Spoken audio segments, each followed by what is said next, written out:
Yo, what's up? What's up, ladies and gentlemen, boys and girls, car kings? This is March the 27th, 2025. It's your boy Scott Leonard back at it again, bringing you guys another banger live stream. You guys know I'm gonna bring you guys another banger live stream, and we can stop us from coming live every day. Hope everybody's doing well this afternoon.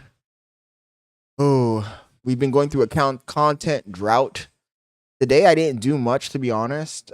Edited a video. We released a new video on the channel earlier today. I don't know if anybody saw it.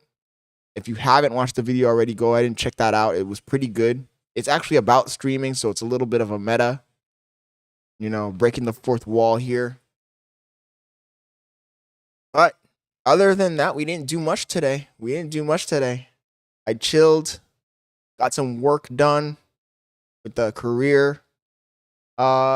Stepped out, got some of that Chinese food. Same shit I ate yesterday, but I got a little bit more. I was craving it.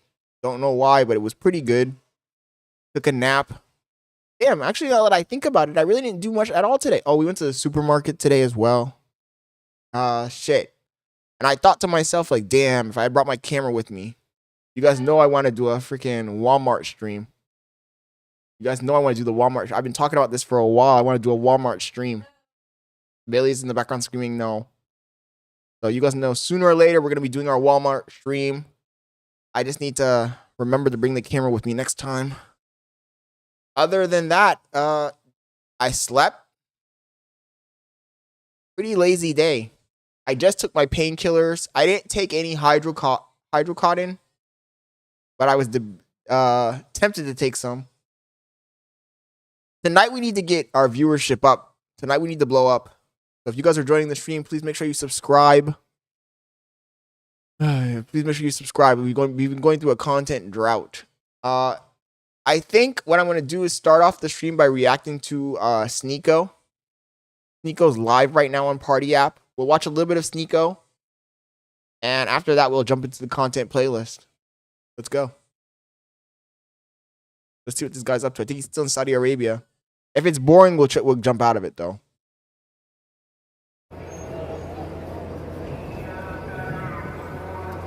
Both. All right, most people are saying both. All right, cool. If this is too boring, we'll leave. Haram IRLs. IRL in New York. I can't do this IRL in New York, bro. I can't do it. If the same thing, if I got pressed by kids in New York the way I was getting pressed by kids here, like it could end up in a much different situation. Where's Adam Saleh and Slim? Slim and Adam Saleh are sick. Adam might pull up. I really don't know if this is going to be worth watching or not. He's in Saudi Arabia. If Dubai was not allowing streaming, Saudi Arabia is definitely not going to allow streaming. And what's good, Christian? Come on.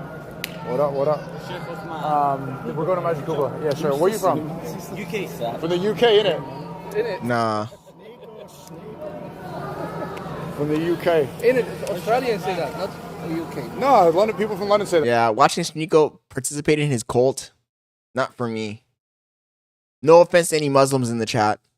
Just not for me. Then you got Mr. Bass, you got Josh Block, and Mr. Bass are live. Yeah, it wasn't charging at all. This is probably going to be boring as hell too.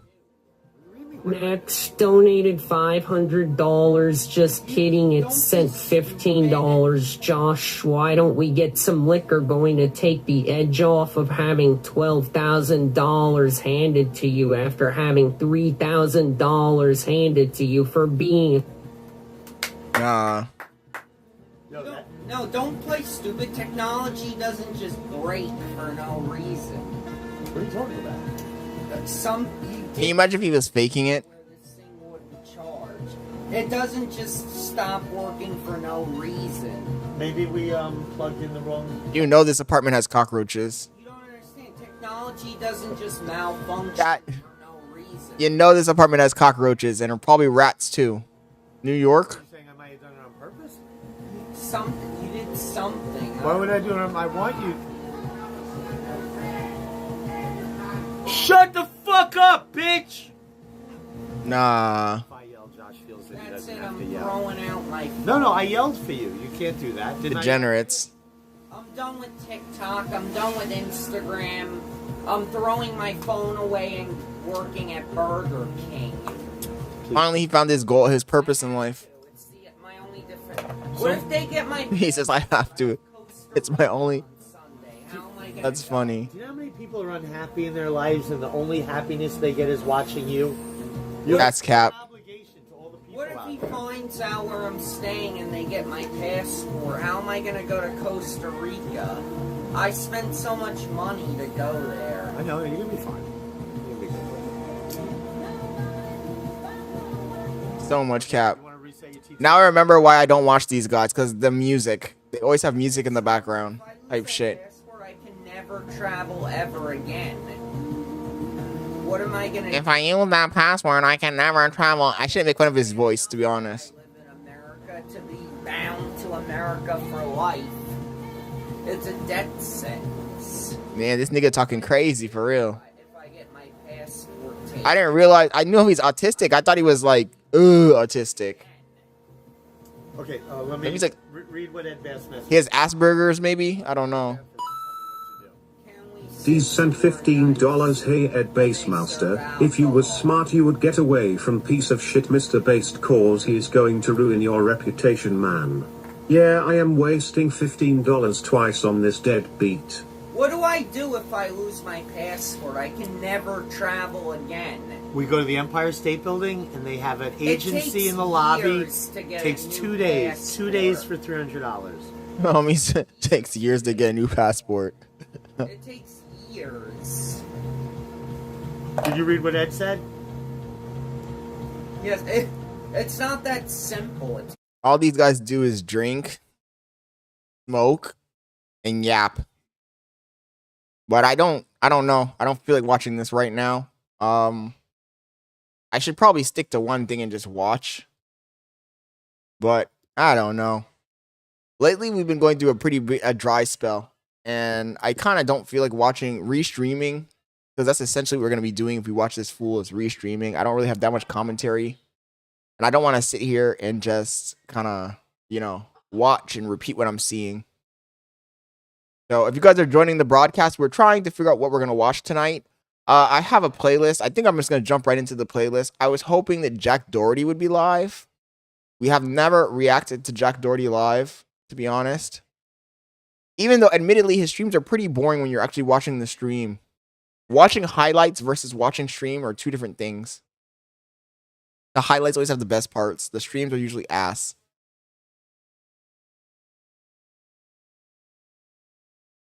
Lately, my algorithm has just been ass, though. If I'm keeping it 100% with you guys, lately my algorithm has been ass for real. You know what? We're gonna watch our boy. You guys are gonna see what I'm talking about in just a second.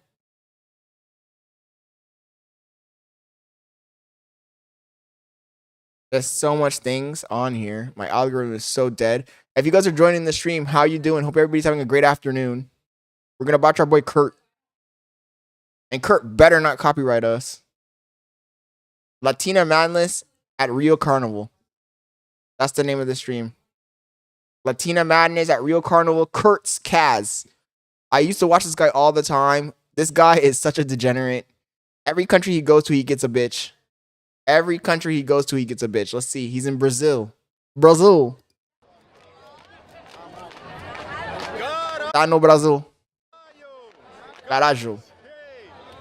We're in Rio de Janeiro. Yeah, muito bom. Ele está no Rio de Janeiro, Brasil. And we're at Carnival, Meu amigo Kurtz. the biggest carnival. Ela fala português. Sim. Check it out. Sim. He does speak Portuguese. Where more than 2 million people come to these blocos to celebrate and party. Now blocos are Look at the BB. They don't call them Brazilian butt lifts for no reason, my nigga. They don't call them Brazilian butt lifts for no reason. like parades. And all throughout the city, you get different types of blocos, just like this. And this is the first one. And right now we're in the center. So In Panama, they have carnival too. see where we can get a caipirinha. Yeah. How you guys? Ay, ay, ay, ay, ay, ay, ay, ay, ay, ay, ay, ay, ay. No comment. Where are you from? You from here? The capital, Brasilia. The capital? Yes. Ah, so you're not from Rio? No. No? Do you know where I can get some? From Brasilia. I don't know right now. But we have Going to carnival in any of these countries is nothing but problems. Nothing but problems. Really said, yeah, you go to have a motherfucking problem. Oh, she said, I love bad bitches. That's my motherfucking problem. caipirinha, the taste. Damn, how do you know my number one problem, baby? I will. Now you know how I felt. Hey, hey, só You say?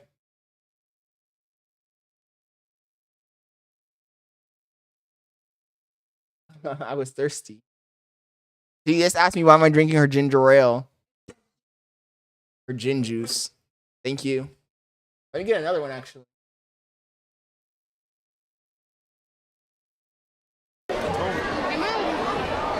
What are you doing? I'm watching Kurt and Brazil. You don't want to know what we're watching. You don't want to know what we're watching. Quanto é? 20 com cacau? Tá bom. Damn, when we say you take credit card, she's like, yeah. That's crazy. When you're in Rio, you have to get caipirinha. Caipirinha. So the bloco is moving down that way. There's a marching band. They're all going down there. Okay, so she's making the caipirinha here. Same shit in Panama. Like in I think the Panamanian one's better. We call that raspao in Panama. Damn, he's like, Jose toma cartón. You take credit cards. She's like, yeah, and this bitch really does take cards. That's crazy. Not even in Panama do the niggas be taking credit card on the side of the road like that. That's crazy. This bitch is up to date. Yo, Mexican Brownie, thank you for joining the stream. So what I like about Brazil is you can pay with card literally everywhere, even street vendors like this. That's crazy. That's the first time I've seen somebody do that.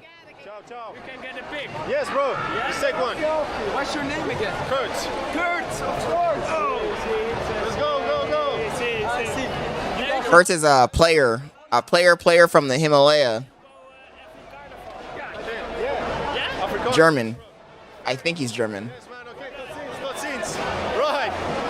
No time to chat to dudes. Let's go. He said, no time to chat with dudes. Let's go. There's far too many fatherless women here to be speaking to guys. This nigga, every place he goes, he's a hitter. Every place he goes, he hits one. Let's keep it moving. Man, it's hot as fuck. We're going right into the eye of the storm. This guy, he's a degenerate. I don't know. My brother was the one who I used to watch this guy. And one day I was like, let me see what this guy's all about. I watched this channel. Oh my God. Every single video. This nigga has like 20 different girlfriends. He's a girlfriend in every country in South America. Every province in every country. Crazy. Getting jam-packed. He's like the passport bro final boss. Between everybody, like sardines. Let's do it. And then after this, as soon as we get out of here, we're gonna hit the metro, and I'm gonna take you to another block. Hey.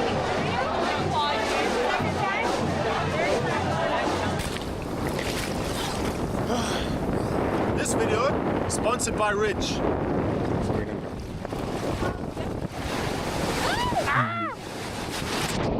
The days of using bulky leather wallets are over. And that's because of titanium, aluminium, and carbon. And they also have phone cases backed by a lifetime warranty, something that's built for everyday life. Rich, think. This nigga's dropping a Ridge ad in the middle of his video. Thank you, Rich, for sponsoring this video. Nah, but you know the problem with this is? The problem with this is that this is actually how you get AIDS. I'm not joking. It really is. Because it's one of those countries where everybody meets up once a year to party in one spot. And Bailey said in the fuck, which is, I didn't want to say it explicitly like that, but that's basically what's happening. So if there's a certain group of people that has that disease, it's going to spread like wildfire through the entire country. This is the danger zone. So schnell, so schnell. It's like Mardi Gras, but on steroids. Oh man, there's people throwing water around. Be careful. Why? Watch out. Why? This is real. They're gonna... He said, be careful, watch out. And he's like, why? He's like, this is real. I think I knows the dangers of carrying a camera around. You think he cares? Yes. I don't think he cares either. This nigga has an open wound. Be careful. Even here. Especially here. Really? Oh shit. Protect me. You say that.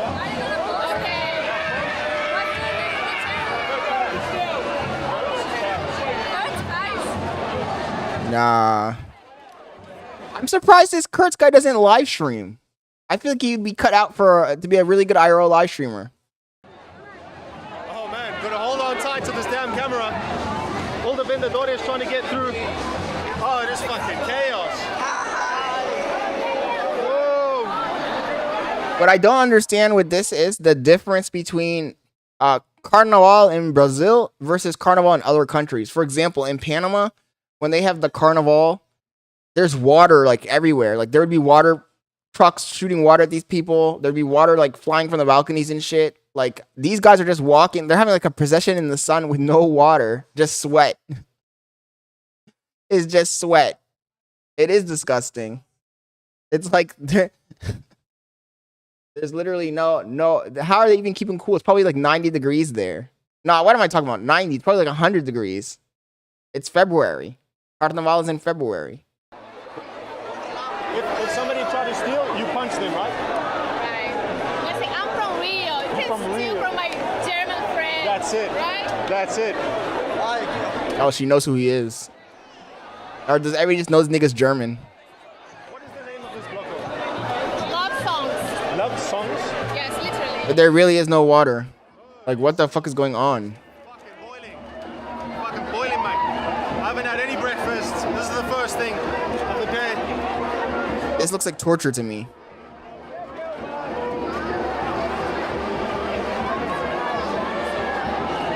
This actually looks like torture to me. Look, let me open up a tab. Let me show you guys the difference here, because you guys, most of you guys are probably just in America and never been anywhere in your life, so you don't know how this works.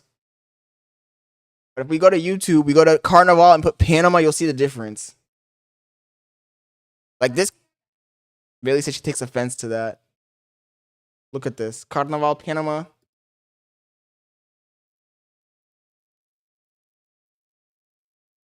You can see the difference, because this shit that he's doing here is crazy. Look at this. The Carnival in Panama has water. Water. There's water.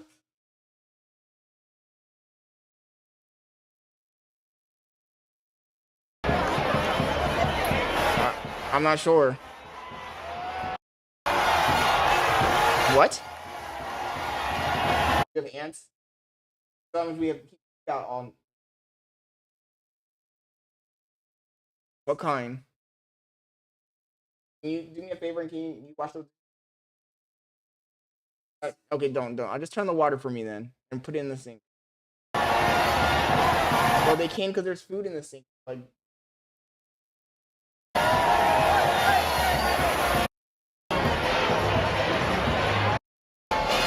You just need to clean up the mess so that they don't.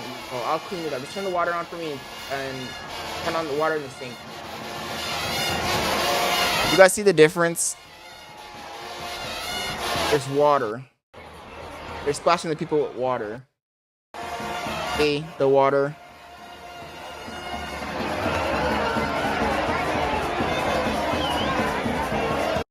Baby, can you just turn the water on for me? Just turn the water on the sink.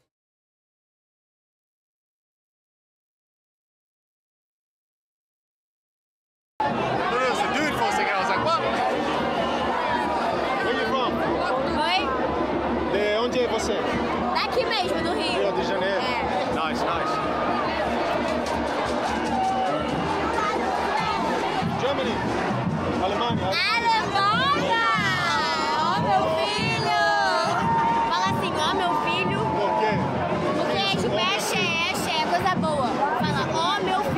meu filho.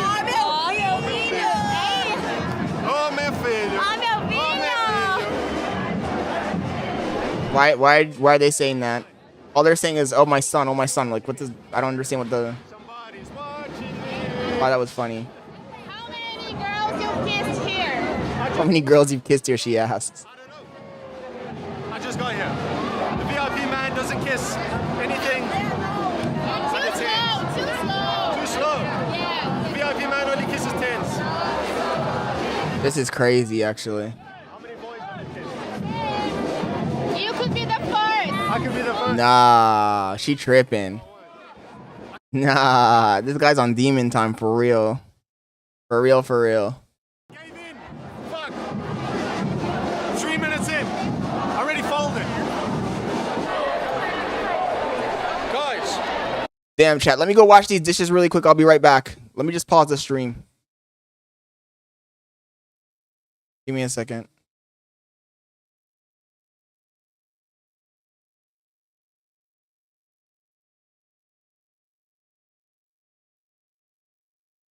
I will be right back, chat.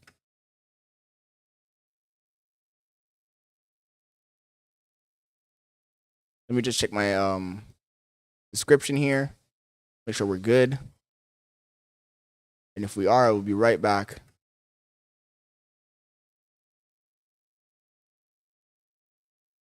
Does it have the music in it?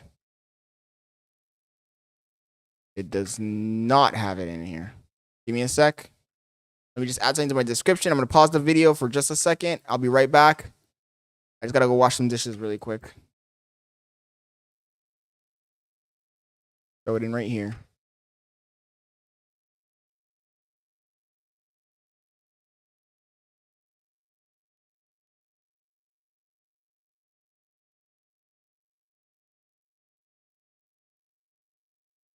Okay.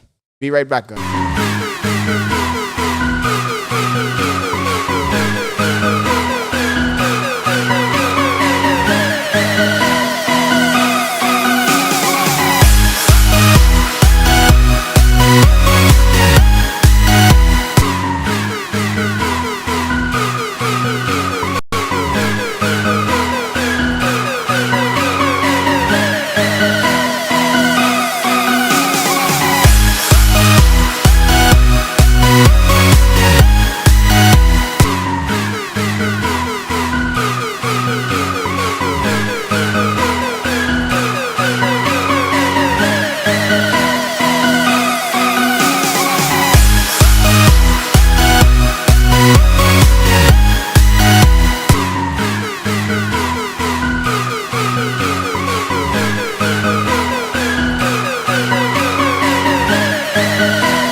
Yo, sorry about that, chat.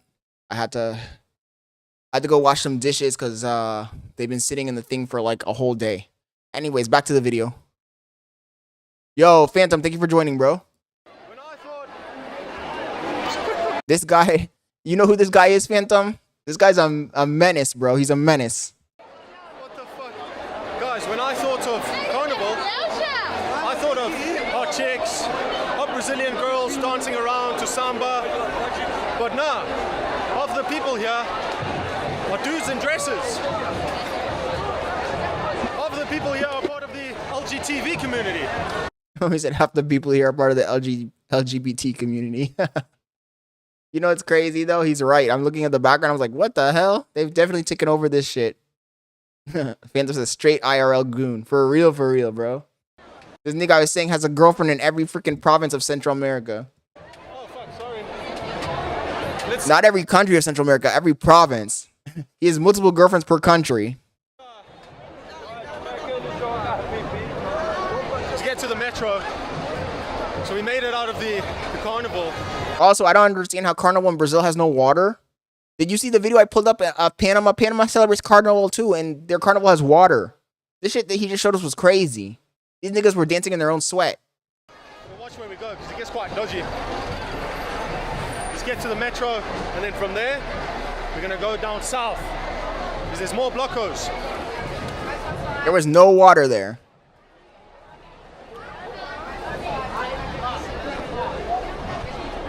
Oh man, I'm absolutely drenched with sweat and other people's. I'm absolutely drenched. Hi.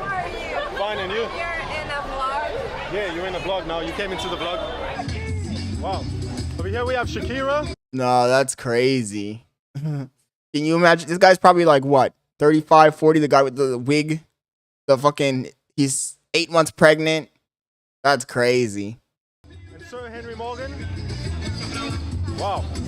Great performance. Great. Barefoot type shit. That's crazy. Are they homeless? It's been a while since I've seen Shakira. Peak degeneracy. Como vai? What is it? Como va? Como vai? Aware of is to watch where you're walking, because Nasty. literally all throughout the city there are pools of piss. Now don't come to carnival in flip-flops like I have. Nasty. You wear shoes. Because everywhere you go, it is wet with urine. And it smells like urine everywhere too. Because El Brazil. El Brazil. Nah, that's nasty as fuck. Like I said, go Google Carnival Panama. It looks 1,000 times more lit than this. Brazil Carnival, overrated as fuck in my opinion. it's like the government hasn't put in the effort to set up public bathrooms, or enough public bathrooms at least. There we go. We have a educated gentleman. God damn, why are you running up on me like that? This is really how you get fucking diseases. Why are you running up on me? Hello. You want to say something? Eu só sei pouco português. Os brasileiros são muito legais. O que você tá falando da gente? Oh, brasileiros são muito legais. Brazilians are really cool. Get the fuck out of here, lady. Os brasileiros. What do you say about us? About you? Que me assustaste. Of course. Onde está vocês? E aqui do Rio? Rio, com certeza. Ok, legal. Olha o sotaque. Mesmo, fala mesmo. Aonde mora você? Is what you should ask them. Mesmo. Fala puta que pariu. Puta que pariu. Puta que pariu. Você, puta que pariu. Caralho. Puta que pariu. Puta que pariu. Isso aí. Isso. Fala beijo. Ok, beijo. Beijo. Ele fala muito bem português. Em verdade. He speaks pretty good Portuguese. I'm surprised when you go to Panama, none of the street vendors take. I mean, at least last time I went to Panama, none of the street vendors take credit cards. I'm surprised Brazil is more advanced than Panama in this regard. Maybe I'm wrong. I mean, I went to Panama in 2019 to visit my mom, and me and my brother were like struggling with the credit cards. Like we couldn't find any vendors that would take credit cards. We went to actual restaurants. They wouldn't take credit cards in some places. When you leave the capital, there's no place that takes credit cards. In Brazil, the fucking street vendors have credit card machines. That's insane. I'm surprised. I'm impressed. the great thing here in Rio is you can pay with card for everything. Tá bom? Hey bro, valeu, valeu. You better have a spare card though, because you don't want your fucking numbers to get stolen and shit. Type shit. That's my opinion. If you're gonna travel to these countries, any country that's not your home country, first of all, never use your debit card. Never use your debit card. Second of all, have a spare card that you can have funds on. A travel card, because you don't trust. I can't trust that nigga. Look at that nigga. You trust that nigga? You trust that nigga? If you trust that nigga, you crazy. Probably more about cash, isn't it? Tracking taxed. Maybe. Brasil, Brasil. Huh? Brasil, Brasil. How are you? This also brings back the point. I know Kurt obviously is the passport bro final boss, but it brings back the point that bad bitches are everywhere, man. Being a bad bitch doesn't mean you're special. You go to Brazil, look how many bad bitches we've seen so far.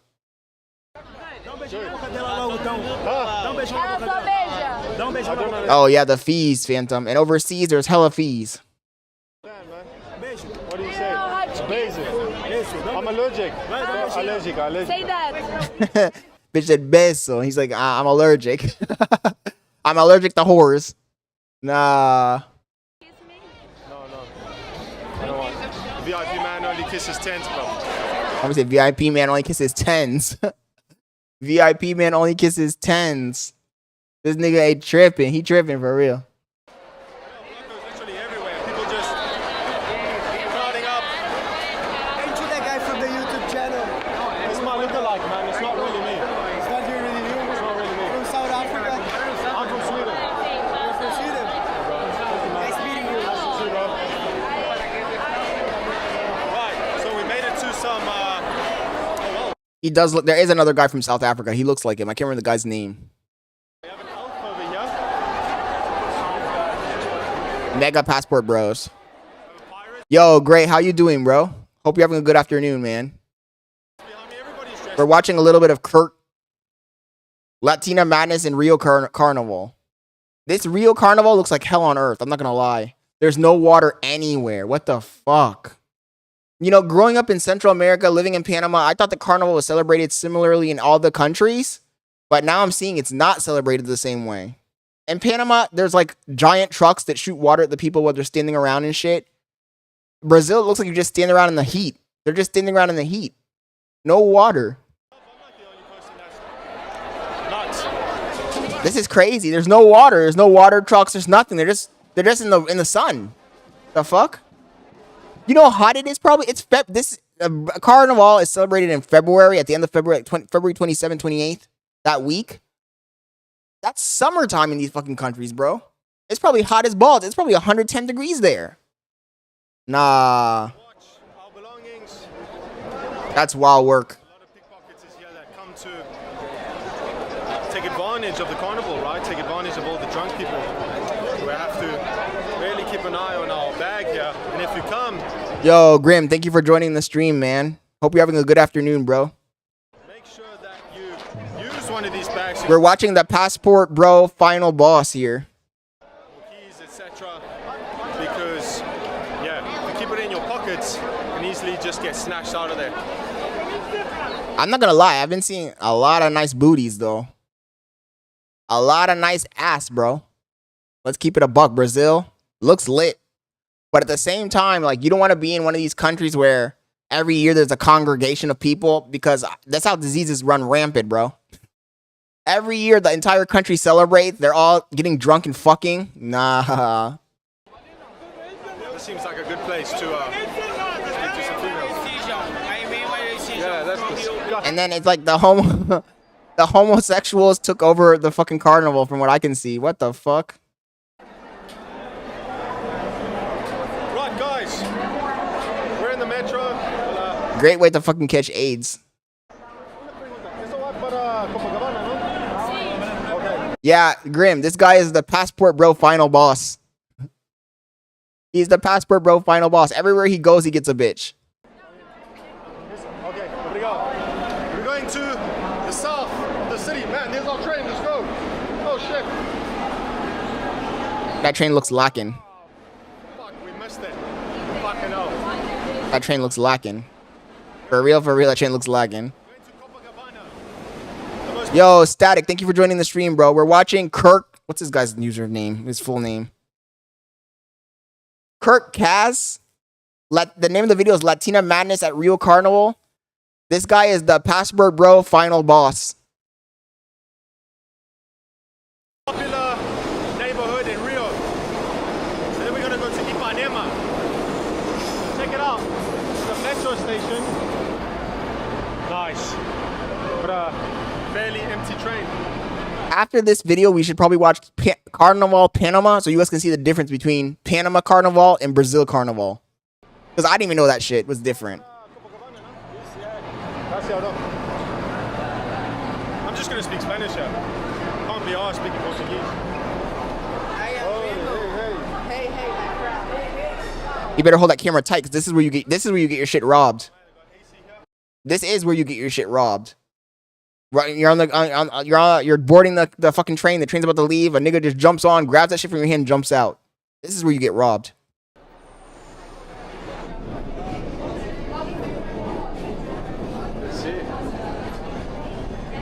Right, so this is what the train.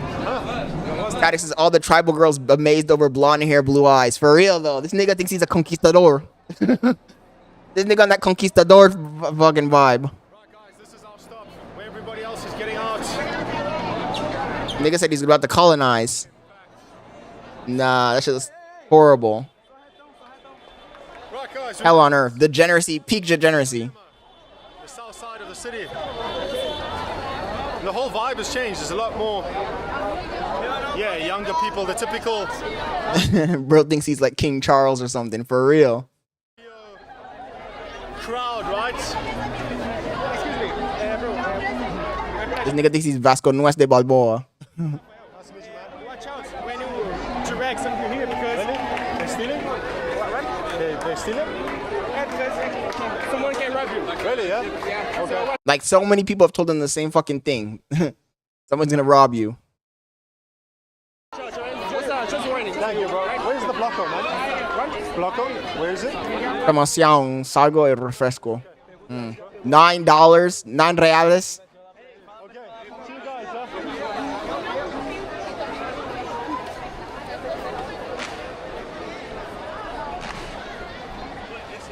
My goodness. So we're in Ipanema. Fucking hell. Everywhere I go, people are telling me to watch out because it's dangerous. It doesn't seem dangerous. This nigga said doesn't seem dangerous. Doesn't seem dangerous is gonna be his fucking final words. Doesn't seem dangerous is gonna be his final fucking word. 1431, let's see. Okay, see you guys, huh?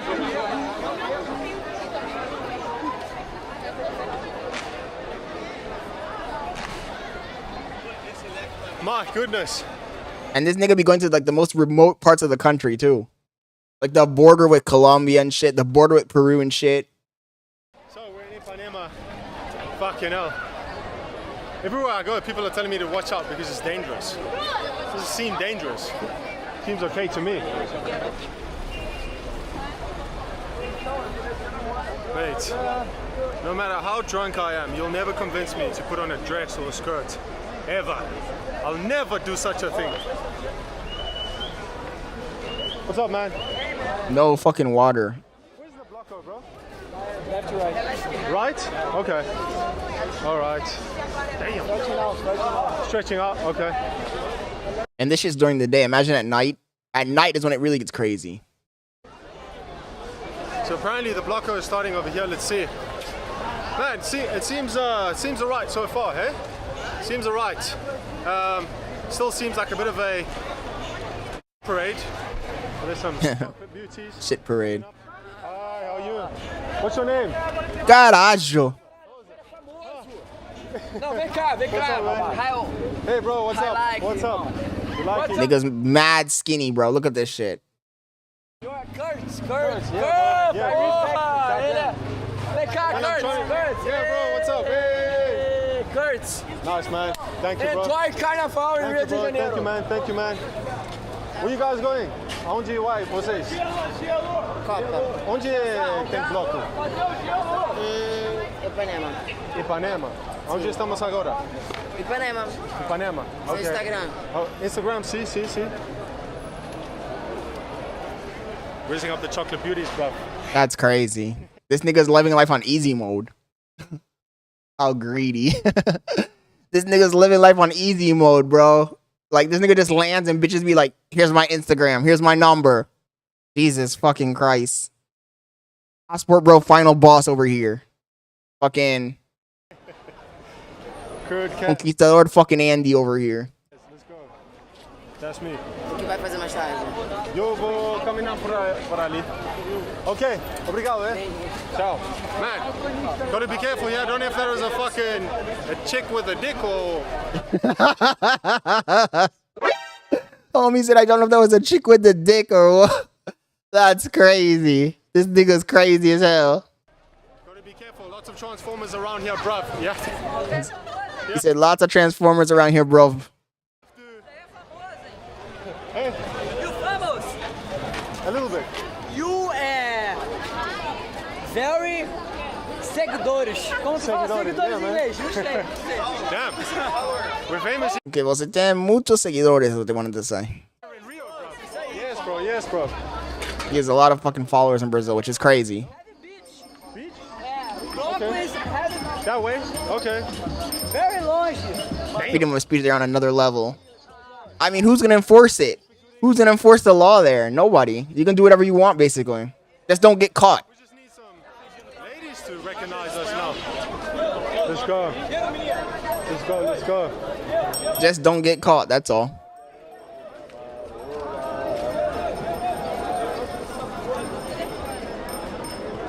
Oh, man. Oh, that shit's on the beach. ¿Cómo te llamas? María, Dios mío. Oh, man. Okay, that does look fucking amazing. Check it out, guys. Fuck. That does look amazing. This is insane. Yeah, bro. This is insane, man. Jeez. Okay. Step one, we need some more caipirinha. Caipirinha, he says. No way. Holy fuck. They're fighting, bro. Damn. You guys saw that shit? Niggas getting their ass beat in the road. Nah, this is crazy, bro. There's no sprinklers, there's no water hose, there's no water trucks splashing the niggas with water and shit. They're just standing out in the fucking sun like raisins. Crazy. Made it to the beach. In fact, we've made it to Copacabana Beach. Copacabana, Rio de Janeiro. Rio de Janeiro. Over here. Big. You're my favorite YouTuber. Thank you, sir. You're a fucking YouTuber. That's it, bro. Where you from? Puerto Rico. Puerto Rico. Puerto Rico. Passport bro meets passport bro. Status is any hole a goal.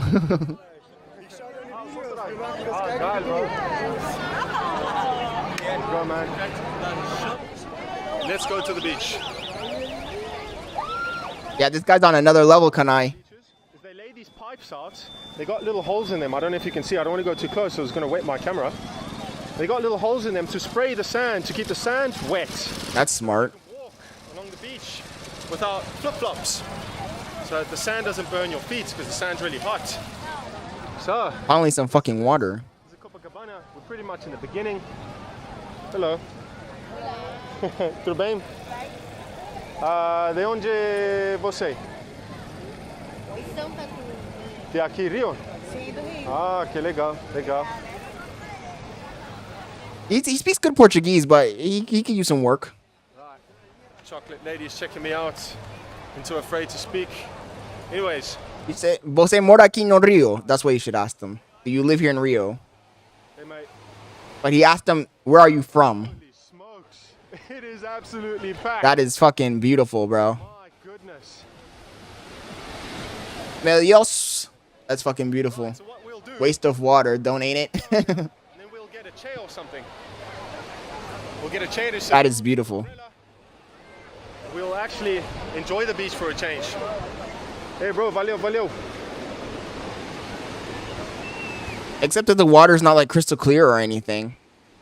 It's that murky ass fucking. Our Adidas slides. The difference between Panama and Brazil, and I'm not trying to fucking glaze Panama, but the thing is that in Panama, the fucking beach, the water is like crystal fucking clear. This is like that murky ass. This is not white. It's not a white sand beach. Fuck. It is freezing, bro. Jesus. After this video, we'll watch a video about Panama. How about that, chat? Anyways, yeah. Hey, bro. Right.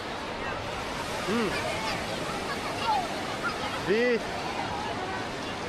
talent in this place is outrageous. God damn. So another thing you'll notice. Yeah, damn. Here on the beach are people playing one touch, basically. Just like football, volleyball. They just pass the ball around and make sure it doesn't touch the ground. I've seen hella asses though. How are you? Como vai? Tudo bem? Good, good. What's your name? Como te llama? I liked your t-shirt. You like my t-shirt? Thanks so much. You like Metallica? Yeah. You like? Metallic? Where are you from? Brazil. Brazil, from Rio? That bitch is built like a cylinder block. No hips. Brasilia, capital of Brazil. Where? Capital of Brazil. Brasilia. Brasilia. Okay. Nice, nice. And you from here? Yeah. Dude's the only guy in a shirt. Well, you live here, right? Actually, I'm from Nova Friburgo. It's a city in Rio de Janeiro. Okay. Oh, at night, it's probably a fucking death sentence, bro. Especially for a guy who's blonde, white, blue eyes. He's cooked. He ain't gonna blend in at all. Okay, and you just came for carnival? Yeah. Oh, nice, nice. What about you? Kurt. Kurt. Kurt? Kurtzy. Kurt? Kurtzy. Like Kurt Cobain. Like Kurt Cobain. That's it. Okay. That's it. I was named after him. Yes. Homie said I was named after him. What a capper. Maybe London, England? Where I'm from, 25. No. England. England? I don't know. Almost. Your accent. I'm part English. Kind of. Scottish? What is your... How old are you? Yeah. How old am I? How old do I look? 25. 25. A little bit older. How old do you think am I? You? Yeah. I don't know, like 18? 18? Oh, okay, thank you. How old are you? I'm 21. 21? 21. Okay, almost. You? 21? Yeah. He doesn't speak English? All these niggas have Speedos and shit on. What the fuck? Okay. You guys brothers or something? No, just friends. Okay, nice. Nigga got friend zoned real quick. Just chilling? Yeah. Nigga got friend zoned real quick. Huh? You? Oh man, we caved in. Shit. We caved. We folded, bruv. What'd he do? To be honest, it's near impossible to not fold here on this beach. What did he mean he folded? Folded how? What did he do? He didn't kiss a girl, did he? Did I miss something, chat? This is better than the blockos. Okay. Nope. Okay, let's do this. Ronaldinho. Purpa. What's up, man? Thank you, bro. Thank you, bro. Yes, bro. Thank you, man. See you. Anyways, let's This nigga's in fucking paradise, basically. I thought becoming somewhat YouTube famous would get me a whole bunch of girls, but no. It's the exact opposite. Nigga. I just get approached by dudes. This nigga's capping so hard. Capping so fucking hard. Fuck my life. Anyways, the beaches of Rio are absolutely insane. Oh man, it's like five in the... What's up? I know your channel. You know me, man? That's crazy, bro. This nigga's too excited. Too excited. Take it down a notch, buddy. Take it down a notch. For real. For real. Was it for real? What's your name? I forgot about it. You forgot my name? Yeah, I'm so sorry. Man. No, there's no It's time great, it's now. great. Okay, that's Okay, cool. How bro. about See you, man. Thank you, man. Somebody come get their mans. I think they got caipirinha here. Hey, bro. You make caipirinha. Oh, shit. I don't want to interrupt you. You can make one He caipirinha. goes fucking eating. One caipirinha. 20, 25, 30. 25? 20, 25, 30. This one. Small one. Yeah. Oh. He's disappointed. No. Hey. Hey, This one, bro. This one. This one. Too big, man. Too big. Too big. Too big. 2, 1, 2. 1. Thank you, bro. Thank you, my friend. Holy smokes. How do we get out of here? Oh, fucking hell. We just came. We need to find out. Oh, YouTuber, bro. We need to find a place to fucking drink this. What I'm surprised by is I think this guy would make a great live streamer. I really do think he'd be a great live streamer because he's essentially doing that anyway. He's not editing this shit. I don't see any cuts. How do we drink this amongst all these people? God dang it. That has alcohol in it. That's a caipirinha. Stay focused, Kurt. You must stay focused. Anyways, let's give it a Stay focused, Kurtz.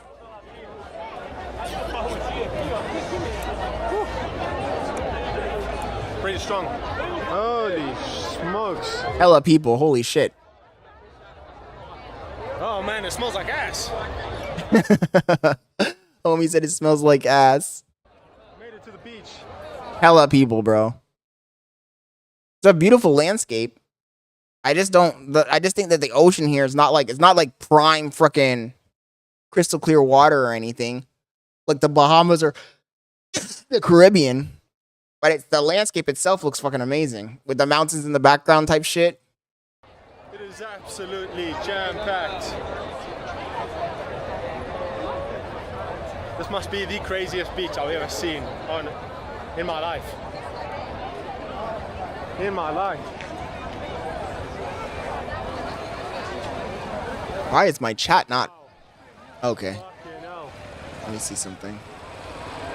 I don't know if you guys can see the There we go. quantity of people here. But there must be. I'd be out there with Borat making jokes. The mannequin. And it looks like I'm the only white guy here. Homie said, it looks like I'm the only white guy here. No shit, my boy. Right, guys, we found the next block over here. As you can see, there's a car. At least European. Live music. Some guy playing and singing samba music. Now we just need to top up. I'm empty-handed. I wonder how many people get heat stroke in this fucking crowd every year and die. It has to be at least a few hundred. At least a few hundred people are biting the dust in this fucking crowd. It's probably 110, 120 degrees out there. You're in a crowd of fucking people, jam-packed in the sun, with almost no liquids around you.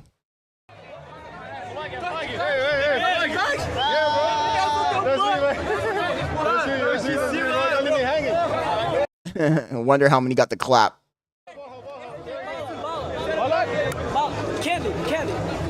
Kenny. Hurts. Don't know what he's saying, bro. Hey, ¿qué más? ¿Todo bien, bro? Siempre veo tus videos. Gracias, bro. A ti me ha animado a venir aquí. Gracias, man. Thank you, man. Oh, shit. We're empty-handed. We need some drinks. So there's the music truck, the live band on playing. I don't know what terrible music this is, samba or whatever. It's absolutely crap. I don't know anybody to listen to. That music doesn't even make any sense. We're trying to get some booze, bro. Right. Topping up on the caipirinha. Very good, the best la melhor. We're from Brazil. Yeah, bro, Brasil. Brasil. Aqui é o Brasil. Oh man, it's packed. At least the weather's a bit better. Ice. This nigga using his fucking bare hands to mix that shit. That's crazy. No gloves, no sanitation. I guess the alcohol is the sanitation. I don't know. Shaking it up. Shake it, shake it.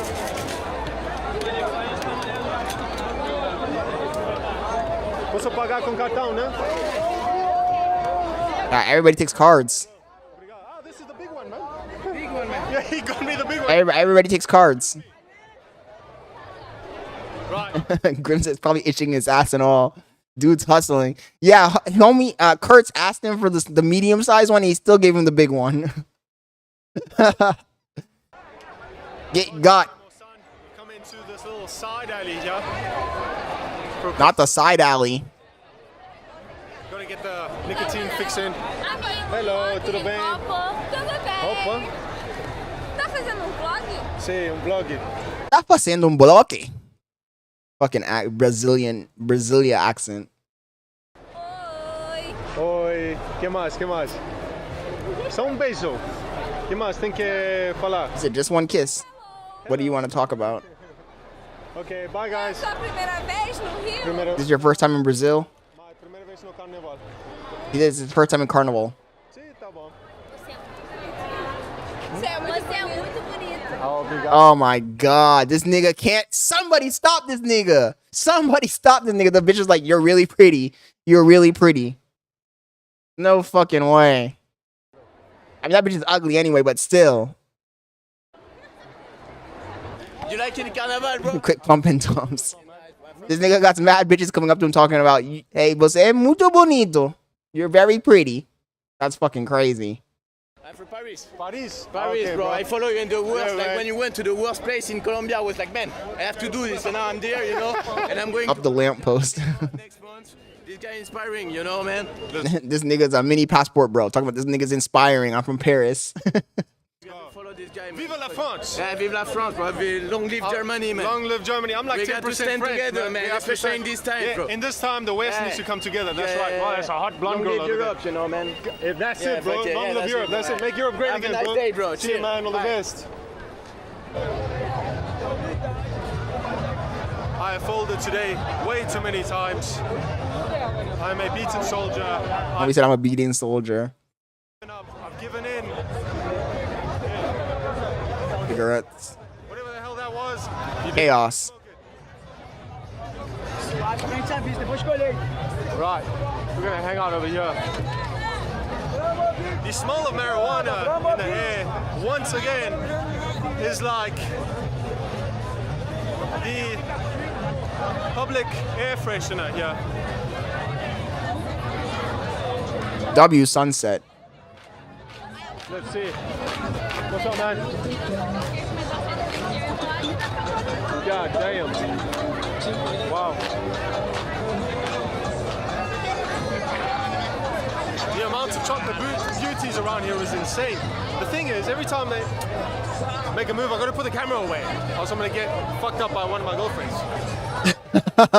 Homie said every time they make a move, I gotta put the camera away. I'm gonna get fucked up by one of my girlfriends. What the fuck? So we're gonna hang out over here. Let's see. Okay, look at that one. Look at that one. Let's get something to eat around here. Sorry. That's a baddie. Look at it. Boa tarde. Boa tarde, né? They said, kiss me, kiss me. What the fuck? Let's go to the Blocko.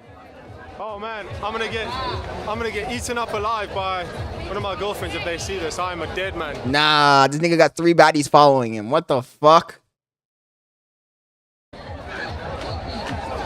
Let's go.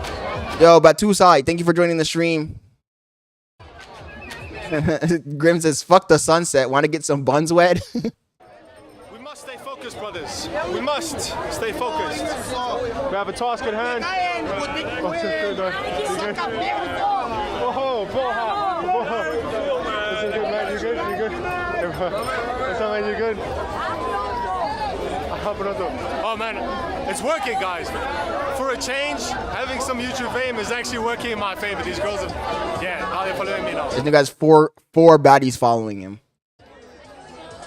Oh man, this is the craziest carnival on earth. Camille esposa. He said, my wife, my new wife. That's crazy. This nigga be tripping for real.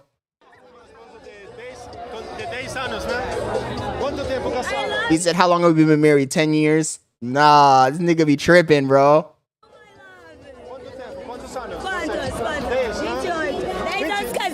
Oh shit. Bitch had 10 years married with you. That's crazy.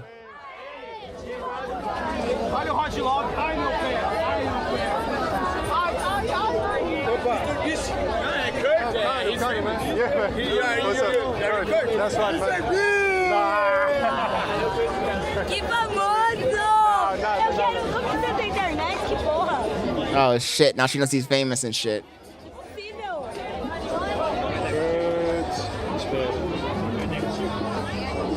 W camera work.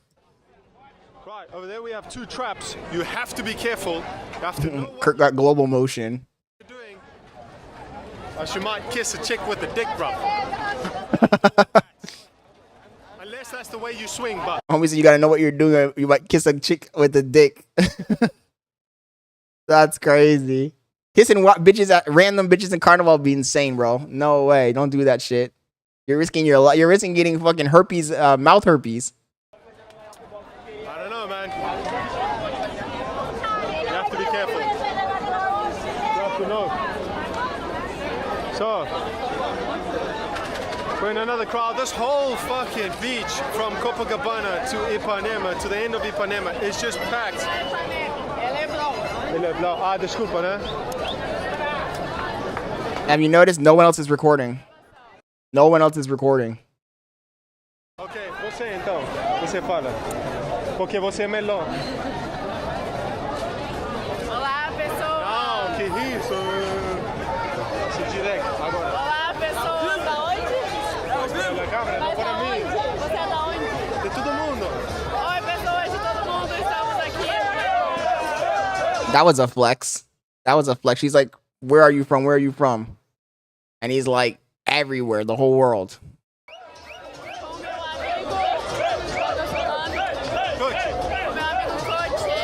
I need to go home and take Grim says, who's the man behind? That's the nigga who's gonna rob the camera in a second. a shower. Get the hell out of here, man. Are there hella homos out there? The fuck? Let's get some more chicks. There's way better ones, man. Oh, shit. If only I could show you the real footage. I have to cut it out. I have to cut out most of the stuff. If only I could show you what is happening behind the scenes right now. Insane. Nah, W video Kurtz. W video Kirks. Now, before we continue, I want to show you guys something really quick. Carnival in Panama, so you can see the difference. So, we just saw the Brazilian Carnival. I want to see something fucking recent. Carnival in Panama is a little bit different than... It's a little bit different than Brazil. Which I think, honestly, I think this... Maybe it's because I'm from Panama, but I gotta say that I think that this is a superior way of celebrating Carnival.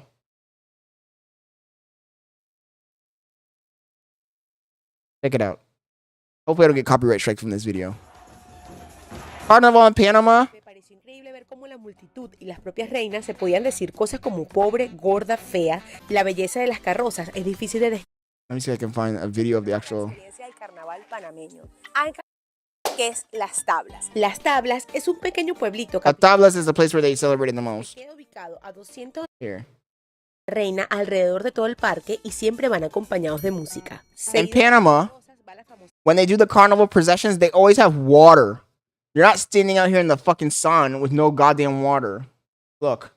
El alcohol, el baile y la música. La cara del carnaval tableño durante el día es sinónimo de locura. See what I mean? Los panameños. They're like sprinkling them with water the whole time, so everybody's completely soaked. Whereas the Brazilian carnival was the opposite of that shit. Like, it was just them standing in the sun. It was just them standing in the sun sweating. And have you seen what they do for actual festival?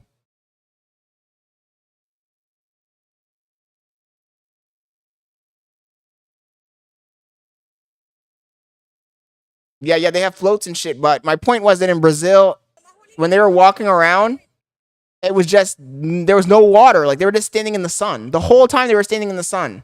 I've never seen that before.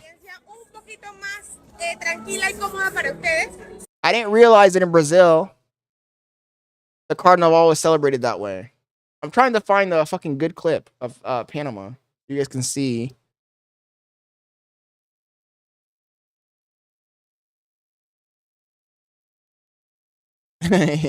Grim says, yeah, must be demons. For real, bro. Because these niggas were just standing in the sun. How are you standing in the sun for that many hours? And also, why are all the videos from Carnival Panama so fucking old? There's no fucking recent videos? Man, I gotta go to Panama and fucking live stream that shit. I need to vlog that shit. Oh my god, single man's. This is gonna. Can't watch that. Exploring Panama Carnival 2023.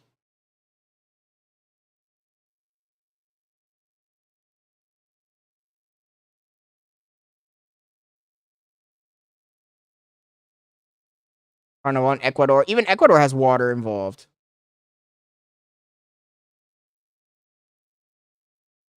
You guys want to watch another Kurtz video? Let's see. Before we go to something else.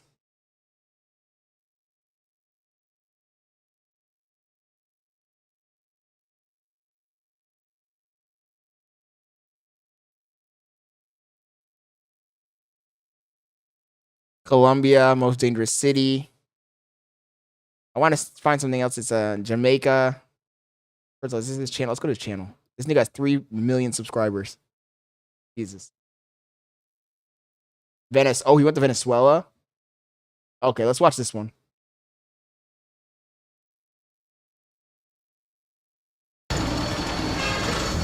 Good morning from Caracas. Caracas. Right now we've made I'm surprised he went to fucking Venezuela. Venezuela is a failed state, essentially. Essentially, it's a failed state. Yeah, well, I think if you're from there, Grim, you're probably more acclimated to the climate than if you're a foreigner from, like, the northern hemisphere. But at the same time, it's probably at least 105 to 110 degrees outside, and they're just standing there in the sun. I think that's insane. ¿Cómo que se llama aquí? El Capitolio bus station. Oh, Kanai, when you said it's way better, what are you referring to? Hey man, how are you? Fino. Yo, Jacob999, thank you for joining the stream, bro. Bien. ¿De dónde eres tú? Sudáfrica. Sudáfrica. Sí. Eso. And today Alejandro and I are going to go to La Guaira, a beach town just over the Grim said, yep, they definitely demons. mountain. About a 40-minute drive from the capital, Caracas. So we need to find a bus to get there. Let's ask. I feel like it's a week-long celebration everywhere, though, right? Most of the countries that celebrate it's a week long, isn't it? Also, in my mind, I thought, now that we're watching this clip about Venezuela, I thought that Venezuela was worse off, but it doesn't look that bad. The way they talk about Venezuela on the news, it makes it seem like you're going to walk off, you're going to get off the plane, and they're going to shoot you in the back of the head. It really doesn't look that bad. ¿Cuándo sale? ¿Ahorita? ¿Cuántos minutos? Ah, entonces vamos de una vez. Ok. ¿Y cuánto está? Por persona. What's sad is that Venezuela used to be like one of the most advanced, financially independent, successful countries in South America. And they were so fucking arrogant. When I lived in Panama, you met a person from Venezuela, they thought they were the shit. Now look at it. Now look at it. Their country's fucking fucked.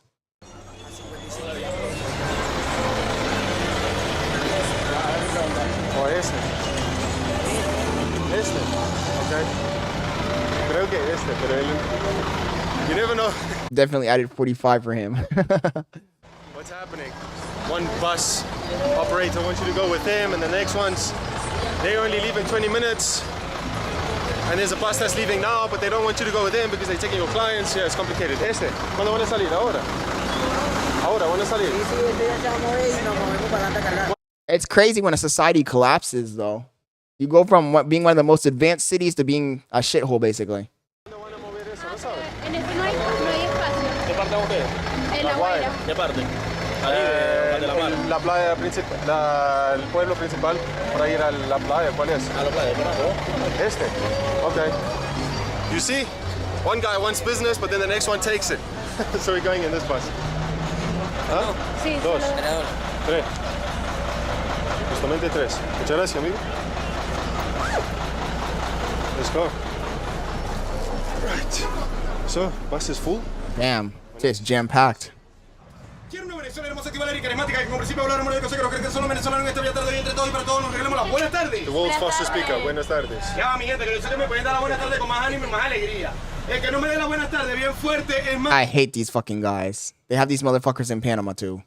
Asking for money and shit, donations and shit. Get the fuck out of here, bro. Buenas tardes. Buenas tardes. Caramba, pero qué diferencia. Muchas gracias por su educación, familia. En esta bella tarde de hoy, este show quiero dejar una decisión. And Grim says, dude might challenge Eminem. We're off, guys. Necesito de la ayuda de tres Looking for a usuarios. hotel. Tenemos una opción de dos. Es muy sencillo. There's always some entertainment on the buses and trains of Venezuela. Yo lo mantengo, pero le toca subir 2.500 escaleras. No tengo cocina, pero sí tengo nevera. Y para sacar de los tanques toca chupa manguera. Ay. Lo que pasa es que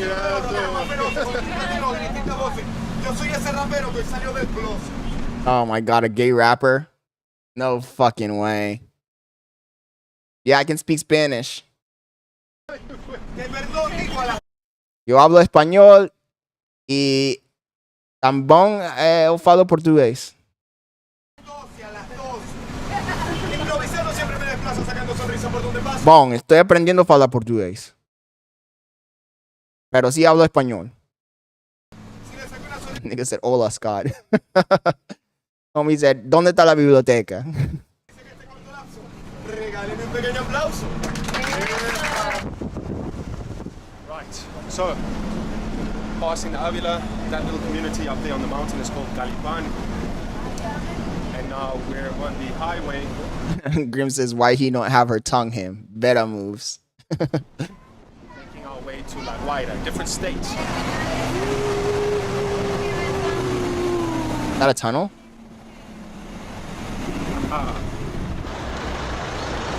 Right, we made it to La Guaira.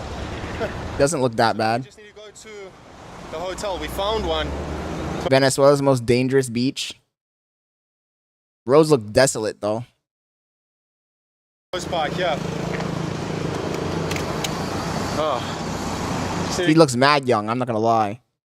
Get a taxi. Take us there. It's kind of up that way.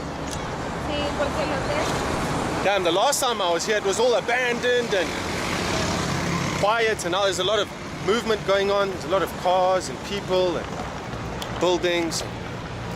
Businesses open. Very cool to see. So let's get a taxi. Oh man. Vamos para Panamá. ¿Para dónde? Panamá. I haven't been keeping up with the news though. Is Venezuela already stabilizing or is it still very unstable? Muy bueno, tú tienes piscina, tienes todo muy bonito. Buen hotel. So we got a good hotel apparently. Right, so got the room for the night. Nah, it can't be me. Only gilfs, milfs and gilfs. This nigga. Yeah. There's one thing that you... ¿Cuál piso? Tres. There's one thing that you guys have to be careful of when traveling in these places, is that the taxi drivers don't try and scam you. You know, you try to charge me $10 for a 2-minute ride. I said, what? $10? And he was like, okay, just give me 5. Damn you, those niggas will kidnap your ass too. Hasn't been stable in years. So it's not stabilizing yet. I don't know why, but in my mind, I thought it was going to be more chaotic than what he's showing us. It's actually not that bad. Compared to Haiti. Unbelievable. They see the gringo face and then they try to Gringo money. aprovechar. Gringo money. Fuck. Qué porquería. Sick of it. Open sesame. Oh man, the floors are kind of damp. Yeah, they look wet as fuck. I was about to say, what the fuck's on the floor? Oil? Oily ass floors? Let there be light. El piso está como húmedo. Sí. ¿Sí? Ese es por el frío calor, ¿sabes? Sí. The floor's kind of wet due to the condensation. Ugh. 80's fucked, right? This is our room. Paid $90 a night here. It's a little bit steep. But hey, it's the best one in the area. Today's sponsor is Manscaped. This nigga has mad sponsors. What the fuck? Talking about today's sponsor is Manscaped. Jesus Christ. This nigga loves to go to impoverished countries too. Right guys, so dropped Alejandro off at the hotel. And as soon as I was leaving, this little guy over here, ¿Cómo te llamas? Slip and slide ass floors. Along with me, so got him a haircut, and now we're in the market here in the town of La Guaira. And he said he was begging for money. He said he's gonna tag along with me, so here we are. Yo, what's up, Lal? How you doing, bro? I'm doing good. We're gonna look for some. You need some cholas. We're watching a little bit of Kurt's Kaz, Venezuela's most dangerous beach. So far, it's pretty good. Yes. Now I need a hat. ¿Dónde podemos conseguir chola? Por acá. Subiendo la escalera y cruzar, mi amor. Cruzar. Bueno, pues. Vamos a buscarte chola. This nigga's buying everything for this kid. What the fuck? So check his cholas all fucked. Sandals. No.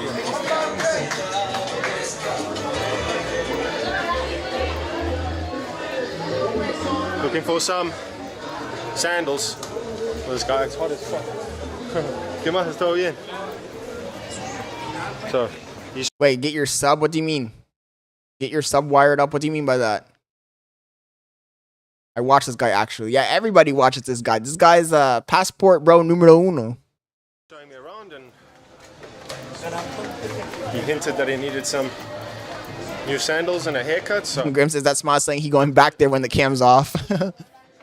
cholas, buenas. Unas cholas para él. ¿Qué tienes? ¿De cuál, mi amor? Algo así, ¿no? Not the fake Louis V's. Not the fake Louis V's. Jordan. ¿A cuánto está? Remember I was trying. Yes, I run 20 watts. Oh, okay, gotcha. En ocho. These are nice ones. Why do you have a North Korean TV? Así. Ocho. The fake Jordans. Yo necesito una gorra. ¿Tú necesitas una también? Sí, está todo sucio. Damn, he hooked this nigga up. Got some sandals here for him. ¿Qué le vas a poner? Media. ¿Cuántas esos? Entonces, gracias, ¿eh? Right. Media. ¿Tú necesitas media? Okay, let's get him some socks as well. Is this one of this nigga's long lost children or some shit? Homie's like, I haven't paid child support in 9 years, but here goes nothing. 60. Dale pues, gracias.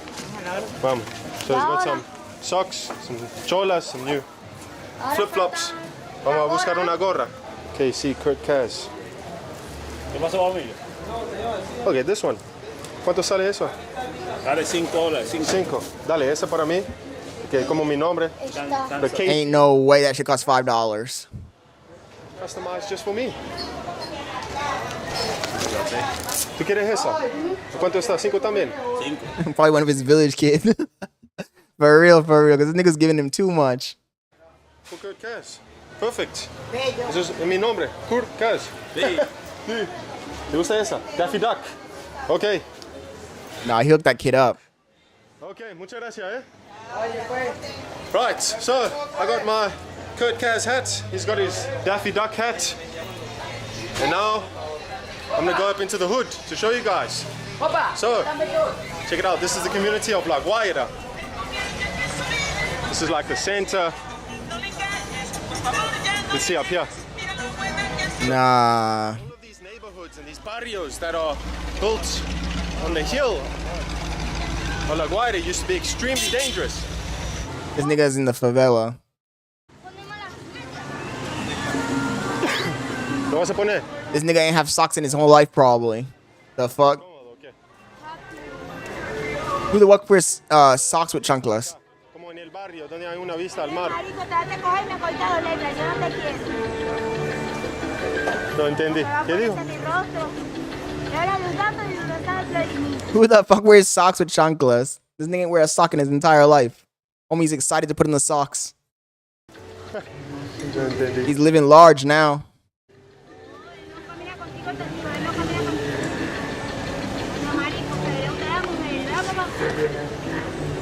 ¿Qué? Little homie said, I made it. Ladies talking shit. Anyways, we're trying to find some viewpoints here. We're gonna go and see. We're gonna go up into the barrio and see. What the hell? Tranqui, todo bien, todo bien. And Loud's out here scanning freaking people's garages and shit. Taking their dang cars and shit. Hey, What the fuck? Okay. That bitch is crazy.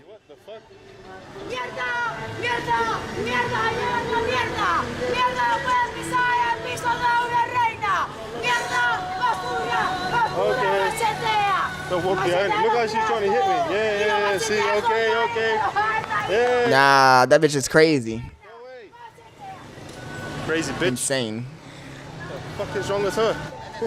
Venezuela. La Guaira. Okay.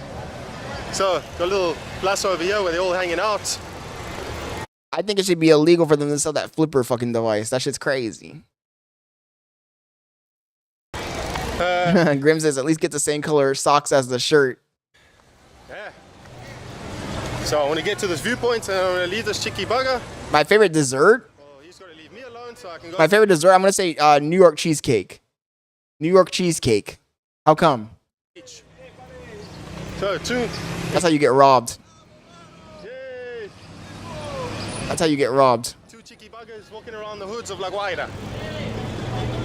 Okay, so that's the barrio there.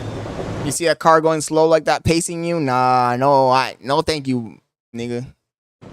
¿Dónde hay más barrio así? En Los Montes, ¿para allá o...? Vamos a ver allá. Tú vives en la calle, ¿no? Tienes una casa. En la calle. Ok. Por allá. No. ¿Por qué? Where are the bitches at, man? Nobody wants to see this fucking little kid. We want to see bitches. Where are the bitches at? This nigga got no bitches in this video.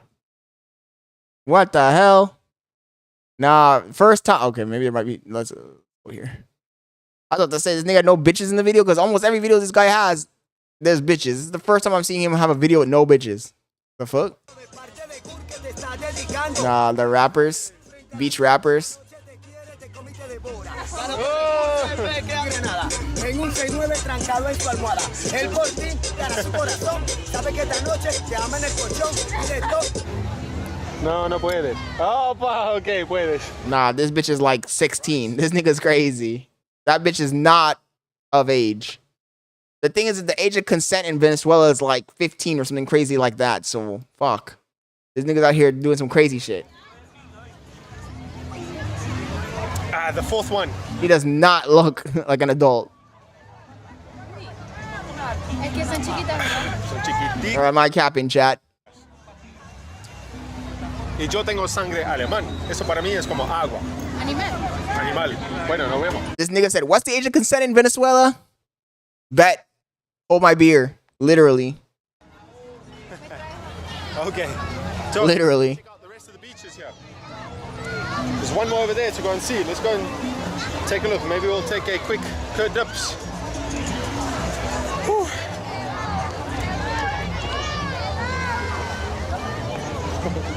You love me. The age of consent in Venezuela is like 15. Yeah. The age of consent is crazy in those countries. Oh, damn. Man. But that don't mean you gotta go there and do that shit. The fuck, Kurt? Jesus. Crazy, yeah. This is crazier than Cartagena. Craziest beach in Venezuela. So this is the other beach here. Check it out. They got floating trampolines, little fun park there, floating on the water. Got ice cream for sale. Lost says Germans don't give a fuck. What's going on here? Grim says even if that's legal, that ain't right. For real, my nigga. This nigga's like, yeah, let me just look at the books here. Let me see what it is. The fuck? Because that bitch looks hella young. She looks way too young. Hola. Let's go see. No, what's happening here? ¿Qué es eso? Now, why is everybody crowded up here? Let's go see. The fuck's happening? Oh, shit. What is going on? There's a kid dancing with her. What the fuck? There's a kid dancing with a grown-ass woman with a gyat. Nah. That's crazy. Must stay focused. Oh, we said must stay focused. Lots of Hail Hydra. This is called tambores. Venezuela, it's a traditional dance that was brought over by the African slaves. Some slave shit. I knew that was gonna be some slave shit. That looked like some fucking Haitian demon fucking summoning slave shit.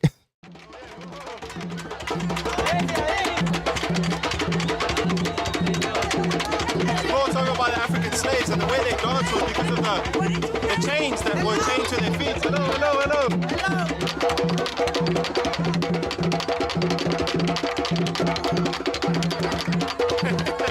Everybody's fighting for a spot to dance. Lal says, since when has a German ever asked for consent? Good point.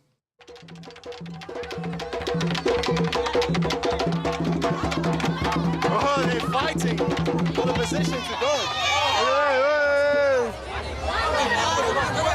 Right, there was a fight going on. They're arguing for position to dance. Right, we're gonna leave them to dance the tambor. We're gonna go and check out what else this beach has got to offer. Man, it is madness. This is 10 times crazier than Boca Grande in Cartagena. My goodness. That water looks murky as hell. Man, I came here about 3 years ago and it was calm, it was relaxed. I was during the pandemic, and now, well, now it's absolutely cooking.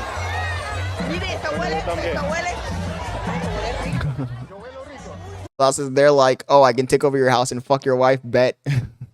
She's telling me I smell nice. All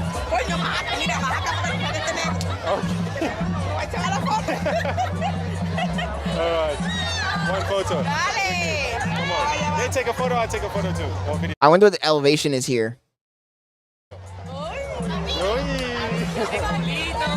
Ay, qué lindo.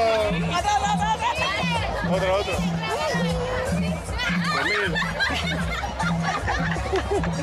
Bueno, esto es lo bello.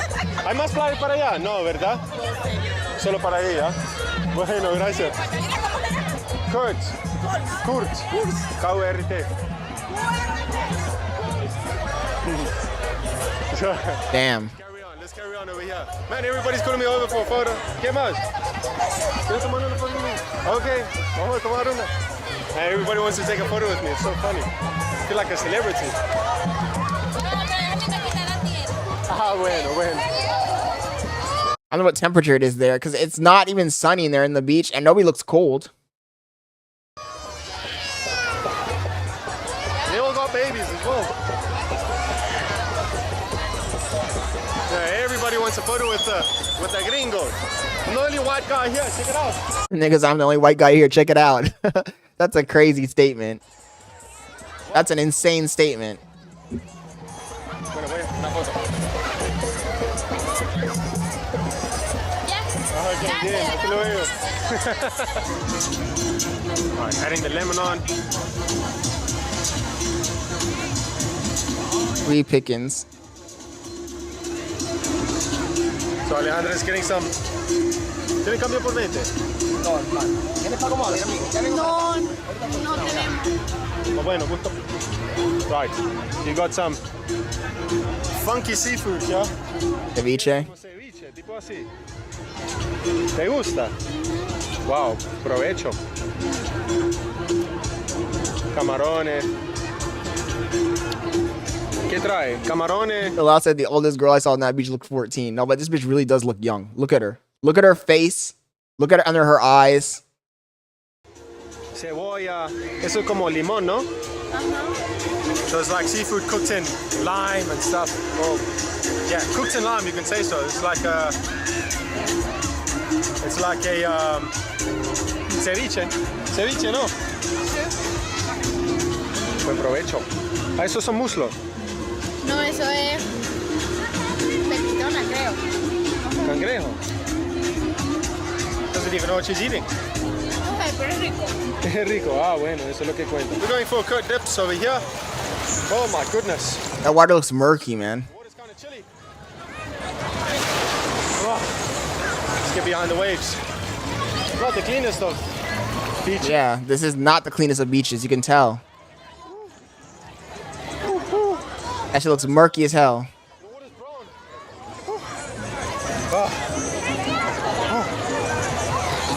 So, Water looks nasty as fuck, right? let's go. Good tips. You guys want to see where I spent a lot of my youth? I'll show you guys where. Compare this to that. Wait, check this out. Damn, I already watched some of this guy's some of these videos. So my grandmother is from this island called Bocas del Toro. Let's see. Should we watch this one? Yeah, fuck it. We'll watch this one. So you guys can see what Panama looks like. These are Caribbean islands most people have never heard of. It's Bocas del Toro, and it's... Well, thank you, buddy, for telling everybody about it so they go there and ruin it like they do to every other place they go. There's already a ton of tourists there already, making everything expensive and gentrifying the place. In Panama. But we didn't just explore Bocas del Toro, we also explored Panama City and surrounding areas. And in this video, I'm going to share with you top 10 things. You know what I should do? I should go traveling with my brother. We should go to Panama, stay there for like 30 days, and IRL stream. But the problem is I'm a nobody IRL streamer, so me going there, how many views am I going to get doing that? How many views do you think I would get if I went to Panama and just IRL streamed for like a month? To do when you visit Panama. So that way you'll know the top things to do, places to stay, and where to eat. So that way when you go to Panama, you'll have an amazing trip. Number 1. This nigga better not copyright strike us either. Panama Canal. No trip to Panama is complete without visiting Panama Canal, mad boring. Boring. This is one of the greatest engineering marvels in history. There are several ways to explore the canal, from boat tours that take you through the locks to visiting the observation deck. Right downwind, because if I go there, I don't think I'm going to get that many views, bro. But then again, I'll have mad things to do. So maybe it would pay off. At the Miraflores Visitor Center. Here you can watch ships pass through the observation decks, check out interactive exhibits. Now we're about to go inside to watch this movie. But if I go there, I really do need to get one of those streaming backpacks. I was looking at them today. It's $2,000 for the streaming backpack. You get cell signal anywhere on the planet. Well, the same one that iShowSpeed uses, basically. The cool thing is about Panama Canal, they also do a documentary series. Now, the cool thing is Morgan Freeman actually narrates it, so... Panama Canal is boring, bro. Didn't Trump take the canal or something? No, he's threatening. Wait, they can't take the canal. The fuck? You know how his voice is. It's very... Japan? I would go to Japan, but the flight is so fucking far. What I don't want to do is China. I saw a documentary about China and the food. Sketchy. Different, very intriguing. It's a great way to learn about the historical and modern significance of this global trade route. Nah, Panama Canal is boring. Sandblast Island Boat Tour. On this tour, we visited 4 different islands. Our first stop was Pelican Island, and the water's blue and see-through, and the island is beautiful. Now, when I first got here, Now, maybe I'm saying that because I grew up in Panama and I went to the canal so many fucking times. But to me, I found that shit boring. I wondered to myself, why do they call this Pelican Island? And then I saw some pelicans storm out the island. I said, that's why. Not only known for its pristine beauty, but also as a filming location for the Netflix series Money Heist. Here we get the opportunity to eat some local Ghana cuisine, enjoying freshly prepared food and fresh coconuts right on the beach. It was a... Oh, coconuts, bro. The heat with the coconuts? Ay, ay, ay. Dios mío. Not the coconuts. Perfect way to soak up the island vibes. What am I doing in America, bro? Chat, what am I doing in America, man? Sell the McLaren. Get rid of everything. Pack Bailey up in a suitcase and let's fucking go. The fuck am I doing in America?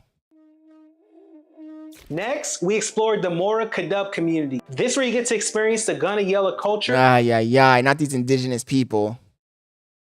This nigga is showing us all the boring shit. Firsthand. Visiting this community allowed us to learn about their traditions, interact with locals, and even purchase beautiful handcrafted Mala souvenirs. Not all the boring shit. On this tour was the Anmarat Island. This place is perfect for snorkeling due to the fact that it has crystal clear waters that makes Adopt Dutch. That'd be funny as hell. it easy to spot. I know, right? I'm gonna have to force her, bro. Vibrant marine life. After snorkeling, we were again treated. But who knows? Billy hasn't really gone out of the country like that. Maybe she goes out of the country and she starts becoming one of those American girls that wants to travel and shit. Who knows?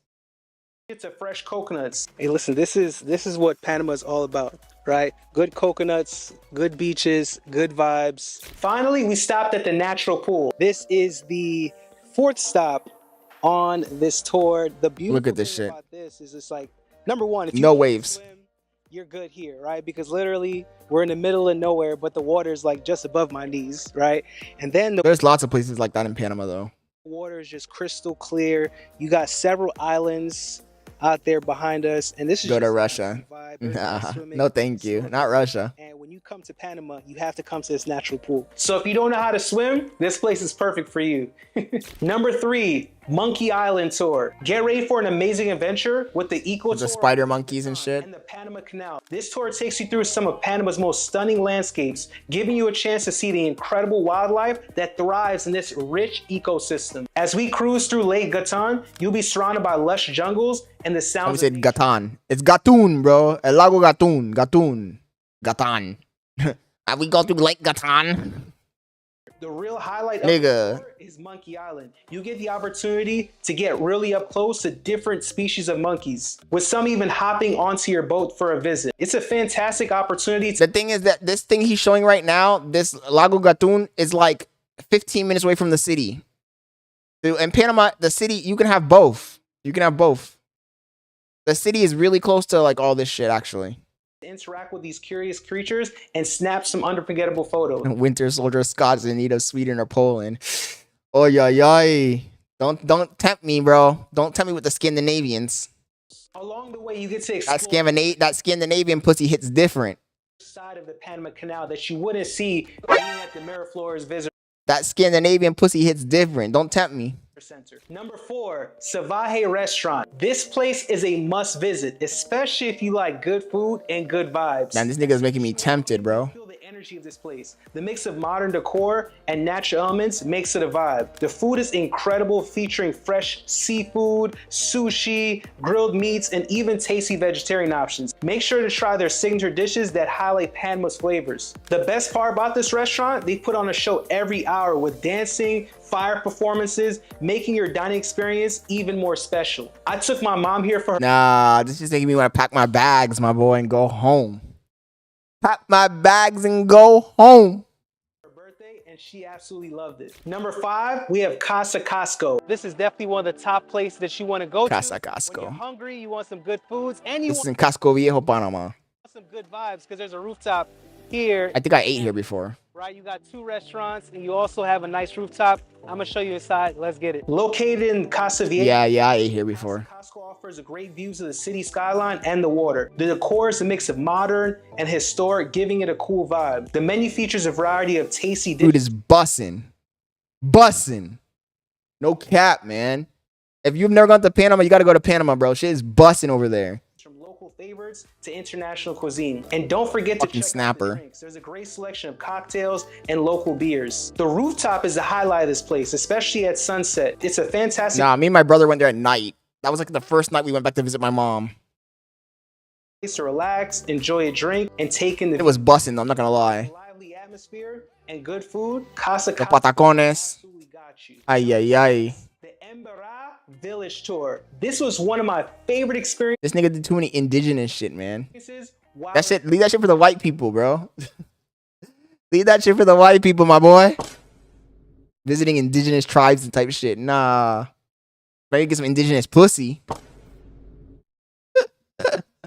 Panama, you have to do this tour. This tour takes And I said, Scott, you are white. of the Embera community where you can learn about their culture and ways of life. You'll start with a scenic boat ride up the Chagres River surrounded by beautiful rainforests. When you arrive, you'll be welcomed by the Embera people who will share their traditions, music, and even dance with you.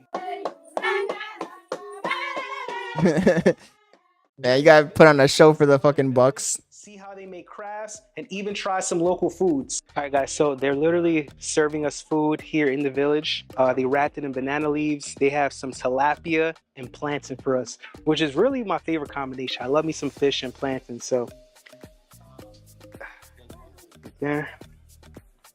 It's really good. The Embarra are known for their vibrant art and stunning beadwork, so it's a great chance to... The only good thing is at least the Panamanian natives eat normal ass food.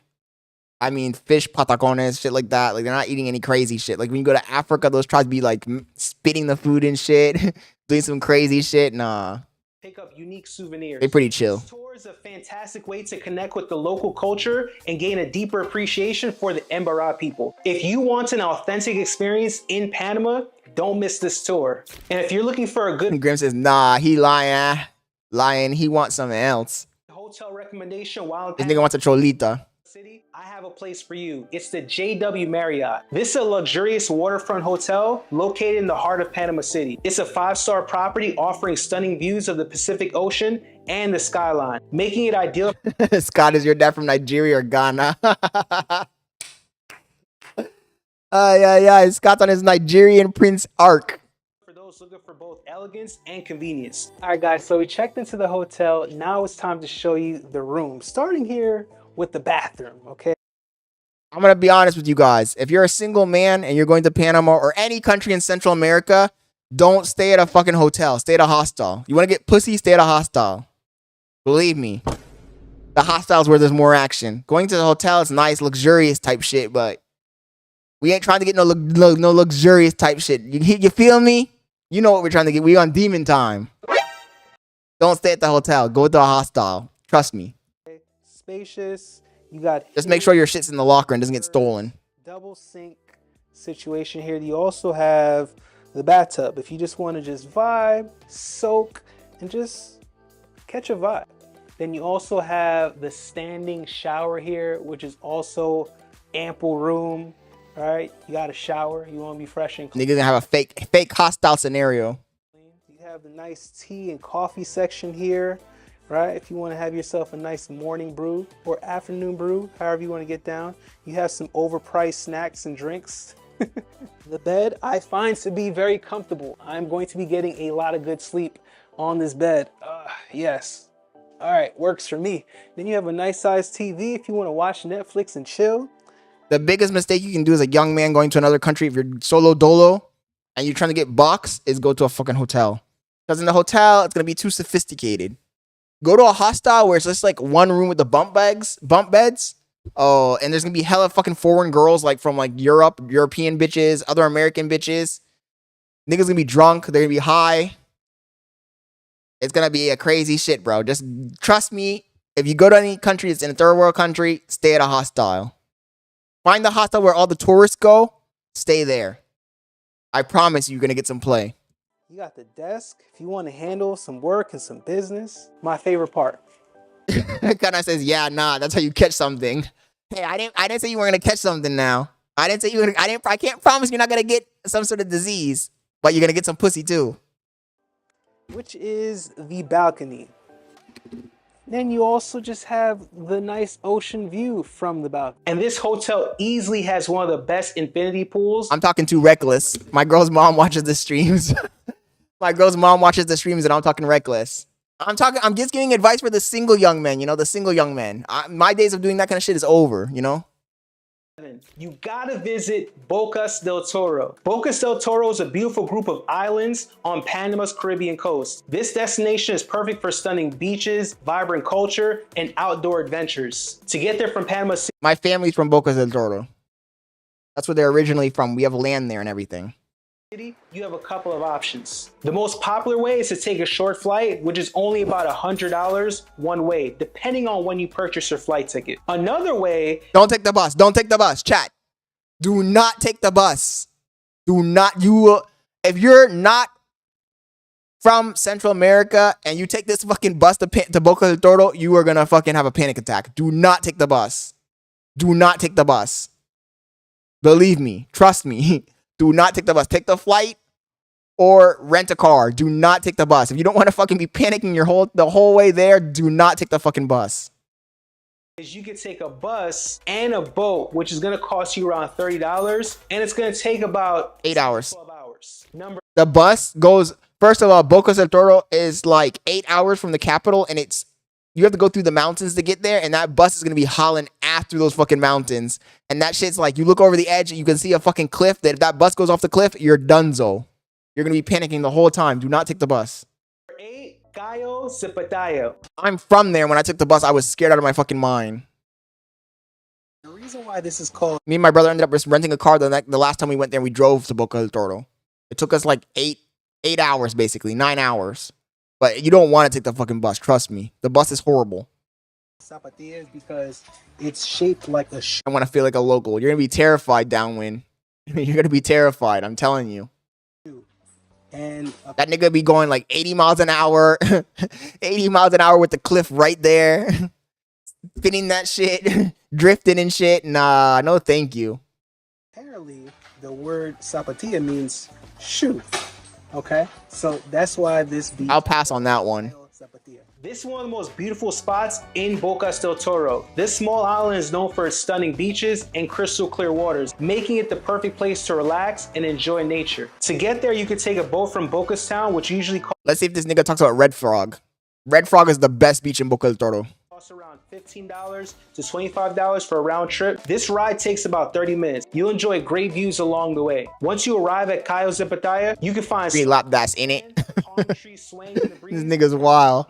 For sunbathing, swimming, and snorkeling. The waters are home to colorful fish and coral, so I would highly recommend bring your snorkel gear. And if you're going with a tour, typically they'll have snorkel gear for you. There are no restaurants or shops on the island, so it's a good idea to bring snacks and a drink. The tour that we went on actually stopped by a nearby island to grab some food to make sure that we're all good on the island. Visiting this island is an absolute must when you're in Bocas del Toro. Number 9, Red Frog Beach. This is see, I told you he was gonna say Red Frog Beach. Red Frog Beach is the best beach in Bocas.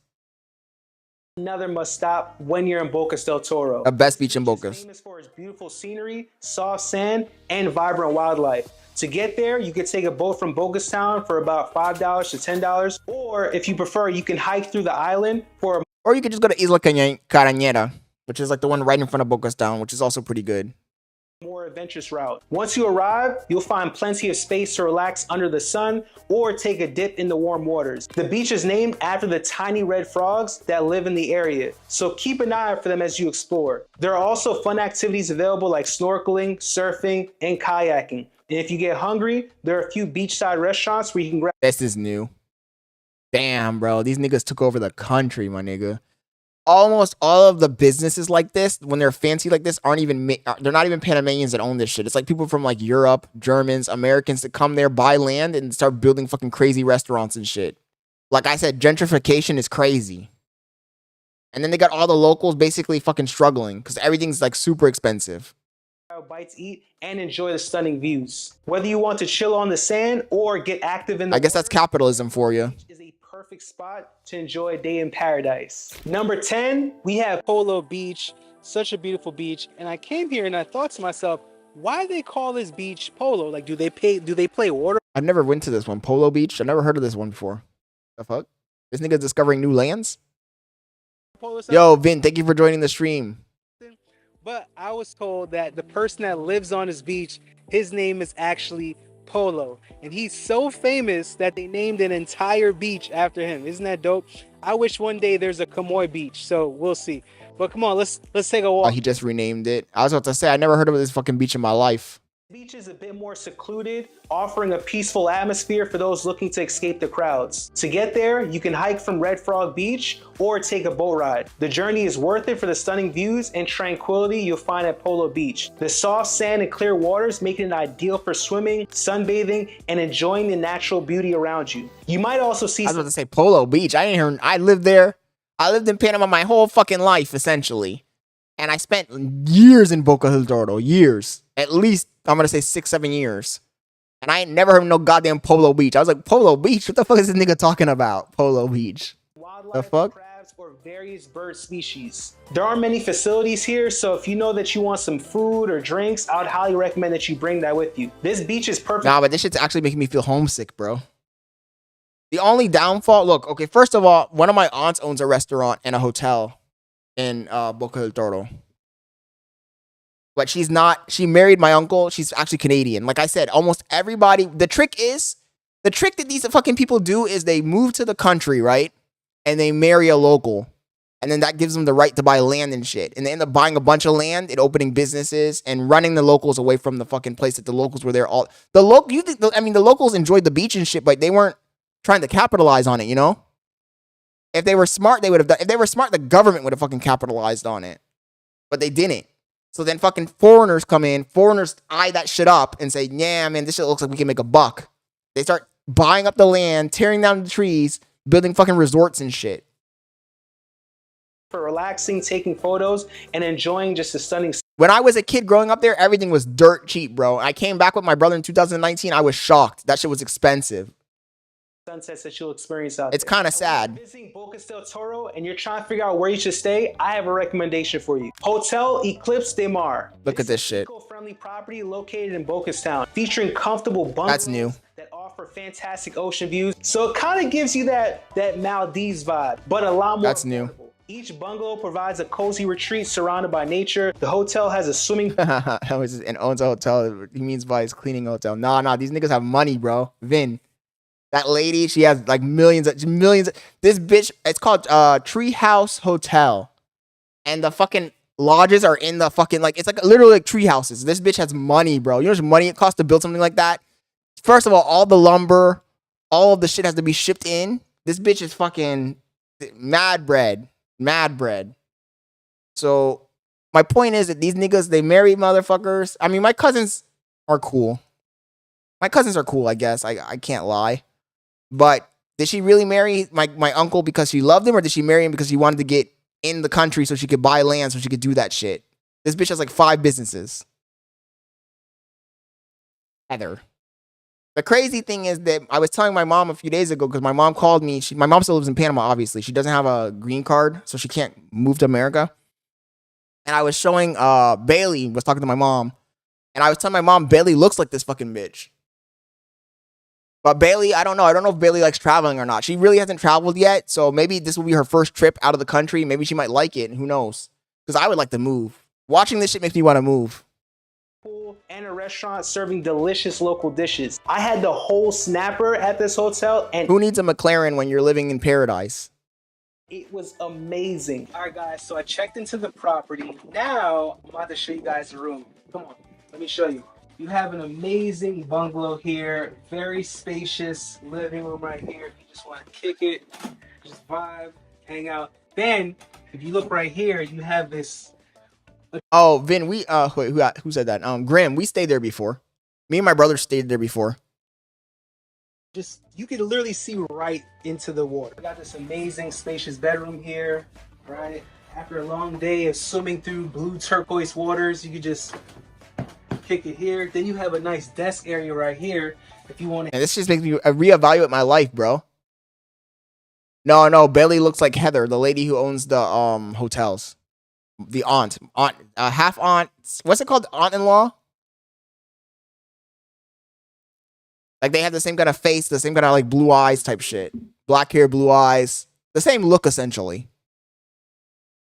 Handle some business, read a book, and then you can just look to the left and you have this amazing oceanfront view. Let me show you the back. I'm not even saying like, oh, white people look the same. No, I mean Bailey literally looks like this lady. They have the same features.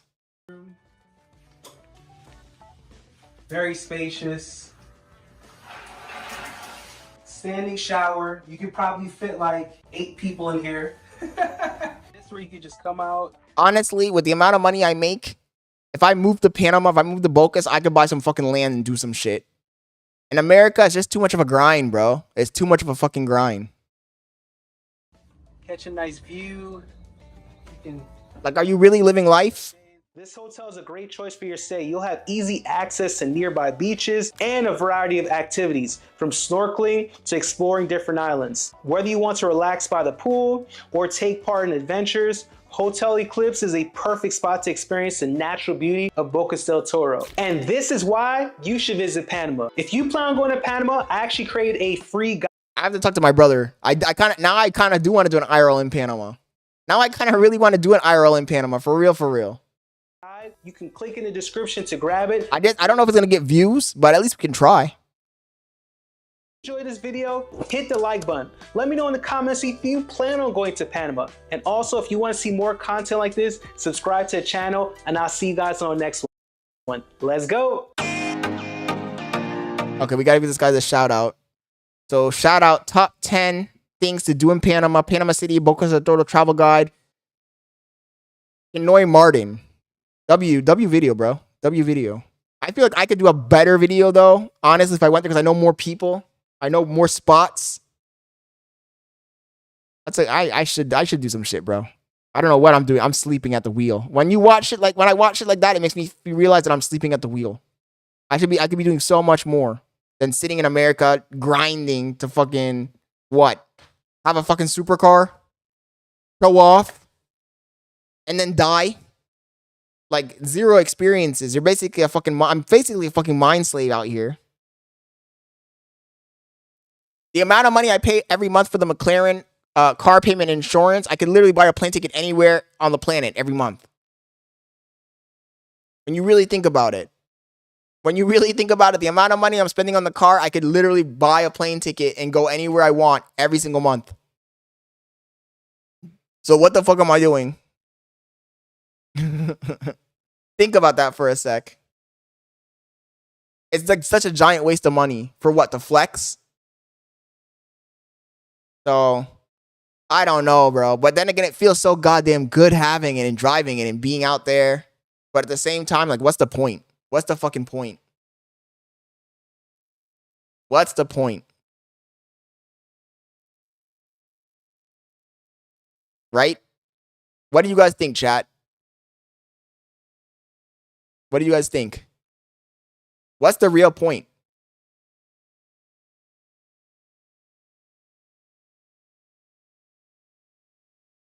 Cookie cutter life in a nuclear household to please Uncle Sam, right? Pay your taxes, work your 9 to 5, consume. Show off to other people so they get influenced and they want to consume as well. It's a trick. We're tricked. I'm brainwashed. Well, you buying stuff to flex, you gotta stop doing that. The thing is, it's not just a flex though, Kanai. It also feels good, bro. Like, for example, today, I don't know if you guys watched the video I dropped, but some dude recognized me. Some random dude I never saw in my life recognized me in the street. He's like, oh, didn't you have a Porsche before? Da-da-da-da. And I guess he follows me on Instagram or something. And then I'm just like, damn, bro. Like, that felt good. The problem is the ego. America feeds getting all this stuff, buying all this random shit. It feeds your ego. It feeds your ego when you pull up to a restaurant in a supercar and everybody treats you super fucking special. But at the end of the day, is it really worth it? Big Foo's got a ticket for going over 100. When did that happen, Vin?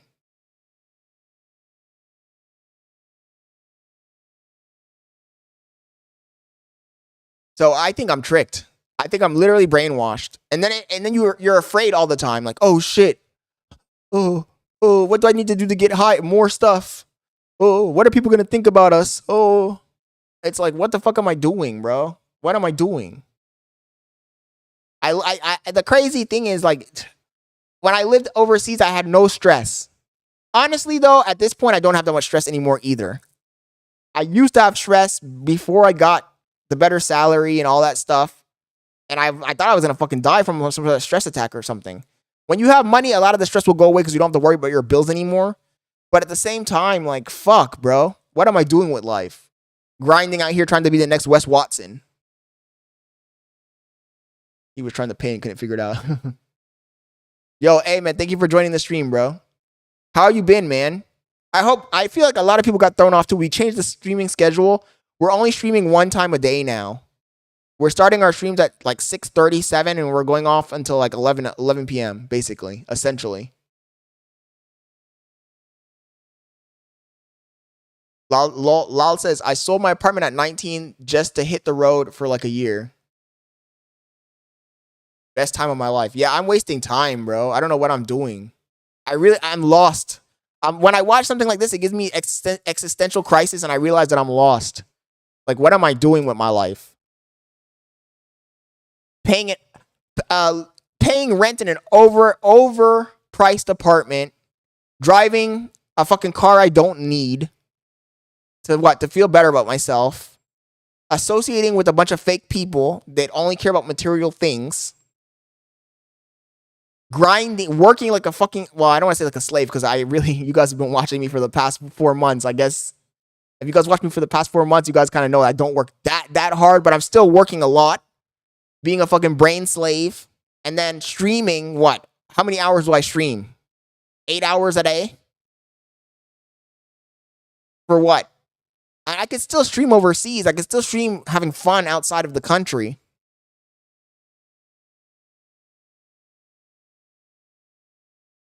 And I says, if I'm being honest, I think you're trying to chase clout. And you just gotta let it naturally happen. That's hard to do, bro. That's hard to do.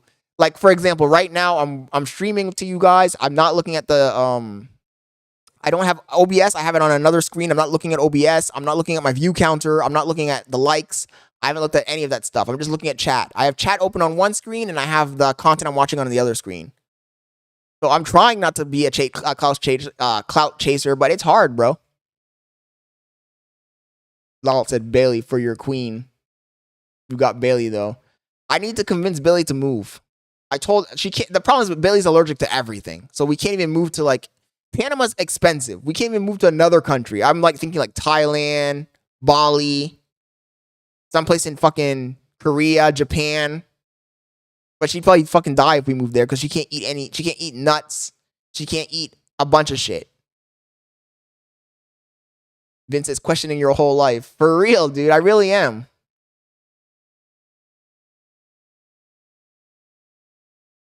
I don't think it's hard. People like you because of who you are, and that's all that matters, to be honest. That's a good point, but it also becomes an obsession. Like, I try my best not to be when I finish my live streams, I try my best to not open up the YouTube app and look at the numbers, like, oh, how many people are watching the views? How many views does it have? But that's hard to do, bro. It's hard to do. It's hard to do. And then you start feeding into it, and then the craziest thing is like when we had the streams that had like 400 to 500 people watching us, and then now we have the smaller streams because, you know, content's been dying down. There's not that much. 2025 is turning out to be a year with not that much content. So, since there's not that much content to react to, original content to react to, and look, the other thing is when I start talking, the views, I just went back to OBS to look something up, and I saw my views go up. So that's the key. The key is that I need to do more content where I just am myself. I talk with the chat. Because that's what people want to see, you know? That's what people want to see. And it goes back to what I was saying a few days ago with the Dutch plant situation. Like, me and these other we don't have the same goals, me and the restreamers. Like, I restream occasionally and I react to the content, but I'm doing my own thing, you know? Like, people want to hear my opinions. But then again, like, I'm a guy who has life experience. Like, I've gone to, multiple countries. I lived overseas my whole fucking life, basically. I'm a software engineer, self-made. I drive a supercar. I have a pretty girlfriend. I have a nice apartment. I live in the city of Orlando, like in the actual city. Like, there's a lot of things that people wanna get to that level where they are also doing the same thing. So I can see why people would want to emulate, but at the same time, me myself, sometimes I feel lost. And after I watch a video like that and I start remembering like my childhood, like growing up overseas, like being stress-free, not having an itinerary to follow, not worrying about, oh, who has a better car, fighting with people over fucking clout, fighting over people over followers, fighting over people about shit that they said on the internet, just relaxing, living life, swimming in the ocean, fucking exploring life, exploring nature. Like, it makes you think, like, damn, what am I fucking doing? How did I fucking end up where I'm at right now? Where I'm just, like, super materialistic. Don't tricks us get at my level. You need to write a book. I guess you might be right, bro. Nobody wants to be your level. That's your issue. Wait, who said that? Questioning your whole life. I don't know. Me being popular in high school made me not like attention or being acknowledged. I like being low key. Got built different.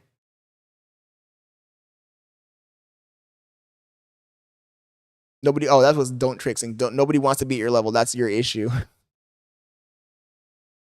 For some reason, I got don't trick and Kanai's messages confused. Get at my level. Have more self awareness. This nigga said have more self awareness. What are you, dude? I'm the most self aware person you'll ever meet in your life. I'm the most self aware person you'll ever meet in your life. I've spent hours and before I used to stream. Before I started making content, I used to sit around for hours just thinking about my life, thinking about shit that I'm doing, thinking about my goals. People think that you just wake up one day and you get a job making like 200K, you get a McLaren and you get success. That's not how it works. I obviously have to be self-aware. This wasn't luck. This was a grind. I've been grinding. But for what? My point is for what? Why am I grinding? What's the purpose of my grind? Like to what? To flex on other people? To feel better about myself? What's the purpose of the grind? What's the point? Let's say I work really fucking hard for the next 10 years and I end up with a Bugatti. I get not a Bugatti, I get whatever the latest Bugatti is for the time. And I live in a mansion, a $30 million mansion in the future. What's the point? I'm still gonna die one day. And what can I tell if my ghost comes back? What is it gonna tell my ancestors, my descendants, I mean? Oh, I worked really hard, I grinded for 20 years to get this. You know what I mean? Like, oh, I was a slave for 20 years to get a Bugatti and a mansion. When you really think about it, it doesn't make any sense at all. There's guys who live on, right now that live on that island that we were just watching that don't do anything at all. They just fucking ride. My uncle, for example, he lives in Bocas del Toro. All he does is ride his bike around. He sells lottery tickets. And he's having the time of his fucking life. This nigga lived his whole life without a real job. Chilling. Getting pussy. Eating good. Swimming in the ocean. And I'm over here grinding. Talking about, I went to the big city. I know everything now. I'm Mr. Sophisticated. I drive a supercar. The fuck is my problem, bro? And at the end of the day, when you really think about it, all of this shit is made up. Vin says, the way I feel about Costa Rica is, though, it's a nice vacation, but I wouldn't want to live there full time. Yeah, but Costa Rica and Panama are different, though. Panama has a mix of things. Like, Panama, I feel like when you're in the city, it feels like Miami. But then you go to the rural areas, it will feel like Colombia-ish. You go to, like, Chiriquí, it feels like Costa Rica and Chiriquí. Like, you have the mix, it's a mixed bag. Grim says, quick question, are you sitting in your drawers? I don't understand. No, I got jeans on. But why? Why the question? The grass is always greener syndrome. Vince says, don't trick is either a troll or a moron. Don't trick says, like, do you really think fresh is a level people should want to be? Damn, I don't know, but fresh is rich, though. See, that's the problem. I'm materialistic. Now, I'm going to be honest. I've always been materialistic since I was a child. Since I was a fucking child, I was materialistic. I think that happens when you grow up in extreme poverty. You start idolizing wealth. But at the same time, what is the benefit of idolizing wealth? And when you obtain the wealth, you don't feel anything. You guys think that when I bought my McLaren, I felt something? Yes, I was excited about getting the car. But when I got it, you think I felt something? I felt absolutely nothing. And that's the trick of life. The trick of life is you could grind your whole fucking life. Oh man, when I get my first supercar, I'm going to feel amazing. You get your supercar, you feel nothing. Nothing. Nothing. When I got the Porsche, my first exotic, nothing. When I got the McLaren, my first supercar, nothing. It's an illusion. It's a fucking illusion.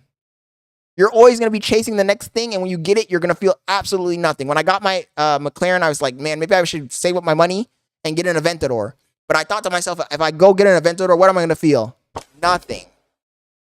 You buy the mansion? Nothing.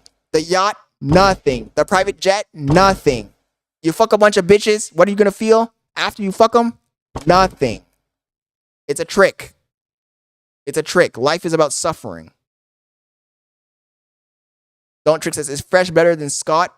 He has more supercars from a different country, etc., etc. Kanai says, that's life, Scott. You're blessed. You're more blessed than other people would trade positions with you within a heartbeat. See, that's the other thing. I feel ungrateful complaining about it, though. You're right. It's a played out story. I came from an engineering school. Everyone I know is a software engineer. They don't have your ego. Grim says, you Trick said that not me. Oh, yo, Trick said that not me. And I says, you're very materialistic. I'm the only child and I don't care about any of that shit. I can have it one day and not the next. The thing, get a Kia. Did I tell you guys about my Kia buying experience? I wanted to get a Kia like maybe 2 months ago as a second car. And the guy tried to screw me over, bro. We'll get into that story another day, though. Let's keep on with the philosophy here.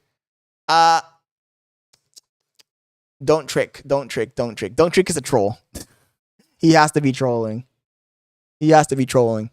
And you are right, whoever said that people would trade their position with me in a heartbeat. And I really can't complain because, I mean, I've been at the bottom. I know how it feels to be at the bottom. I know how it feels to work a really shitty job. Using a fucking fryer all day in a hot-ass fucking room with the microphone. Thank you for coming to McDonald's. May I take your order, please? That shit sucks. I know that. I know it. Working in a call center and cooking at the same time. McDonald's is the fucking demon pit. They got you with a microphone, taking calls, and frying the food at the same time. Doing two things at the same time. You're a chef, and you're a fucking call center employee. I've worked at a call center also, taking calls all day long. I've done so much fucking shit. So I know how it feels to be at the bottom. So me complaining right now when I'm already like relatively successful, have a job where I'm a slave, but I'm not like that slave. I'm not like on that level of slavery. Like I have a job where people respect me, and when I tell people what I do, they respect it, and my boss respects me, and the people that work with us respect us. They respect our opinions. They ask us for advice and yada, yada, yada. So I am in a better spot. I really shouldn't be complaining. But when I look back and I reflect on what life is all about, maybe I'm failing at life. I'm succeeding. Some people would say it's success, but maybe it's not. Maybe it is just being hyper materialistic and shallow and living a life that's not going to mean anything when you're gone. Your accomplishments won't mean anything. It'll be squandered in one generation. Let's say I do become a multimillionaire and I have kids. My kids will squander that shit in one generation. Back to square one. Back to square one. Grim says Dutch alt. Don't trick the Dutch alt. Dutch been doing IRLs with his girl and she don't look like a prisoner. Dutch doesn't even have a girl, bro. Talking about Dutch been doing IRLs. Dutch doesn't even have a girl. Dutch is like, doesn't have a car, doesn't have a girl, doesn't talk in his streams. I'm starting to think that Don't Trick is Dutch's biggest fan. This nigga's live right now, stealing content as usual. The nigga's stealing content as usual.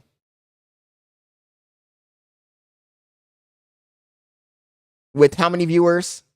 9 people watching. How many do I have? 14.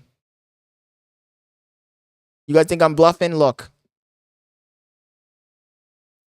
I had to pull him up. Homie has 9 people watching him. His chat, dead.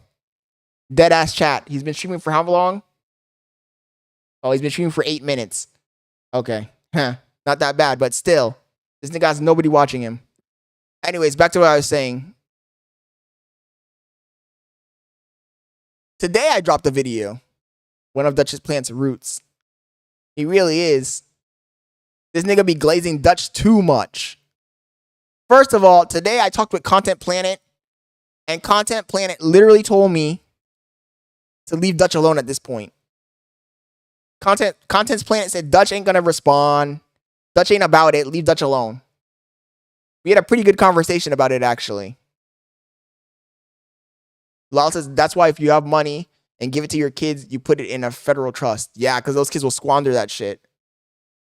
Perfect example is my buddy, Lucas Zoltan. Homie's out here buying Rebeltos, doing all this crazy shit. Like, the fuck, bro? Squandering the money that your parents worked for.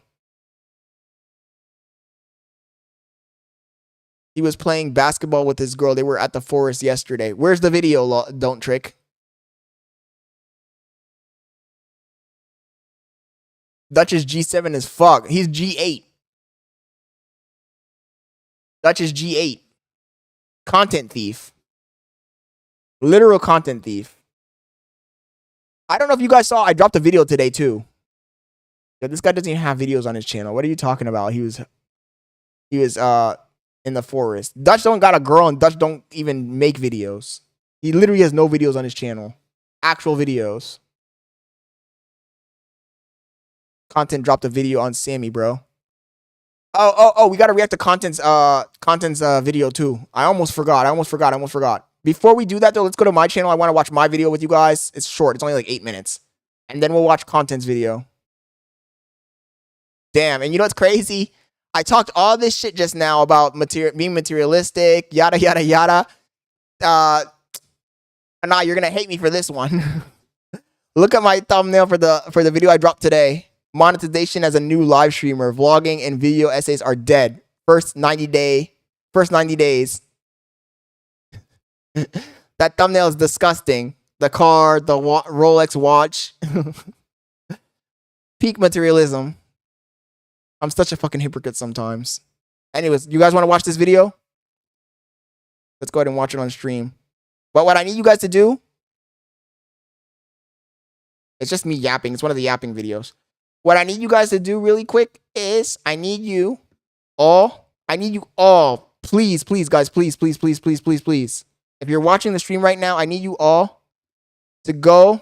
No, I don't got to watch yet. That's also pissing me off. I called. She said that it's still in the waiting.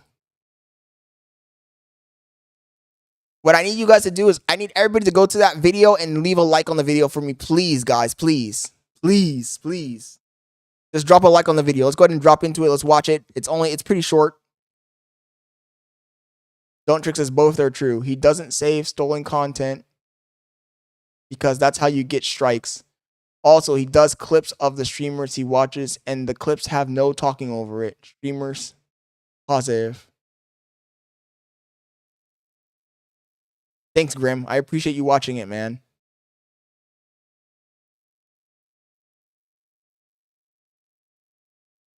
Does he give the streamers the clips or something? Why is there no sound? This is a yapping video. Yo, what's up, ladies and gentlemen, boys and girls? It's your boy, Scott Leonard, bringing you guys another, I want to say live stream, but this isn't a live stream. I just wanted to make a video for you guys going over the back end, what I've been doing for the past 4 months. If you guys are new to the channel, my name is Scott Leonard. I'm a YouTuber. I'm going to say I'm a YouTuber at this point. I guess I am a YouTuber at this point. I mean, I'm making money on the platform. I do live streams. I used to do vlogs. I've been YouTubing. Where did you see this IRL, Don't Trick? Where did you see this IRL? I think you're just making this up at this point because I haven't seen not one IRL from Dutch. Is that how you say it? YouTubing? I've been YouTubing? I've been making videos on the YouTube platform for the past 3 years, 2.5 of which were not monetized, making mostly vlogs until I decided to go full balls to the wall and start live streaming. And I'm going to tell you guys right now, live streaming has changed the game for this channel. It might not have changed my life. I just realized I used the wrong social media tag on this video.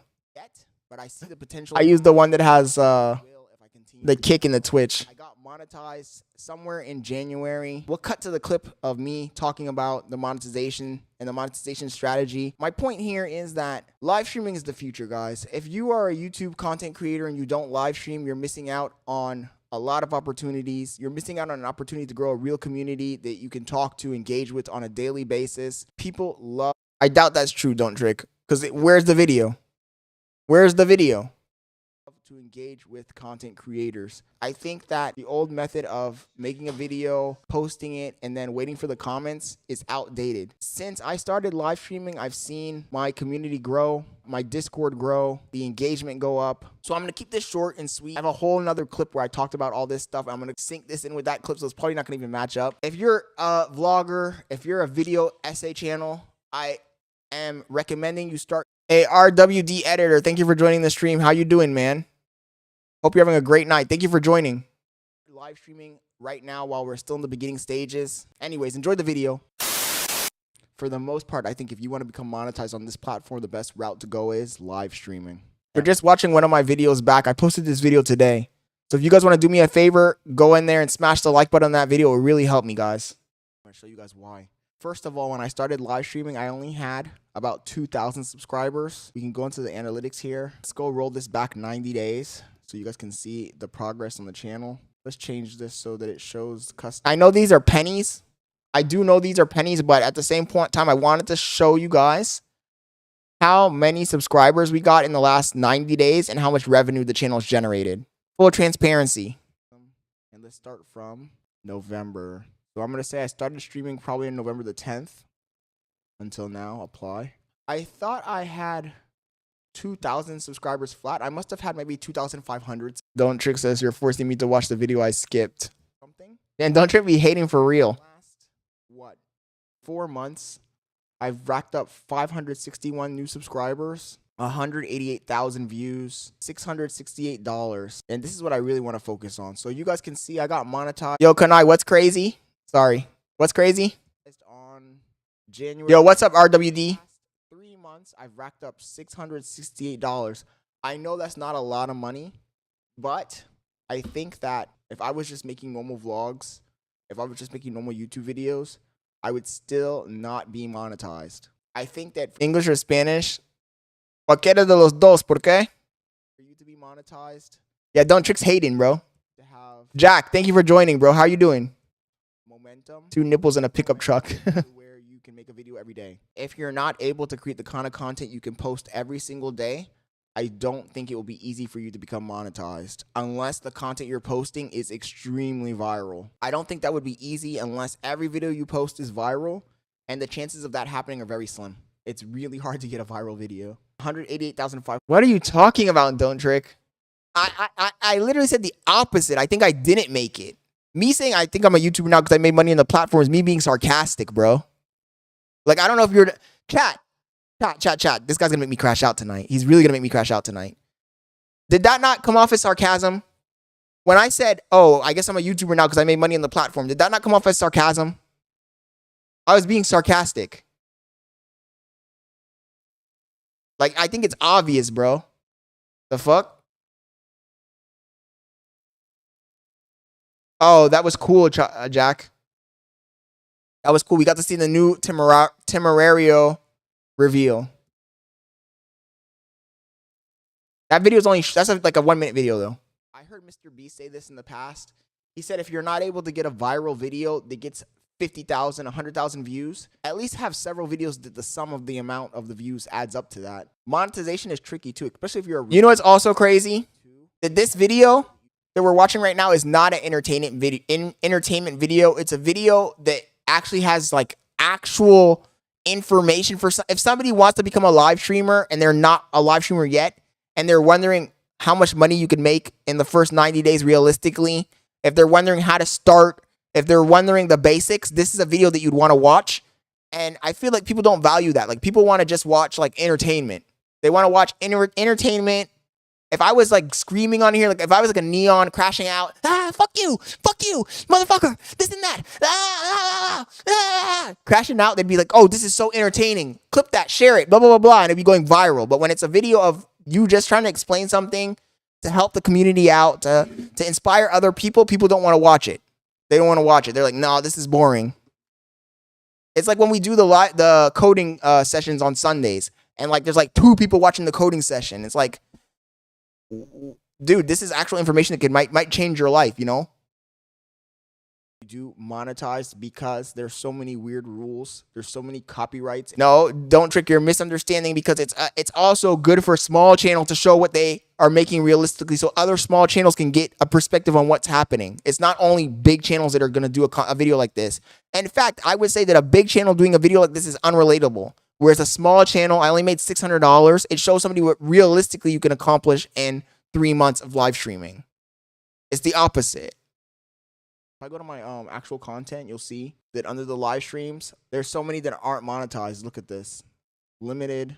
It also shows that when you're live streaming, how many videos are not monetized and how much each video is basically generating. Like, what are you talking about, dude? Yo, what's up, RWD? Limited. When it's limited, that means that you're just not. RWDs is M-gluted. limited. Jack Doherty. Sharing as a live streamer. I don't remember why this one is ineligible. There's copyright on it. Oh, there's like music. It also shows what happens when we watch a video that has music in it and why I'm always complaining like, oh shit, this video has music. This video has music. It's because this is what happens when the video has music. Usually I go through these and I remove them. You can see that most of the videos are limited. So what that means is that they're not going to pay out as much as a video that's just a normal, fully monetized video. And most of this monetization that I've had so far has been through donations. So I have a few memberships, 14 members. There's been 11 cancellations, which, this is going to always churn. So you just need to keep this number up. You got to just get as many freaking people to sign up as members. But title it like that because I bet click-off stats are all around this time. If you guys are watching this channel and you want to learn more, become a member. Reaction content is up and downs, is what I've seen. Sometimes you get videos that get dude, it's a crap video, but taking everything so seriously. It just depends on what's happening on the day. I try to live stream every single day, which is why I'm saying that live streaming is the easiest path to go down. I swear to God, I'm gonna crash out tonight, guys. I'm gonna crash out. You can live stream every single day. My broadcasts are usually from like 7 I'm gonna crash out. 10, 11 p.m. at night. We have our little routine. We have the same people that come in every single day. Basically, you know what? Let me just steal some content. Actually, extra people in here that are not the usual viewers. That's when the channel starts to really make money. When we have viewers that are not the usuals. So when we move this back to November, Jack says last time I mated with a farm animal, I was delusional as well. Wait, I played the games. What games? January is 199. February we did really well, 334. And then March so far, we have 133. And then we can see where the revenue's coming from. Videos, only $30 came from videos. Shorts, only $1.62 came from shorts. Almost all the money came from the or go outside like Dutch Plant. Next time Dutch Plant goes outside, please screen record it. I want to see. I don't have the energy or time to watch Dutch Plant. But next time he goes out in real life, I want to see because I doubt. I'm calling cap. Everybody drop the cap. Drop the cap image in the chat. I'm calling cap. I'm calling cap. Ain't no way that guy went outside. No way. Where is the cap?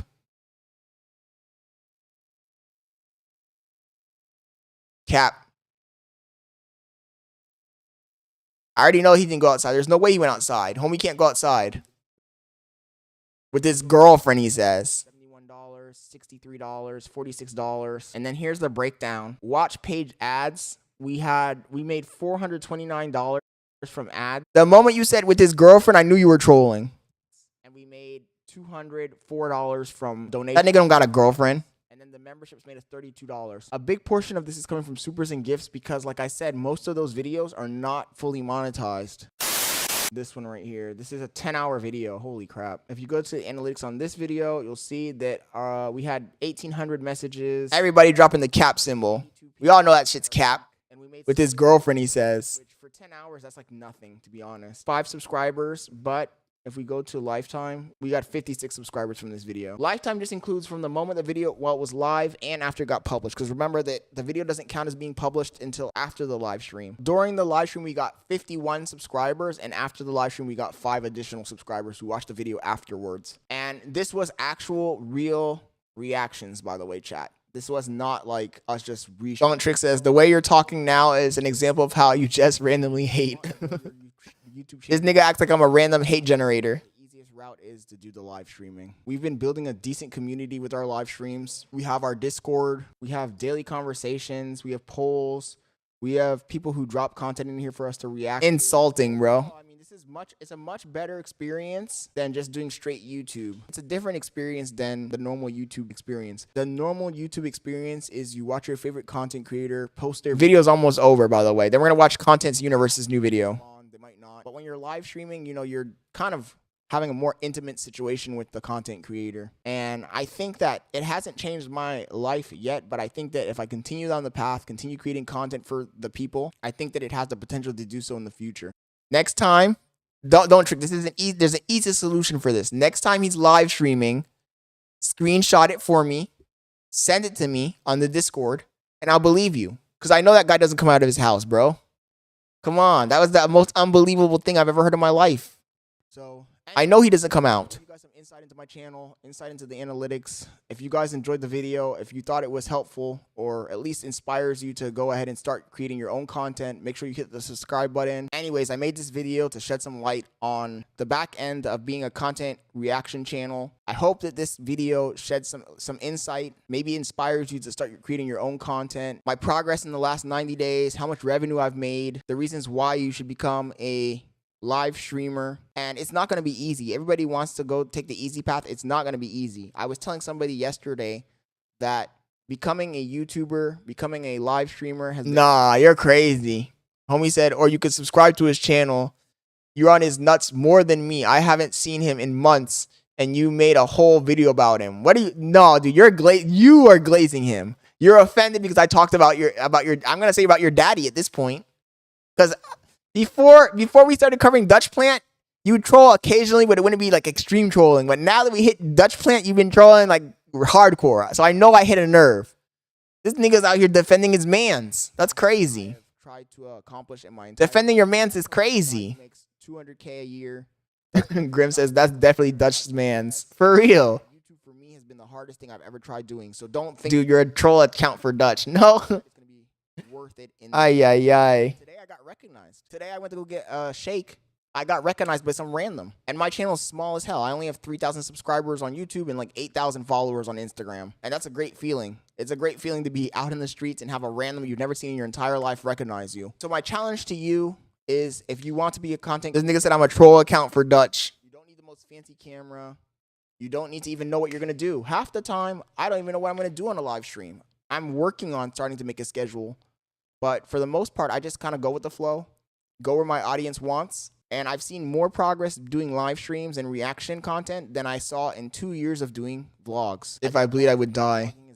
What do you mean, RWB? What's trending right now is live streams and IRL live streams. Go out in the real world, put yourself out there, make some content. So anyways, if you guys enjoyed the video, make sure you subscribe. Hit that notification bell so you don't miss future videos and so you don't miss when I go live. And don't be afraid to become a member, guys. Every W video, Scott Leonard. Hey, Scott, hey, applause for Scott Leonard. W video. W video. W video. This nigga knows what he's talking about, man. W Scott Leonard. W Scott Leonard. Anyways, let's see the video that Contents Universe dropped. He dropped more than one video, actually.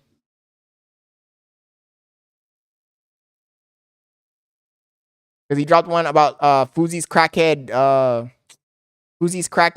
trainer. I saw that one last night. I didn't watch the whole thing though. Let's watch it. Let's start from the beginning though. I skipped through part of it, I think.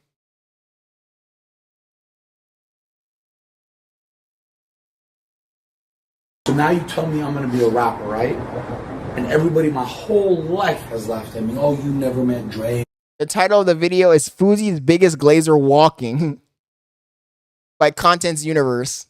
Let's watch it. Oh, you're a stalker. Oh, he don't know you, little bro. Oh, you're this, you're that, mother. And I take a picture in his house.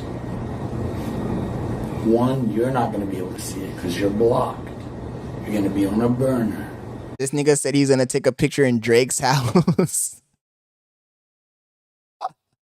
After everybody called him a stalker. That's crazy. This is actual delusion. Don't trick. This is what delusion looks like. The fuck you talking about? You're gonna be on your girlfriend's phone. She's allowed to follow me. I'm in her DMs. I'm actually flying her to Drake's house. She likes my music. She's a fan of the music. I met her on tour. Please subscribe, y'all. Please subscribe, bro. I'm 27 and I'm broke as shit. The Fousey. Yeah, this guy's a cool guy, bro. This is content creation at its best. Homie is humble, chill, cordial, makes actual good videos with actual reactions, where he actually edits the video and actually talks about what he saw. Not this fucking content thievery that fucking Dutch Plant does. Fuck Dutch Plant. Biggest Glazer award goes to Sammy, and he takes the cake. By Sammy. The Adderall plug. long shot. Now, if you don't know Sammy, Sammy is Fousey's personal trainer, for now, at least, because this wasn't looking too good for our boy Sammy. Did you eat on dinner with Neon or no? Neon? Did you go? He said Neon, like he insulted his family or some shit. He said Neon.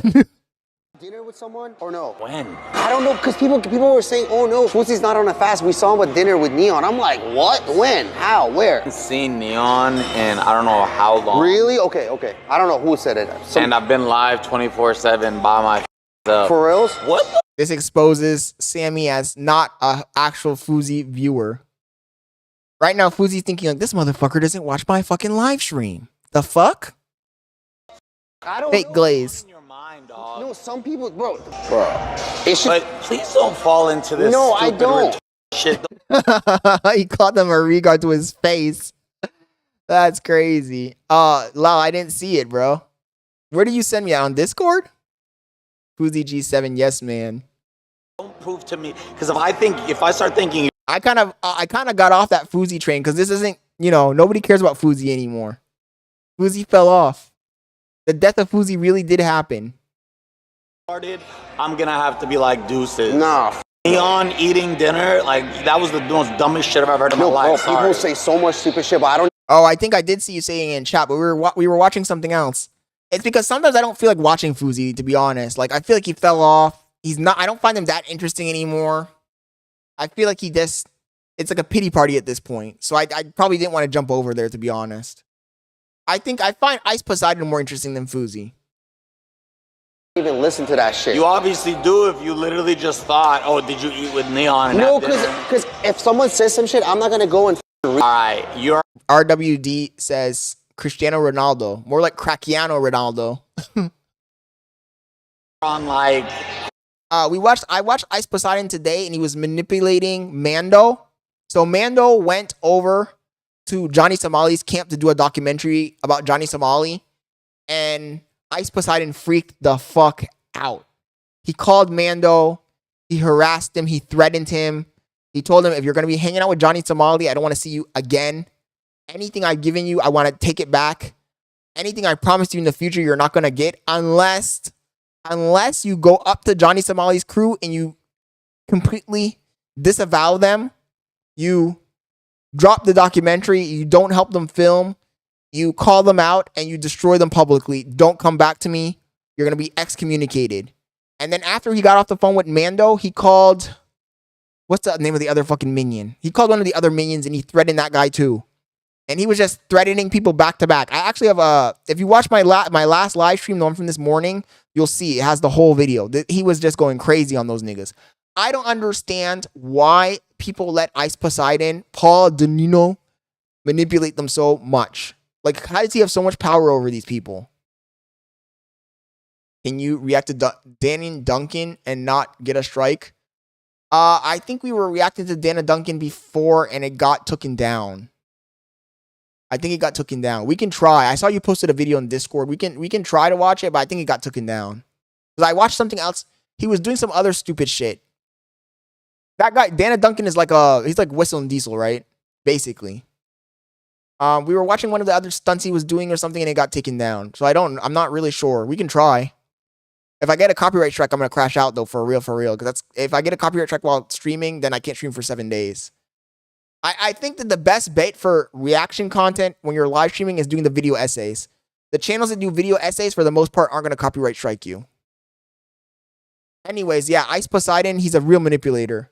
He's starting a cult. He's basically... CX is a cult. You see that shit, the movie Happy Feet? Happy Feet, the penguin movie? Yeah. You're on thin ice right now. If I hear one more dumbass shit like that during my fast, wallah, I'm gonna be like, dude. And they were really scared, though. I don't understand how he has that much power. I guess he could blackball, but at the same time, like, damn, bro. Ice Poseidon over here sitting like he's the king. He's the king of streaming, basically. Okay. I swear to God. My live right now, I might as well end it. Go true. jack off 50 times. That's not true. Go get 60 happy endings. What did he just say? Roll that back. I might as well end it. Go jack off 50 times. Go get 60 happy endings. Eat all ass in the world and break my fast You through wouldn't that. lose that weight, bro. If you see the transformation. Clearly, it doesn't matter because even the person trading me thinks I ate at a restaurant with Neon. Bro, I. Damn. Damn. Damn, Fousey about to cry. Upright. Chat, my apologies. I swear to God, I don't know the It's history. not their apologies. They're gonna take your side on this anyway because they're the dumb who don't bro. No. Oh shit. Homie kicked the camera. Ain't no way homie hit the kick the camera like that. That's crazy.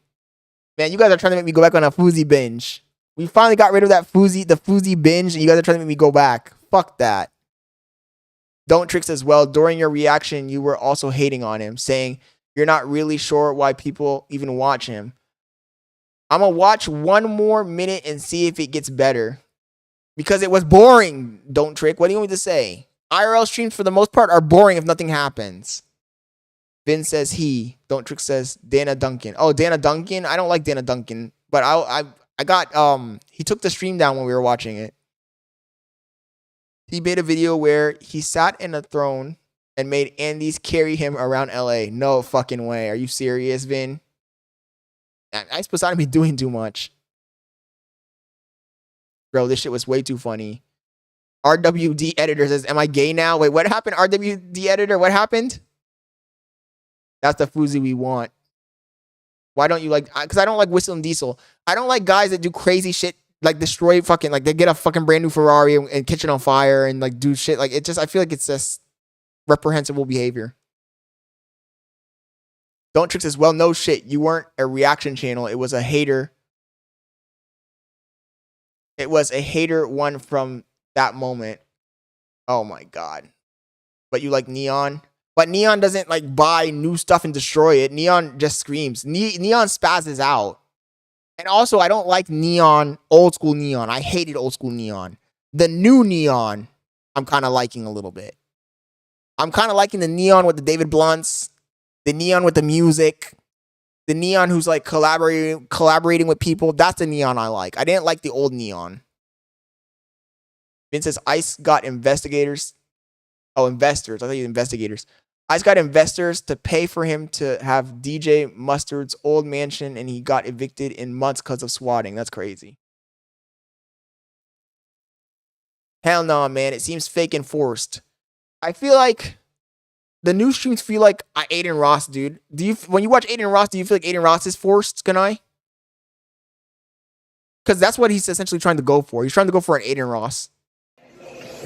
No, this is bullshit, dog. This is bullshit. No, not lie. This is bullshit. Bro, I sold my privacy and everything for 30 days, bro, just to have some mother dissect if they think I'm really doing it or not. Bro, it's very possible that Sammy will be in Fousey's life for about half of the time. He was rocking with that woman that shall not be named, Joannie. To be honest, Fousey does not have the best record of keeping his homeboys, or really any— Yo, Scott, are you green? What do you mean by am I green? Green how? What do you mean? male associates for that matter. Or now. And I says, nope. People like Aiden because of his personality. Neon gets people to like him because the things he does. Yes, I know what you mean, Kanai. I know what you mean. But what I'm trying to say is that structurally, he's trying to be like Aiden Ross. Now, personality-wise, he's not there yet. But I feel like he can improve. Don't you think he can improve? My point is that he's trying at least. He's not doing the same dumb shit he originally did. Now that I think about it, anyone at all. Believe it or not, it's really actually hard to say with certain. Amos says, "Rest in peace, Joannie." What did he do to What did he do to Joannie? Because everybody's always saying R.I.P. Joannie, Joannie this, Joannie that. I wasn't watching Fousey for that era. What did he do exactly? But I think they just can't deal with his temperament. Also, I believe that Fousey has some sort of a cycle. Once he sees that he can disrespect you, even in the tiniest of ways. Of course. And sorry for having this peak. But of course, once Fousey sees that he can disrespect you, and you ain't going to do nothing about it, you're not going to fight back, he's going to continue. He's going to go all the way. You give this nigga a finger, he's going to take the whole arm. seems to snowball from there and you cannot stop it. The disrespect just gets stronger and stronger as you keep taking it until you just can't take it anymore. You snap. That he has, like with Ahmed, where the power dynamic is so skewed, it becomes their relationship's whole personality, if that makes sense. So he's gonna come from an executive position. So he's gonna— Oh, I reacted to this video and it got so many goddamn views. This clip of him yelling at Ahmed and then kicking him and Greggy out to the back got so many views. This was when I first started watching Fousey. Poor Ahmed, bro. Ahmed's getting bullied back to back. be able to be a 10 times better assistant already. Now all he has This to was before Dubai. do is be there long enough to match the 10 years. Yeah, but an No, argument. Ahmed, there's no argument. I'm the CEO. It's what I'm telling you. Argument. Homie said there's no argument. I'm the CEO. That's what I'm telling you. Shut the fuck up and listen. Ay. Imagine getting talked like this. Talked down to. Imagine getting talked down to like this as a grown-ass man. That's crazy. All you want, you're gonna get fired in 6 months. You're gonna get fired in 6 months is crazy. I'm telling you that right now. In 6 months, if you don't change, on my mother, you're gonna get fired. I don't care about that, bro. That's not what I care about. Now, Sammy, I like Sam. I hope Sammy never see this video. Please, Sammy, don't hop on YouTube and search your name, Sammy. Contents Universe says, I like Sammy. Sounds like you're trying to get an Adderall plug. Because overall, Sammy is a pretty cool dude. He's just catching a stray right now. So in actuality, he's a W bro. And on top of that, he's just a breath of fresh air in the Fousey universe. The problem— I feel like Ahmed just goes through cycles as well. Like, I feel like when you're around a person like Fousey tearing you down all the time, you just end up giving up. And I feel like that's what's happening right now. Ahmed just gave up. He's like, you know what? All this fitness, all this working out, all of this, like, shit, I was on this grind, forget about it. It's not going to work. Fousey already like planted the idea subconsciously in his mind that it's not going to work.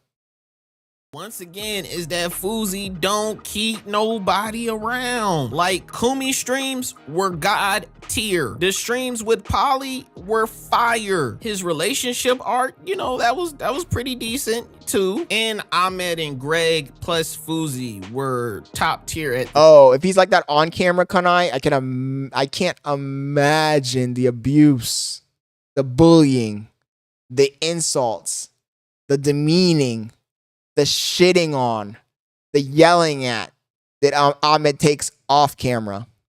I don't even want to mention that shit. It's like an abusive relationship. And Yo, RWD, what's up?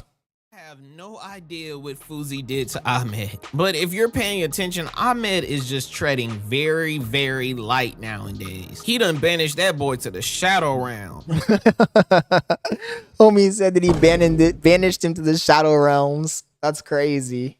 Now we got Sammy the Tweaker. And I call him— Yo, you need to go to sleep. RWD, I never asked you, where are you from? And thank you for joining the stream, bro. And if you're not subscribed, make sure you hit that subscribe button, brother. You joined— I think you are subscribed though, right? You joined us when we were watching the Cenat live streams like maybe a month ago, if I'm not mistaken. I got a good memory. I remember the username, if I'm not mistaken, right? Anyways, thank you for joining, bro. It was good having you in here. Because he's always on a, what do you say, a quarter of an Addy and an espresso shot. Like, he is always on 10. When was your last relationship? 2 years ago, but it was long distance. She was like, hope to see you again, bro. Thank you for joining tonight. Oh, hell no. Oh yeah, Vin says Ahmed ate 70 nuggets, then went to the gym to run. What the fuck? Ay. 70 nuggets is like how many calories? Probably like 6,000 calories, 5,000 calories. Nigga, when you run, if you run 20 miles, you burnt like, I don't know, 300 calories and you just ate like 7,000. GG's, bro. GG's. I'm sorry for laughing. I'm sorry. She's in Europe. What the are you gonna do with a girl? Bro, I bounced, bro. She traveled back. Jack off on FaceTime. Went back home, bro. Oh. She went back to Europe. Yeah, take off your shirt. Oh. Fousey been on this feeding, getting him fat arc. For real. He's a feeder. There was only so much you could go back to Europe. She'll come back here. I'll go back to Europe. It was exhausting. You visited her in Europe? Oh my God.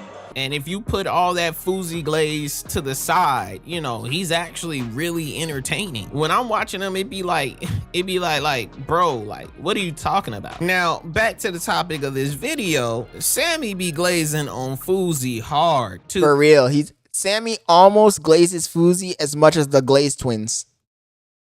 Who glazes more, the Glaze twins or Sammy?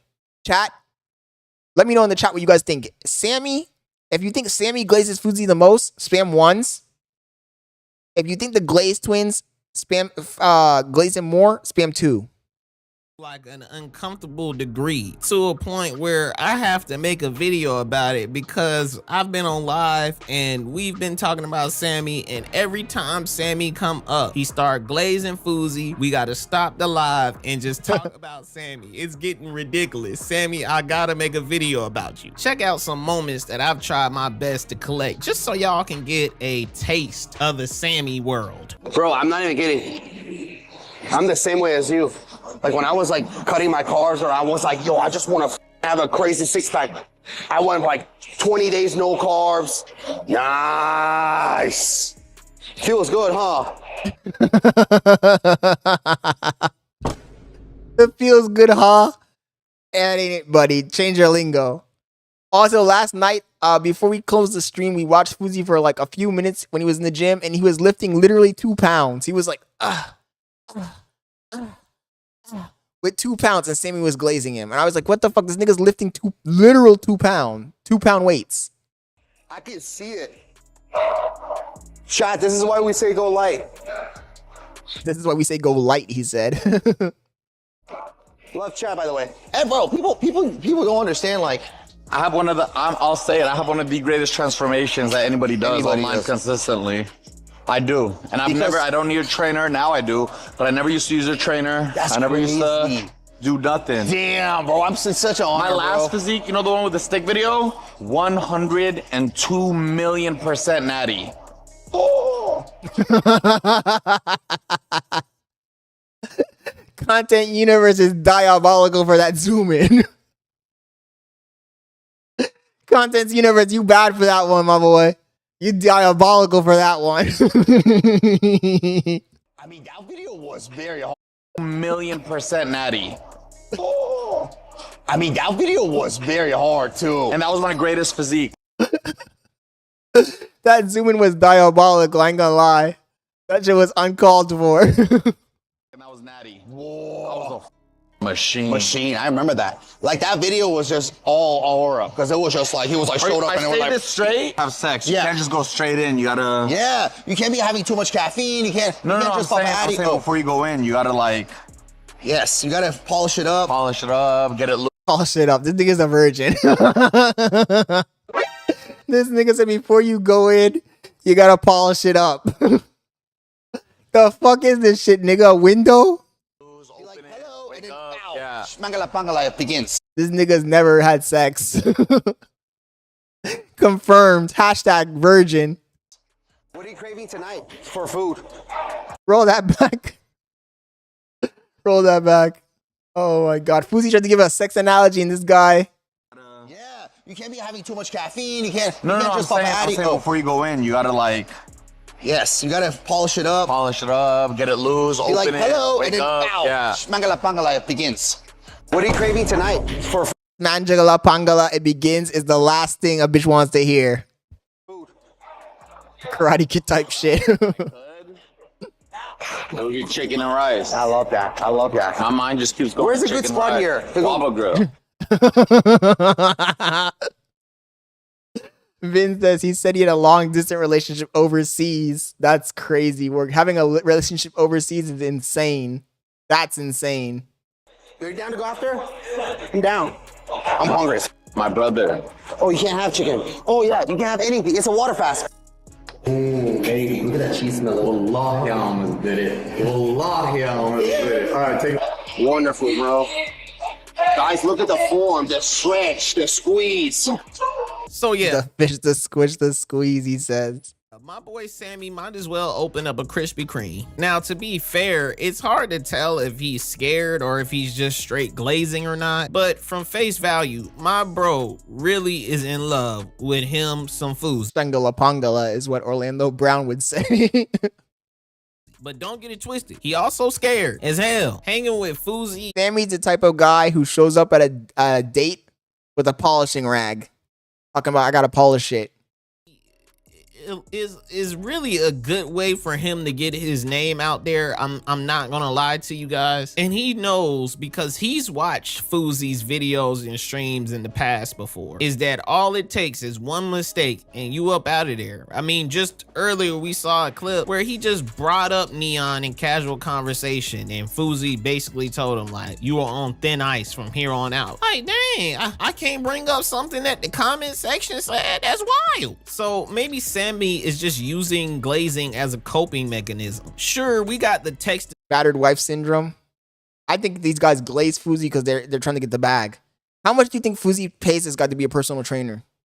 speech comments that basically say, oh, Fousey, you've changed my life. Fousey, I've been watching you ever since I was like 10 years old, and I grew up with you, and you were the best. Toto says 5K? 5K a month? Nah, that's too much. If he pays him 5K a month, damn. W glaze, I guess. But I'm always a little bit skeptical about those comments. Sometimes I feel like he pays him in clout and attention. You're probably right, Kanai. I wouldn't put it past him. The people that spam those comments are the he pays him in G7 coin. Same people that come on other platforms and start to straight up dog them out. It's like they want to play two sides of the same coin. Like they want to glaze them and then they also want to hate them. Like I said, Fousey fans they got a weird parasocial relationship with bro. And strangely enough, I always get this eerie feeling that Fousey knows that as well. Of course he does. Some of you guys are obsessed with this guy. Like, I watch this guy casually because I think it's funny occasionally, but some people are obsessed with this guy. I'm like, why are you so obsessed with this guy? First of all, Fousey fell off. We're probably the only ones on the internet right now talking about Fouseytube. Fousey fell off. Who the fuck is Fousey? Nobody's watching Fousey. Never really truly seems to take in glaze positively. He's always indifferent or maybe even slightly annoyed if you really know how to look at people's faces. Now, when it comes to kids glazing him, yeah, he'll be happy about that. He ain't gonna be a Poor Kanai. We got Kanai over here being tortured. No, I told everybody in the chat I jumped off the Fousey train. I'm trying to not watch no more Fousey. Occasionally we'll check in to see what's going on with him, but it's boring. It's depressing. The vibes are off. Whenever I watch Fousey and I end the stream, I feel mad depressed. I'm not gonna lie. A-hole, because kids very rarely lie and they don't really care if you're famous or not. Like, they're gonna say whatever they think. They don't need you for anything. They got a mom and dad, hopefully. Is that normal?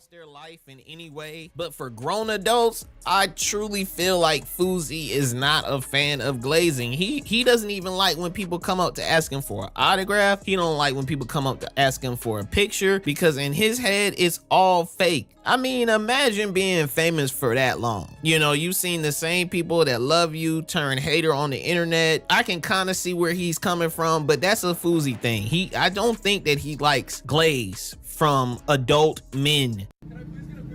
Why? Asking why is crazy. Sure. 3 grown men see me go and say, can I get a picture? Why? Because you're a spectacle, bro. So I've just always wondered like why grown men want pictures. I don't get it actually. I'm sorry. It's nice to meet you. I'm Pretty good. Nice to meet you. So that's a crazy thing to say to one of your fans. The people who gave you the clout to begin with. Fousey and Sammy's relationship is that I think Fousey is highly aware that Sammy will say anything just to be in his good graces or say whatever he thinks Fousey wants to hear at the time. Fousey just seems to ignore it, but I don't think that he likes it or respects it at all, which is just going to keep leading into more fractures in their relationship. I'm predicting it now. One thing I've noticed about Fousey is that he loves to stroke his own ego, but when it comes to other people, I think that it's part of the job, Kanai. Mike Tyson said it best. It's part of the job. You signed up for it. You should be grateful that you have fans, because if you don't have fans, then you fell off and you're going to be struggling. Mike Tyson said it. He said it straight point blank. He said, so for you to be upset with your fans and to not want to sign, do the signatures, and go out for interviews, he said that that was an insult to the fans. I don't know if you saw that clip with Mike Tyson, but he said that shit on one of those podcasts. I think it was on Joe Rogan. And he's right. He's 100% right. The fans made you. Without the fans, then who the fuck are you? The fans made you. And yet, guys like Fousey, they really be talking that talk and trying to shit on their fans, which I think is crazy. Stroking his ego, I think it just makes him uncomfortable, to be honest. But you know, some people, they will never learn on how to read a room. So let's put our prayers out to Sammy. Hopefully he makes it out of the Fousey matrix. Hopefully he continues to be a character in the Fousey universe. He really does make some of those streams where Fousey just wants to just show us his body for hours on end, and we really don't want to see that. Majority of his fan base is men. I think his whole goal is to try to be an inspiration, but yeah, we just don't want to see that for real. So, but anyway, like, comment, and subscribe. You know, please check out some of my non-Fousey videos. You know, if you do end up subscribing, I'll highly appreciate it, and I'll see you guys again next time we decide to make a video. Contents Universe. Contents Universe was telling me that he was kind of struggling a little bit to get views outside of the Fousey content. And it's because I feel like the Fousey audience is very, very possessive.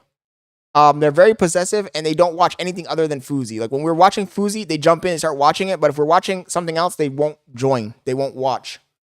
So I definitely don't want to box myself into that category. I feel like we watched too much Fousey already. And if he's not crashing out, if we're not getting the insane Fousey, then I don't want to watch it. Now, if he goes back to being crazy, like completely unhinged, then we'll go back and watch it. Because that was funny. And I'm sorry.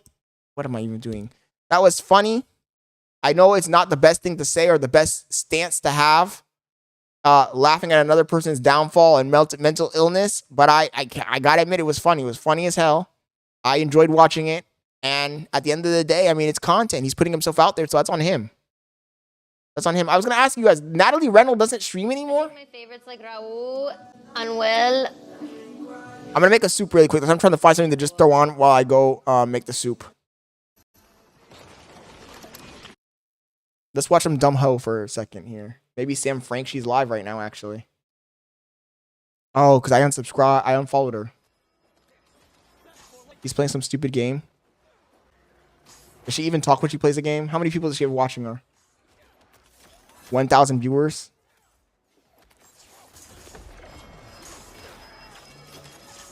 Did I download this game, chat?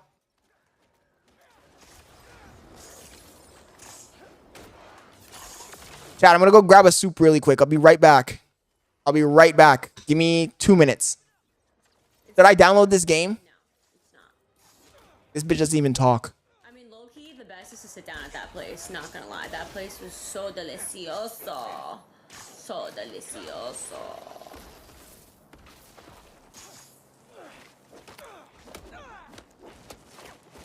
Duo! Let's go. We did it. I dropped the pin for EMTs. They'll take care of these people. Good thinking. I'm praying you come up again today because I just got robbed on every slot. No!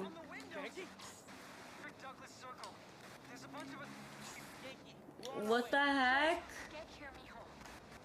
I sent you 100 beanaroos. You lost it all? Play blackjack, bro. I don't think Harry's the one doing it. At least not the Harry I know. Then who is? The symbiote? Yeah. I'm no expert, but it seems like it's trying to make itself a new home.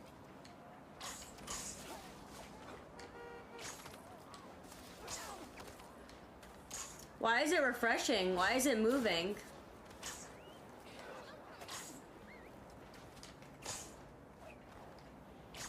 Why is it moving so much? Oh, hell no. What the fuck? Nah. Harry? That's Harry? I need tip. I'm down 1K. What the heck? Why is what moving the marker? Symbiote smash.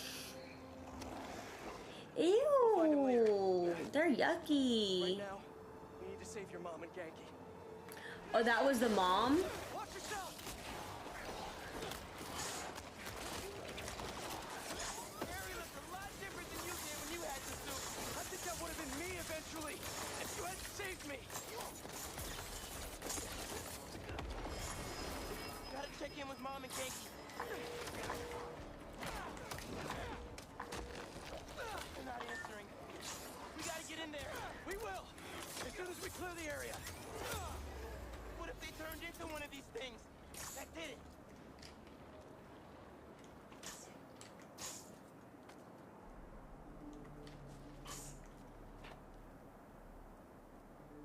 Where's the marker? We need to blow that shit up. Spider-Man, it's you! Yeah, the doors are stuck. We gotta move these tendrils somehow. You need to hurry. 9 to 5? 9 to 5 is fire, bruh. These tendrils are alive. Connected. There's gotta be a central nerve somewhere. Bingo!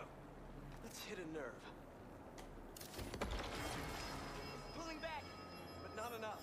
They're still trying to get into the trains. Chat, has anybody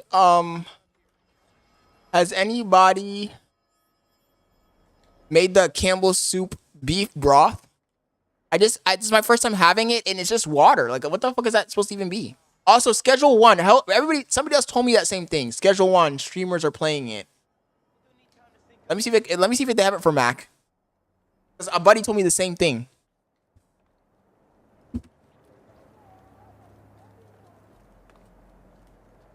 How do I get there?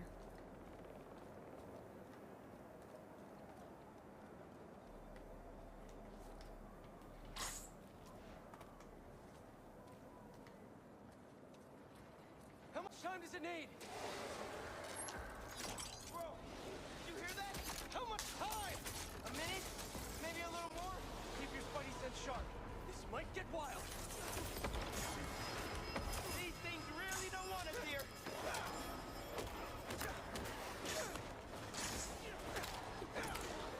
Nice job! Pete, they're near the heart.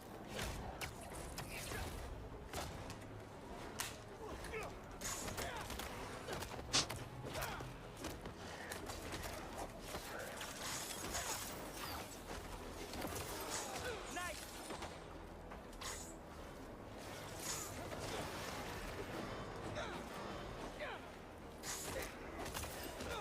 Right on time.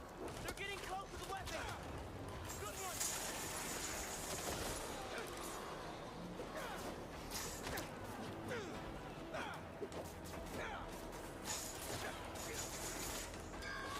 I don't like this.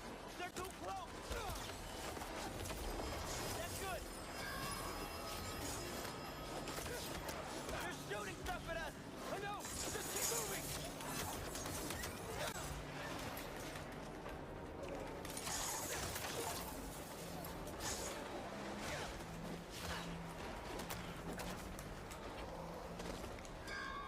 We need to stop these guys now. Those people are counting on us. Almost there. We need one more to sink.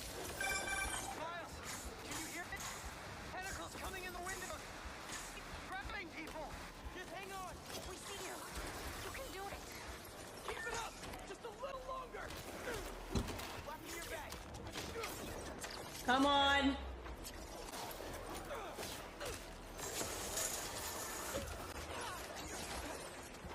Oh, hell no. Just a few seconds longer. Okay, enough Sam Frank. Damn.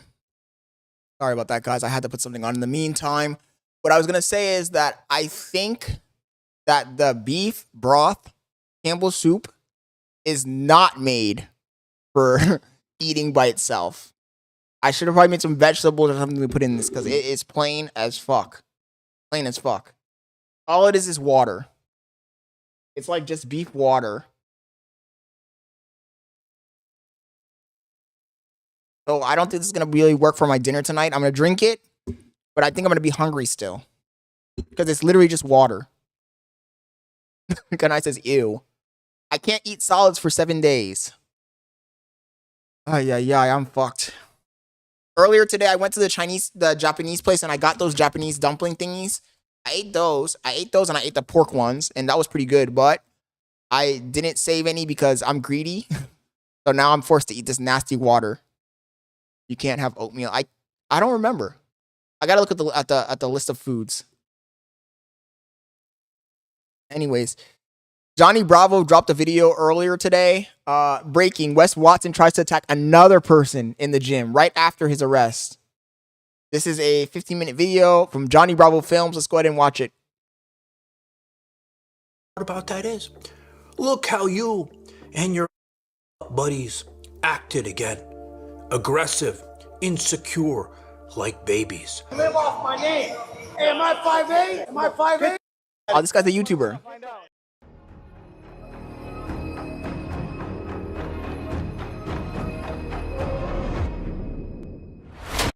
We've watched this guy before, this YouTuber that makes fun of Wes Watson. He dresses up like Wes Watson. He kind of looks like him a little bit. That's funny. Let's see. Oh my god. Oh my god. I can't believe it. W Johnny Bravo Films for covering this. You know, when I go out for a drive, it's my best therapy. I start thinking about things, and sometimes they're the best ideas. Wait a second. I just remembered another one from when I was a kid. Johnny Bravo Films. I gotta admit, this guy, prison gym. Vince is the prison gym. I gotta admit that Johnny Bravo Films look like a cool dude to hang out with. Let's keep it a buck. These assholes gonna be Wolverine. Wannabe. But he's funny. Titties sitting in a tree. P-E-G-G-I-N-G. First comes love, then comes marriage, and then comes another asshole in a baby carriage. I better write this shit down before I get home. These pieces of shit. You know how pissed they're gonna be? Pieces of shit.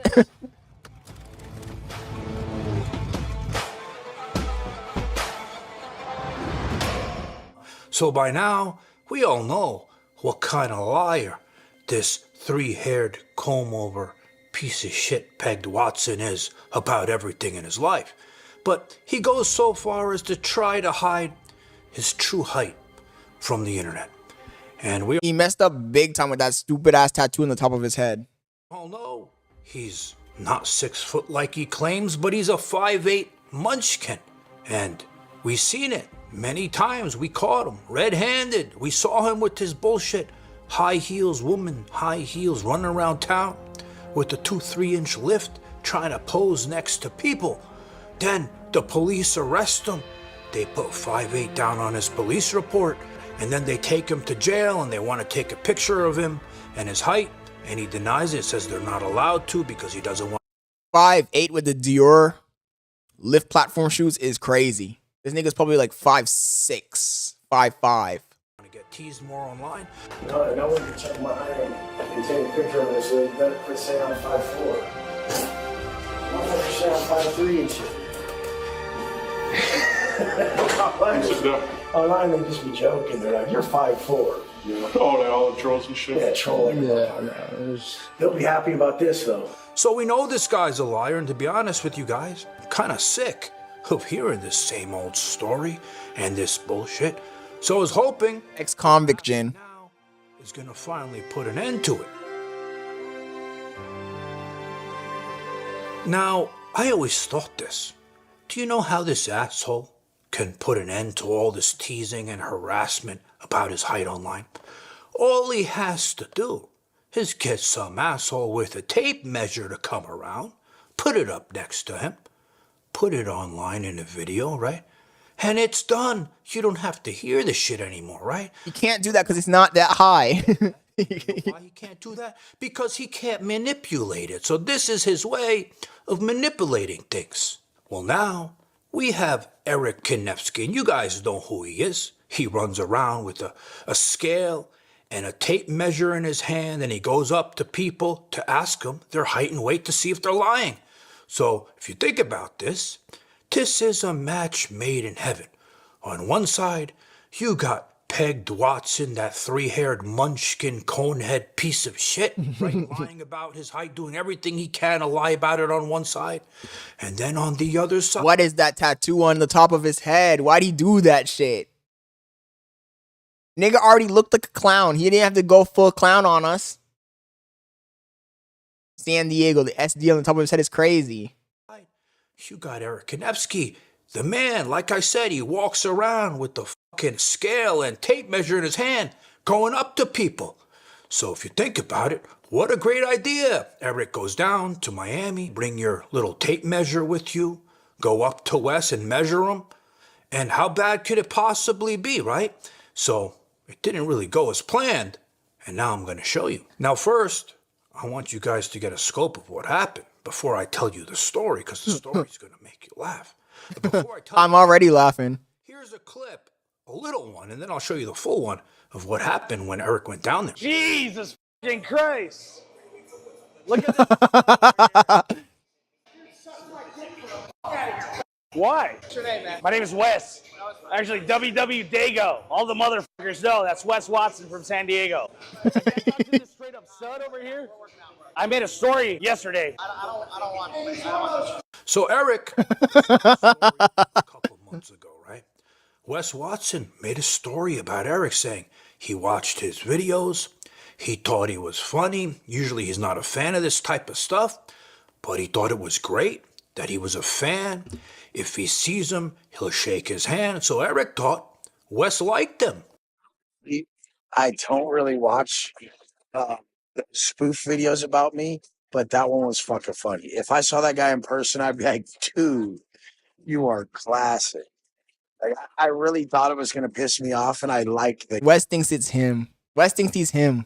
guy after seeing that one. I'm just saying, he was hilarious. And then a few days before Eric decided to go to Miami, he saw another story on Wes's bullshit Instagram, because he doesn't shut up all day. He puts his whole life on there like a little woman. And he put up a story saying, hey, you know, I'm tired of all this 5'8" bullshit. If you guys want to come down to the gym and measure me. Craziest thing is that everybody's so fixated on this.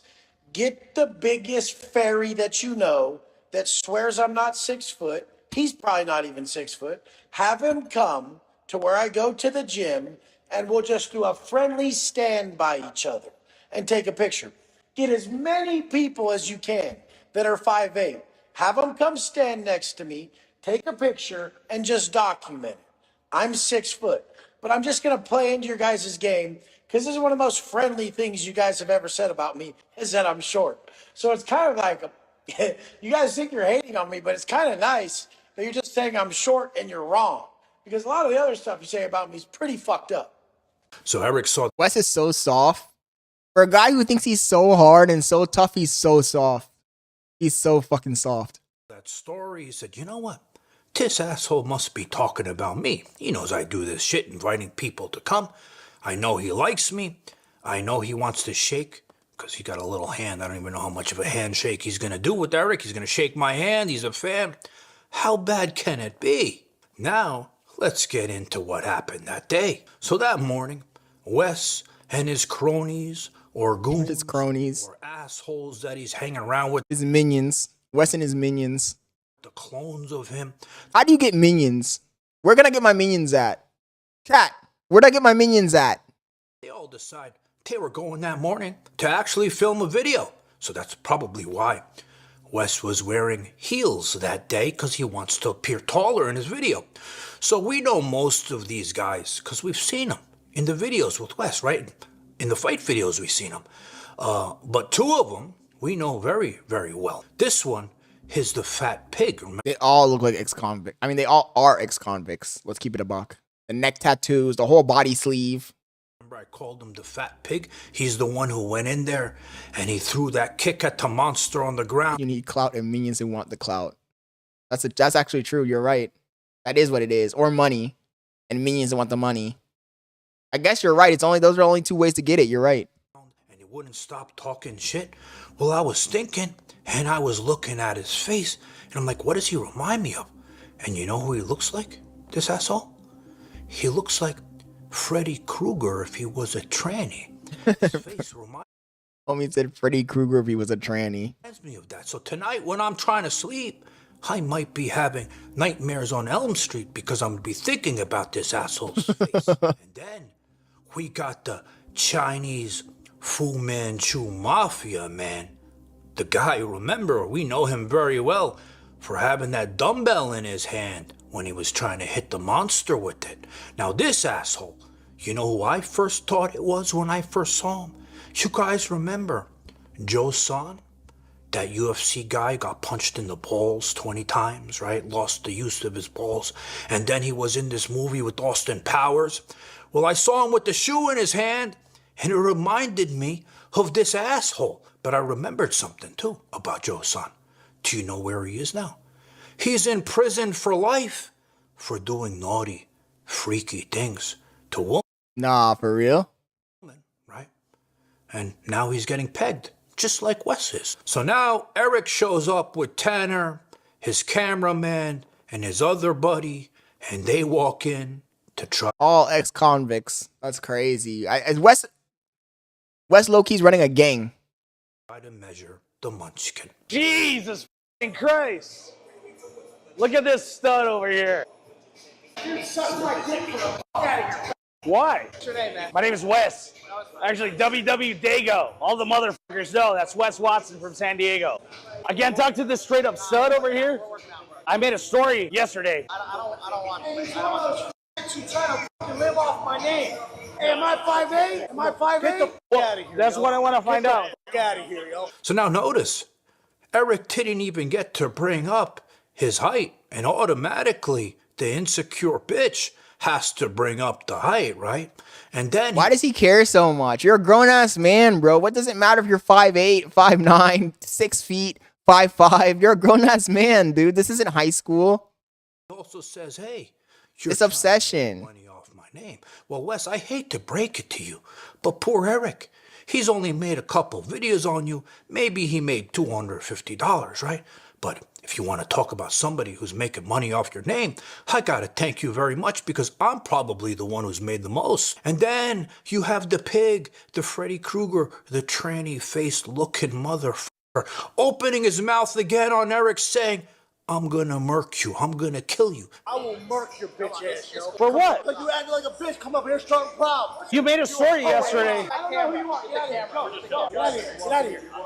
Get out of here. Get out of here. Get the fuck out of here, yo. I'll break your face down. Please don't tell me that I'm not going to take your chain off your neck, bitch. It's not even a real chain, he's broke. Meantime, Eric is sitting back. He's like, what the hell's going on? I didn't even say anything. Why am I getting threatened for my life by these assholes? Which, by the way, I would love to see if they have such big mouths when they're all by themselves. It seems like together, they're all big men. Of course, together they're all big men because they're going to back each other up. But when Wes was in that pharmacy by himself and that fucking guy rolled up on him, he was scared as fuck. You could see it. You could see it in his eyes. You could see the fear in his eyes. But I'd love to see them alone. And then the best one, the Chinese Fu Manchu, gangster, mafia man, right? Joe Son. He comes around and he sees the camera in the cameraman's hand. He's like, you know what? I'm not letting this happen like last time. I'm going to make sure I smash this camera. So he goes and he tries to take the camera and smash it. And then he makes threats. And we all know what kind of tough guy this is. He walks around with that dumbbell and a shoe in his hand because he's so tough, right? We all remember it real well. Chill, bro. Chill. Chill. Chill. Chill. Yo, man, we didn't come here for that. We came here to make really good. It ain't like that. What, handle it? Handle what? We came over here for some heat, yo. What's up? We did it. What the fuck you come over here for? To make friends. He made a story saying to check his height. He said it would be friendly. You don't gotta touch the camera, bro. You don't have to touch the camera. Huh? You don't have to touch the camera. We didn't come here touching anybody. Take your little bitch ass out of here, yo. Break this shit. That's crazy. 6'4". Wants to make money off of mother. All we wanted to do was measure it and prove. We wanted to prove it. We're just trying to live our life is crazy. Nigga, you look, the problem with Wes Watson, and the craziest thing is in the beginning, I had nothing against Wes Watson, man. Before he got into the fight with the kid, I thought he was just an idiot, then was cringe, but was funny to watch. He fucked it up when he got violent. To be honest. Because before I just thought he was a cringe guy. He was funny. I liked watching his content because it was funny. But he's so fucking sensitive, bro. Like, Jesus, man. Just let it go, bro. You could have laughed about this shit. I'm sure Andrew Tate, if people were trolling Andrew Tate, he'd just laugh about it. He'd laugh it off. This guy was bullied in high school, for sure. 100,000%. Where's the receiver? I just want to grab the receiver. Dog, y'all shouldn't have walked up in here with that bullshit. So it's alright to just take someone's camera equipment? You're lucky that whole camera ain't gone, dog. Why? What you mean, why? Why? You want to walk up here and film with people, that's the happens right there. He asked people to. You make videos like that aren't cool. You saw his video, you said it was funny. Cool to do to me. Don't talk to me, don't talk to me, don't talk to me. But what's not cool about it? It's locked up, guys. I'll turn it off. I'm not filming anymore. You made a story yesterday. You guys just go, bro. Don't live your life, bro. You're a bro. But you made a story. Yeah. Get out of here, bro. We'll be gone right now. Thank you. So now looking at all this isn't and wasn't a situation like it was with the 7-foot monster when you were challenging people to come for a fight and he showed up and you thought a fight is going on. It's just a prank video. It's essentially a prank video. This guy's so fucking sensitive. Take a joke, nigga. Even though you cheated your way to that fight, right? This is a situation where you invited people to come measure you this time. And Eric, somebody that thought you were his fan, that you wanted to shake his hand, you liked his videos, he showed up because he saw the story of you inviting people to come there and measure him. So he thought, you know what kind of problem would this be? And you know what the sad part about that is? Look how you and your asshole butt buddies acted again. Aggressive, insecure, like babies. This was a chance when you guys could have looked good for once. Have the guy, let him measure you, and be nice about it. Don't be an asshole. But no, you acted this way, and especially it's bad because Roy Rage crazy, right? You have an open case. You could be facing up to 15 years in prison, you asshole. This is how you act. This is the footage you want out there. So again, this was a chance for you and your butt buddies to look good. But instead of looking good and looking better, you're looking like even bigger babies and secure assholes than you really are. Now, before I go, there was something else funny that I saw that I have to share with you guys. You know, we tease this asshole for walking around using those women purses, right? Like a woman, looks like a real woman shuffling around the bag, right? On the dinner table, like a bitch. Well, like a bitch. That he can sell custom, I'm not kidding you, custom purses with his initials on them to people. He teamed up with this other asshole to come up with his own line. No way. Purses. I'm not kidding you. That's crazy. But James rolled with us, man with the plan. You saw him last night with me at the hangar with Rick Ross. He's the one designing the bags for Rick Ross. They got the double R print on there. They're nasty. They're coming out soon. And then I got the Wes Watson brand coming.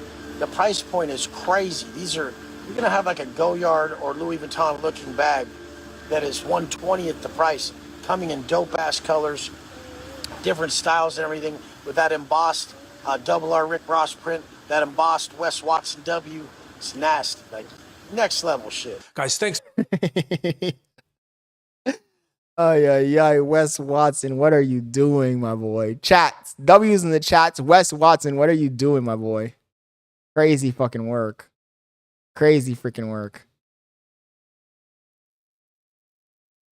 Andrew Tate, I wanted to watch this.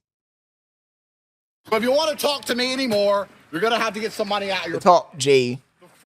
We've got the top G. He's back in Romania after he beat his court case, or supposedly beat his case. The top G always wins. The Matrix tries to hold him down. But as you might know, the top G has it all in the bag. This video is our boy Andrew Tate back in Romania, pulling up in the Jesco, coming home to face human trafficking charges. Videos by The Mirror. Make sure you subscribe. Let's go. free charity work is done. The free charity work is done. Fucking Andrew.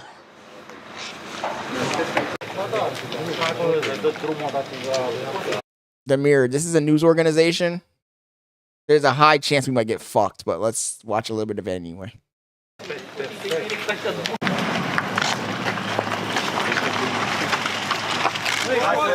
Actually, let me throw the overlay on this bitch. I don't trust these fools. Sorry about that, guys, but I don't want to get copyrighted. I guess this is the night that Andrew Tate came back from America. He landed in Romania. Oh shit, look at the press conference. Whole ass crowd. I'm glad to be home. Back in Romania, like I said I'd be. Homie called Romania home. That's crazy. Because innocent men don't run from anything. We're here to clear our names and exonerate ourselves. And after all we've been through, we truly deserve the day in court. Damn. I mean, I didn't think he was going to go back to Romania, but Kanai made a good point. They have maybe like $200 to $300 million worth of assets that belong to him in Romania, locked up. So if he left Romania and didn't go back, he's basically forfeiting all of that. But at the same time, is your freedom worth $2 million? Is your freedom worth $250 million? I don't know. What do you guys think? Will you guys go back? If you were a millionaire and you had the ability to make more millions, but you had some millions locked up in a country where they want to lock you up, would you go back? Or would you just drop that, forfeit the money, and stay out of that country? Where it is stated that we've done nothing wrong and that we should have never been in court in the first place. We should have never gone to jail. We should have never had our assets seized. We should have never had our name slandered. Anyone who believed any of this garbage has a particularly low IQ. Assets seized. I mean, you wanted to be in a corrupt country. Here you go. Enjoy the corruption. I think there's a lot of people in the world today that do not have faith in Romanian institutions, but we're going to restore that faith by coming home as American citizens, going to court, and getting the not guilty that we deserve. Is there any questions? What's your take on the Florida criminal case? I don't think there is a criminal case. There is a investigation, which I'm happy to be investigated. Any single person on the planet can endlessly be investigated for anything. You can be investigated. They might be investigating you right now, sir. You don't know. Andrew's like, you could be investigated. They might be investigating you right now, sir. You don't know. The Tate brothers. The Tate brothers. We'll get investigated. That's how it goes. We've done nothing wrong. So I have no fear for anything, for any country, anywhere to investigate me. I do not ask for any kind of special treatment because I'm well known. All I want to do is be treated fairly under the law, same as everybody else, and I'll go home and be a free man. Oh, gee, shit. Kanai says, yeah, it's not worth having an international warrant. I guess you're right, because he could... I don't know what countries Romania has sway over where they would actually extradite him, but I guess if you have an international warrant and you go to, like, I don't know, you go to Armenia... You go to Bosnia, they might get extradited back to Romania. I don't know. Yeah, I think it's very telling. I think it's very telling that we were investigated for 2.5 years and we were dragged, in front of the media, into prison, out of prison, all this time. And in December last year, a judge said, "Well, there's not evidence enough for this to even go to trial." So I think that we deserve a little bit of leniency, and if you are a member of the press, you should report heavily on that fact. The fact that after investigating us for years of our life and sending us to prison, putting us on house arrest, that they couldn't even... Kanai, what's Midwest? Put together enough evidence to even have a trial. And I think that's an interesting point my brother just made. I think it's very interesting you guys ask us all the time about how guilty we are, not understanding that if we were guilty, we would certainly be rotting away in jail. For 3 years, they've destroyed our lives and lied about us, and they can't even get us to trial. I think it would be a far more interesting question if you just start asking. Oh, yes, the body cam videos. If you find a good one, I'll react to it, sure. What I was going to say was, he does make a valid point here, though, Kanai. If they had real evidence against this guy, like solid evidence, they would have already thrown him in jail a long ass time ago. The fact that it's been 3 years of this bullshit kind of tells me that they're searching, they're digging, they're dragging.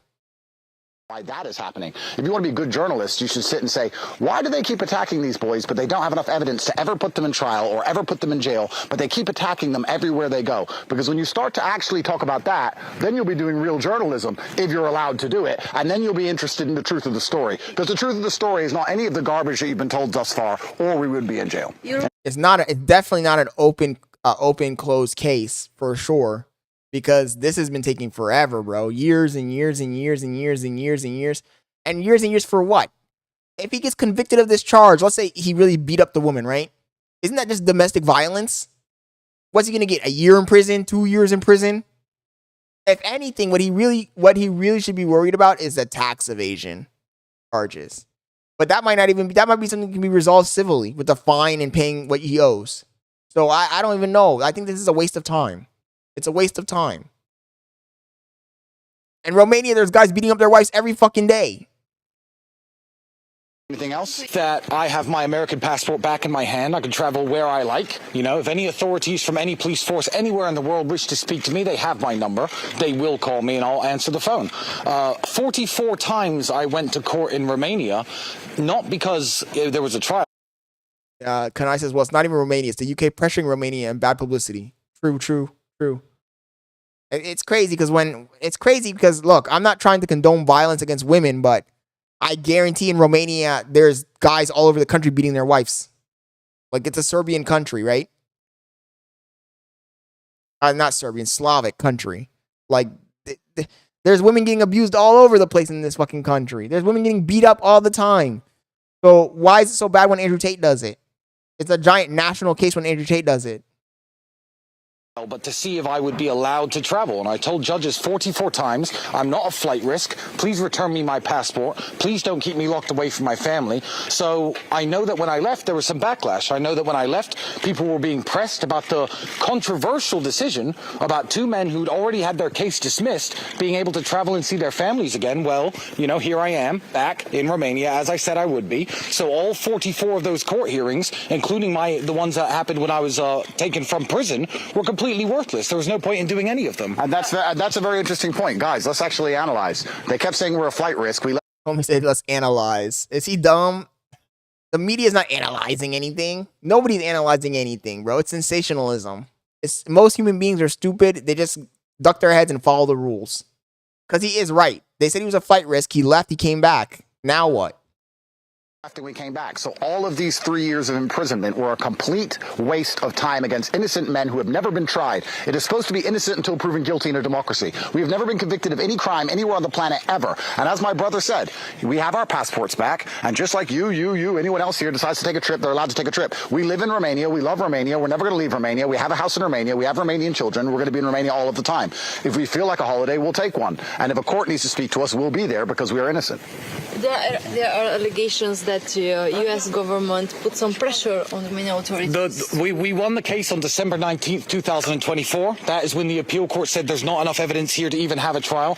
That was in December 19th, 2024. The president at the time was Joe Biden, and Joe Biden hates me, so I seriously doubt there was any American pressure. I think it's amazing that people think there was American pressure required to let men go who couldn't even get a case to trial after 3 solid years of imprisonment. I mean, why would you need pressure for that? Surely, in any civilized country, when a man spent 3 years locked in his house for no reason, eventually they're going to say, okay, you can travel now because we don't even have a case. I think it's incredible people are not sitting here thinking they should have let him go way sooner. There's no... Andrew has the weirdest fucking accent. They have the weirdest fucking accent. They're British. They're British, in it.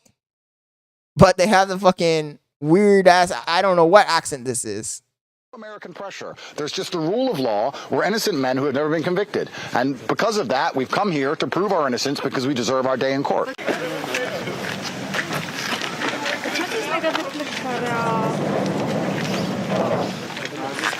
Media vultures.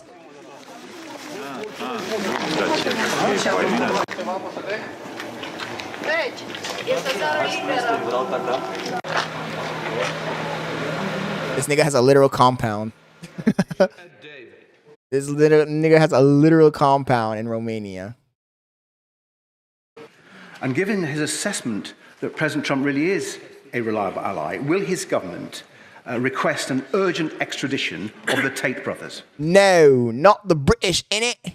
They want an extradition of the Tate brothers to the UK to face nonsense charges. Well, I don't know if they're nonsense charges, but still. Innit? The UK has bigger fish to fry. They really want to go after this nigga. So fucking stupid. Prime Minister. What is it, the House of Commons? Well, this is a live issue, as he'll appreciate. These niggas really brought this nigga up in the House of Commons. in the parliament. They're having I can't even say the fucking word seriously. Parliamentary hearings about Andrew Tate in the British Parliament. Oh my fucking god, they're so stupid. They're so fucking stupid. I'll tread carefully, but the principle is absolutely clear. Justice must be done in all cases, including in this case. But I won't go into the details because this is a live case, as he knows. Not the Brits. Anca. Not the bloody Brits.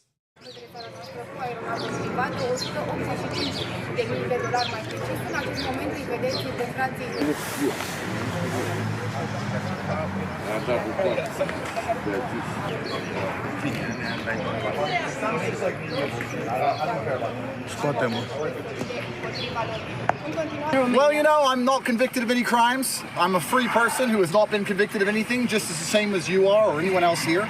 So I can take a holiday anywhere I want. I can go to Greece, I can go to Australia, I can go anywhere I like. So I'm not sure, but for now, I'm happy to be back in Romania. This is where I live. I love Romania very much. And I'm going to spend the next few weeks in Romania, probably, unless I decide spontaneously to leave. And I will do that as long as I obey my obligations to the court, which I, of course, will do.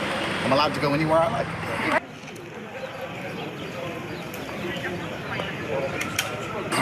I think the governor of Florida was hijacked by the media. The media jumped on him, and he didn't realize it was an This nigga's gonna go to Santorini. American citizen, and now he understands he made a mistake, and there's been some conversations, and everything's been settled and fixed.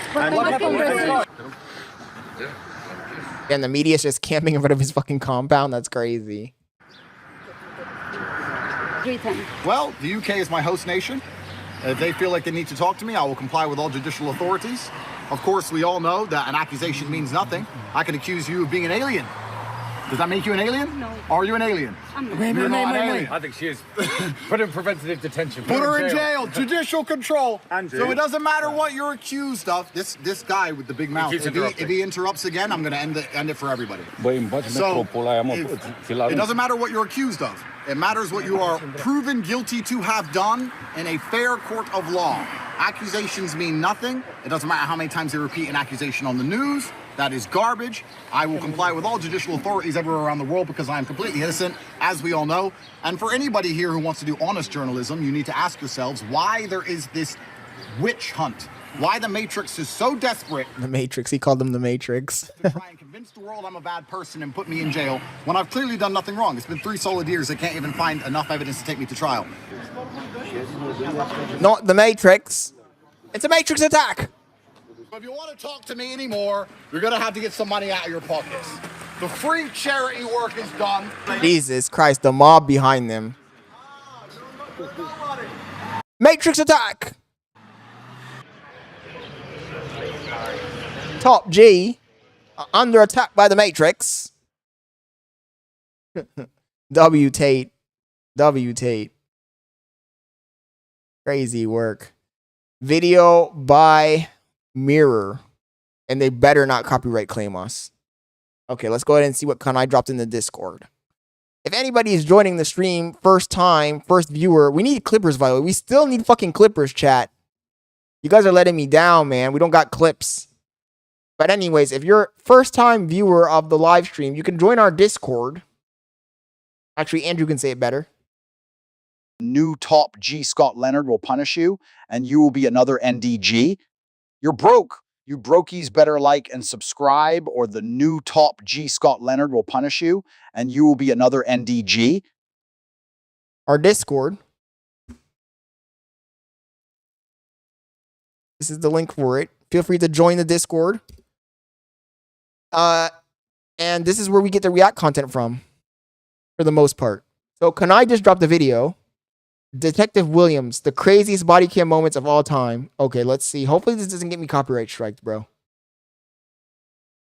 Because sometimes these videos that have like viral moments like that, they're very, very tight about who shares them. Body cams hold. What channel is this?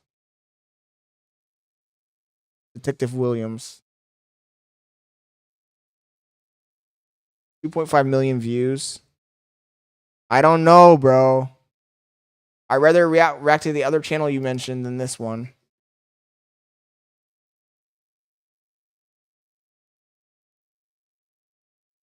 I'm feeling iffy.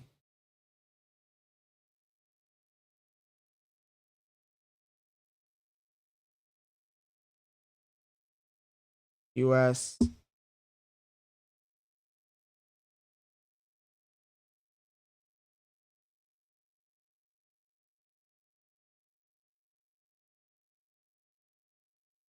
I don't know.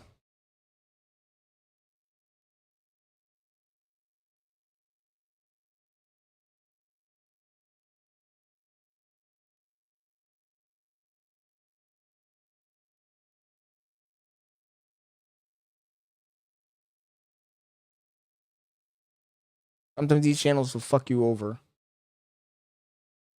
I like watching Explore With Us because I know people react to them all the time and nothing happens.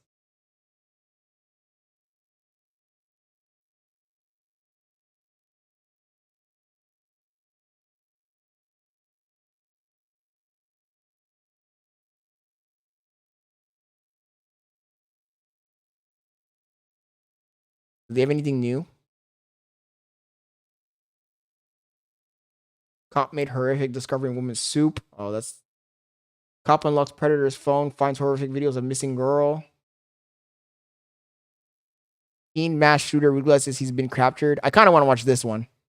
Let's watch this one. Teen mass shooter realizes he's been captured.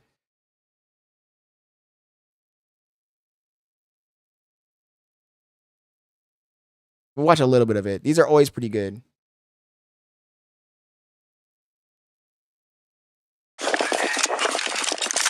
Lost.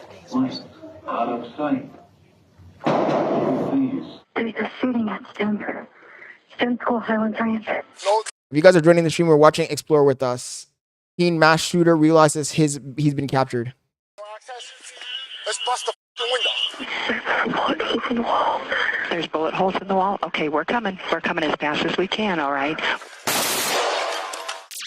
On May 7th, 2019, just 3 days before graduation, shots were fired at STEM School in Douglas County, Colorado. The following report is based on police records, and most of the footage has never been seen before until now. Please note that while the following footage is intense, it does not show anyone being physically harmed or injured. The horror began almost at the end of the school day. By the way, I do realize why some of these channels copyright Kanai. Do you know how much it costs to get this footage? Each video that they get from the police department can be up to $5,000. That's what I heard. I can see why a channel that does this kind of reaction content will be like, oh, fuck, let's just claim everyone. Let's do this. Let's do that, because it costs them a lot of money to get the footage. But at the same time, like, I like that at least this channel in particular is chill with people reacting to their content. A lot of those channels will copyright strike you right off the bat, or at least stop your stream. And I just don't want to get another strike. I already have one strike. I'm fighting the strike, by the way, but I don't want to risk it. Just after well, I saw a video about it, Kanai, and they were saying that they were paying money for the videos. That's what I heard. Maybe it's to get them faster or something. Because when you do that Freedom of Information Act, who knows how long that probably takes. 1:50 p.m. But I watched a whole YouTube video about this. Countless additional calls to emergency services began to pour in. With each one, the situation appeared more dire. Where is the shooter? Room 107. Is it just a single shooter? Is it one person? No. As far as I know, but I don't know. Is the shooter down, or is the shooter still shooting? I'm assuming it's probably just because they want to break the story first. The other thing is America, look, this is going to make people angry, but I'm going to say it anyway. I just don't see the reason why, as a citizen, you should have a fucking assault rifle and access to body armor and crazy freaking artillery. I just don't see why, as a citizen. But of course, people are going to be in the chat, in the comments, talking about, oh, freedom of the right to bear arms, yada, yada, yada. But in reality, like, this situation is uncalled for. What? We have stated a shot, yes. Every second count. Uncalled for. Officers from the police department, sheriff's department, and the closest SWAT team all deployed in force and raced for the school. Some of them didn't even have time to don protective gear, but rushed onwards all the same.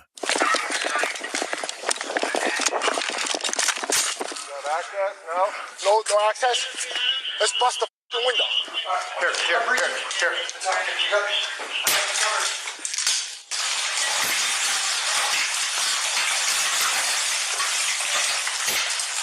Go through.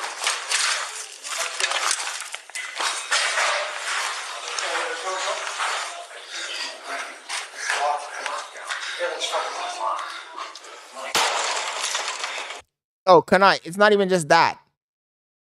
We watched a video like a day ago. Maybe you gave us the video. I don't remember who dropped the video about the guy who was threatening to kill kids, and even that guy had access to a gun. Like, if you're mentally ill, you should be put on some sort of list where you can't buy a gun permanently. You got crazy, deranged, mentally ill people buying guns. I got you. Eyes in there, you guys are security. You see them moving. I got you. Open. Hey, hold there. We're gonna need this later. So hold. We gotta recover this. Elsewhere, another group of law enforcement officials forced entry through a different door and were about to get a nasty surprise. Go. Let's go. Go. You up first, bro. I got it. Shield first. Shield first. Fuck.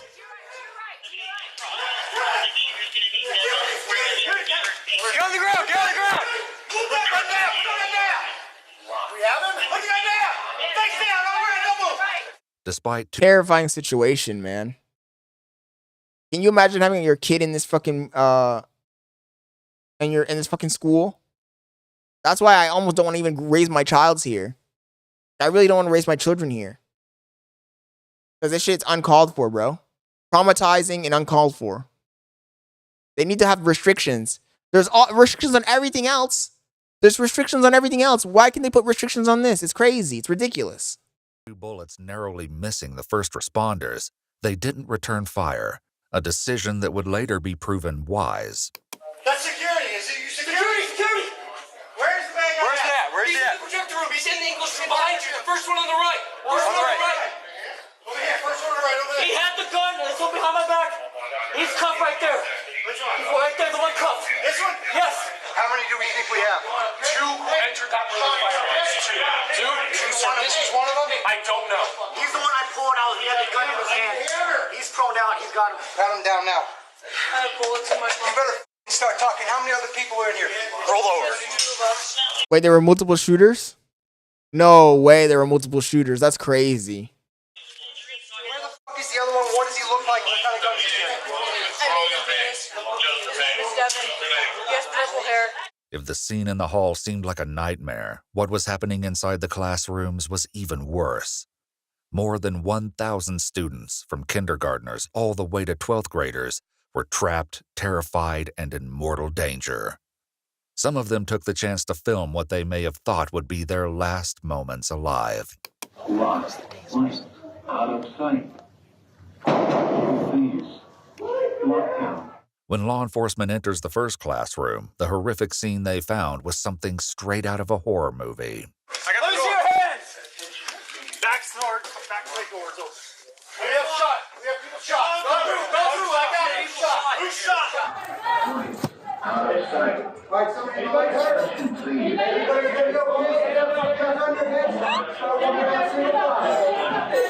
Traumatizing.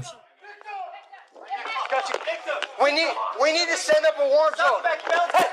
Hey, let's pick him up. Let's do a good carry. I need help. Good carry. All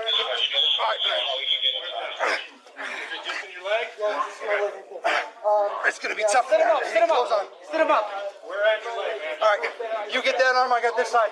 Where's the other shooter? Somebody covering us? The shooter behind us. Let's go, bro. No, pick him up. Hey.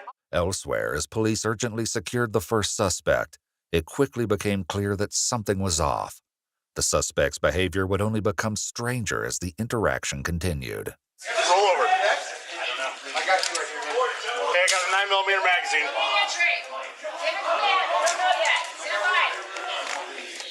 Got anything else on you? Just my phones. Just your phones? Nothing else. What? Been exposed. Been exposed to what? No. I'm trans and my breast just flew everywhere. And you're what? Oh my god. Bitch said I'm trans and my breast just flew everywhere. What the fuck? They need to start, yep, I agree with you. They need to start requiring a medical history for assault rifles. Yes. This is too much. Your child is going to be traumatized for life after a situation like this. I'm transgender and I flashed everyone. That's the least of your worries right now. Oh yeah. Kid has been shot. Yeah, we know. We're fucking working on it. What the officers don't know yet is that they've only scratched the surface and that there is still another shooter lurking inside the school. The victim was identified by his classmates as Kendrick. He had been shot twice, but getting him to safety and emergency medical personnel turned out to be easier said than done. Put the legs down. Put the legs down. Get the upper body up. Upper body up now. Yeah. Go, Mike. Go. God damn it. Fine, lift. Go. Drag.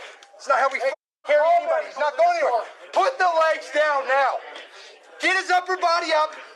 Carry him like he's been taught. Come on, bro. It's not the way it's gonna work. Damn, those cops are crashing out. To save Kendrick's life continued, the officer guarding the suspect turned to the two witnesses in the hall for further information. How many victims do you think we have? Did you see? I know. As soon as I grabbed him, that's when I saw you guys come in. I dropped my gun. Right? Okay. Put your foot on me. Put your foot on me. Did you shoot at all? I shot one round, then I realized. Did you hit him? Did you hit anybody? No, I realized it was one of your guys, and I dropped my gun. I got you. That's right. The security guard had been the one to fire at police. In addition to the chaos at the school, more frantic calls were coming in, not only from students and teachers, but now parents who had heard about the situation. My son is at STEM Academy, and he just texted me that there were gunshots in his school, and he's really scared. And Fucking parents calling in like, what are you trying to accomplish? You're just flooding the lines unnecessarily. Somebody said, I'm gay and angry. I couldn't read that. A little too much freedom.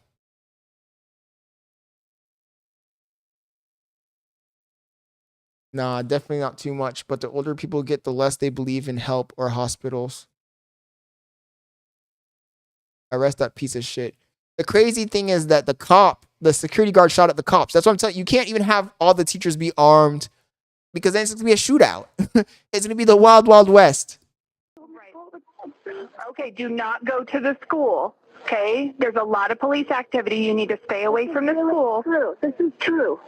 Ma'am, you need to stay away from the school, okay? And also, you can't give the teachers guns and say, okay, the teacher's going to be armed, because what if the teacher crashes out and starts shooting people?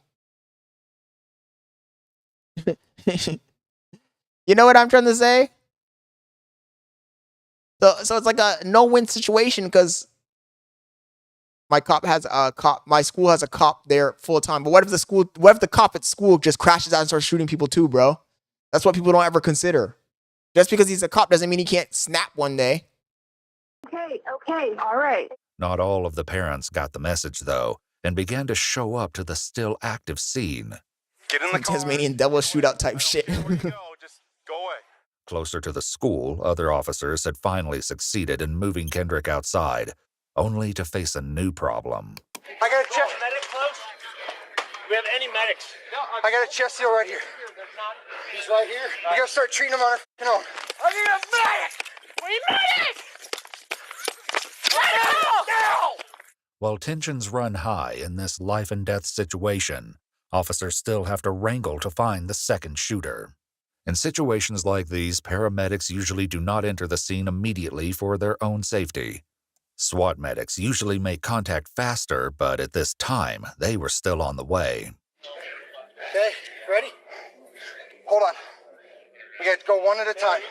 We need to get him at least in a recovery. There's not much else we can do for him without fire. Oh, yeah, for sure. It's better to have than nothing. 100%. I don't think the teachers should have guns is what I'm trying to say. I've known plenty of crazy teachers in the past, bro. Let's get him on the side this way. Inside, another group of officers came across a second victim. Thankfully, this injured student was still conscious. Okay, just breathe, okay? Okay, guys, so we got a scene here. We got a scene here, so 106. Wait a second. Armed escort. We're coming out. We got you. Where's the medic? Medics! Left. A second victim was not the only thing police found. A boy with purple hair, matching the description of the second shooter, turned up in one of the classrooms. We just got one in here? Nah. The usual suspects. Devin Erickson. Devin Erickson. Evan Erickson? Devin Erickson. With the DEVONERICKSON. Do you have him or somebody else? Because I know what he had on him. What? And he's transgender, so he's gonna have a binder on underneath, a black binder on. This is Alex? This is Alec. A-L-E. The usual fucking suspects. Listening to fucking weird ass music and I hate my life type motherfuckers. Alec McKinley. Devin was 18 years old, but at 16, Alec was still a minor. Speaking of Alec, out in the hall, police witnessed increasingly strange behavior. Stop! Stop what? They won't stop talking! Stop! Are there only two of you?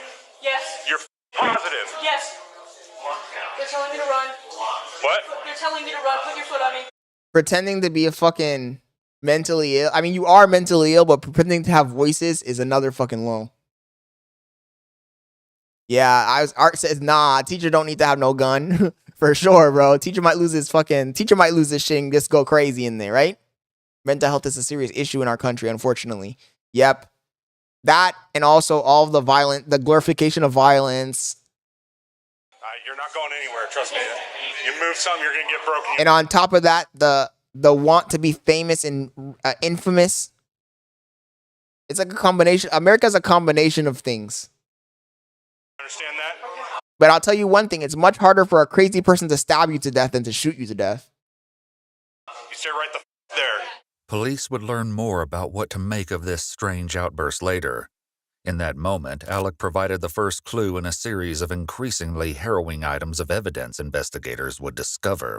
Pink iPhone 6S. Yeah, what about it? Charge it, and I have videos. Videos of what? Me making Devin do all this. In the other room, Devin was telling police the exact same thing. He was making me give him a bunch of stuff, and then there's me.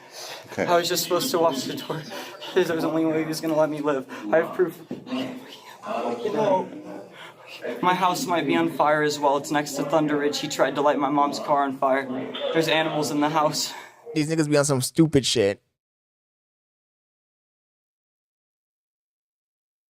Attention, please. Low.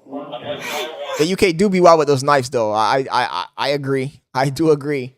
But at least a guy with a knife running towards you, you can probably run. You can escape. He has to get in a slashing range to get you. A gun, homie can be mad far from you. Just boop, boop, boop.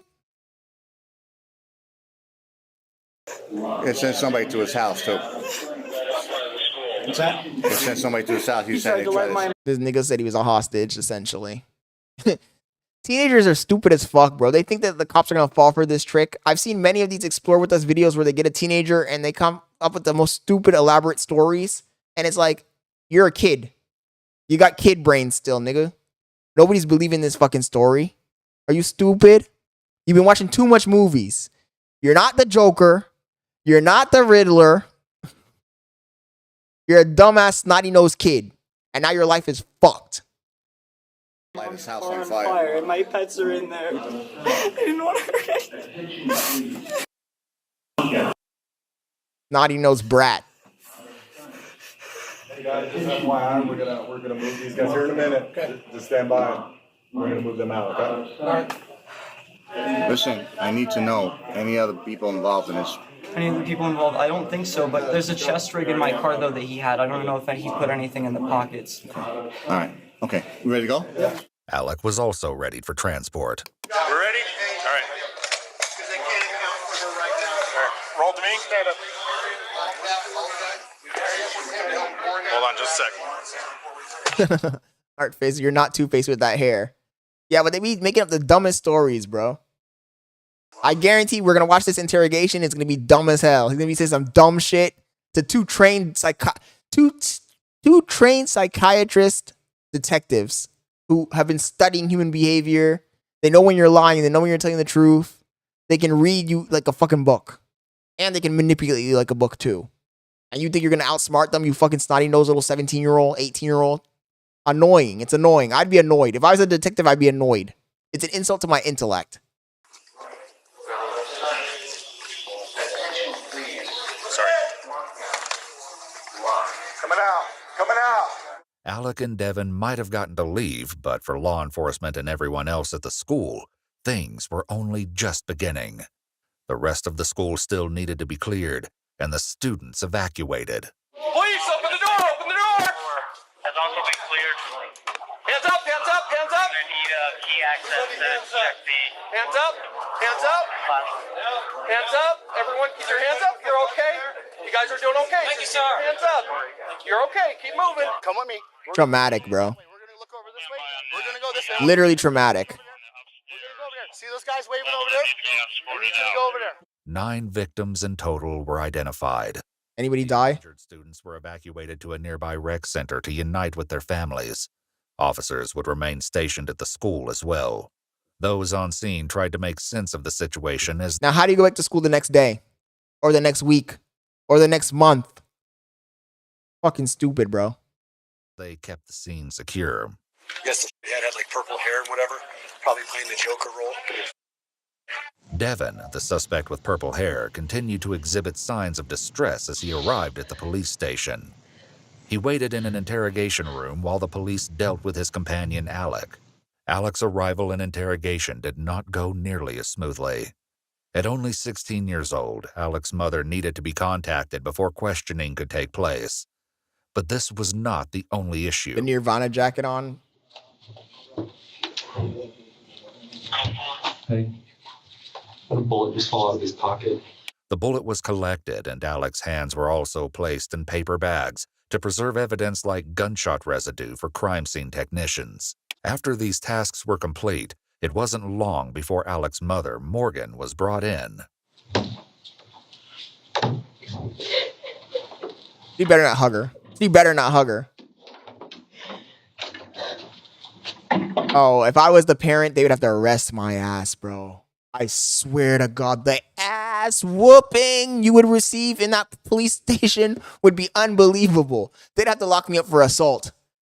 If I was the parent, oh my God. The ass whooping I would give you in that fucking police room? No fucking way. You've disgraced our whole family. You fucking idiot. Again. No. I'm sorry. This is because the parent, look, this is the reason why. Because these are those fucking parents that are too easy on their kids. Your kid tried to kill a bunch of people, went into school, shot it up, and you're still fucking coddling them? Fucking stupid as fuck, man. Stupid as fuck. I'd go to prison. They'd have to lock me up. Kanai says, yeah, my mom and my dad would have been in jail with me. For real. I would have slapped the shit out of her right when I walked in. Do you know this? Fucking idiot parent.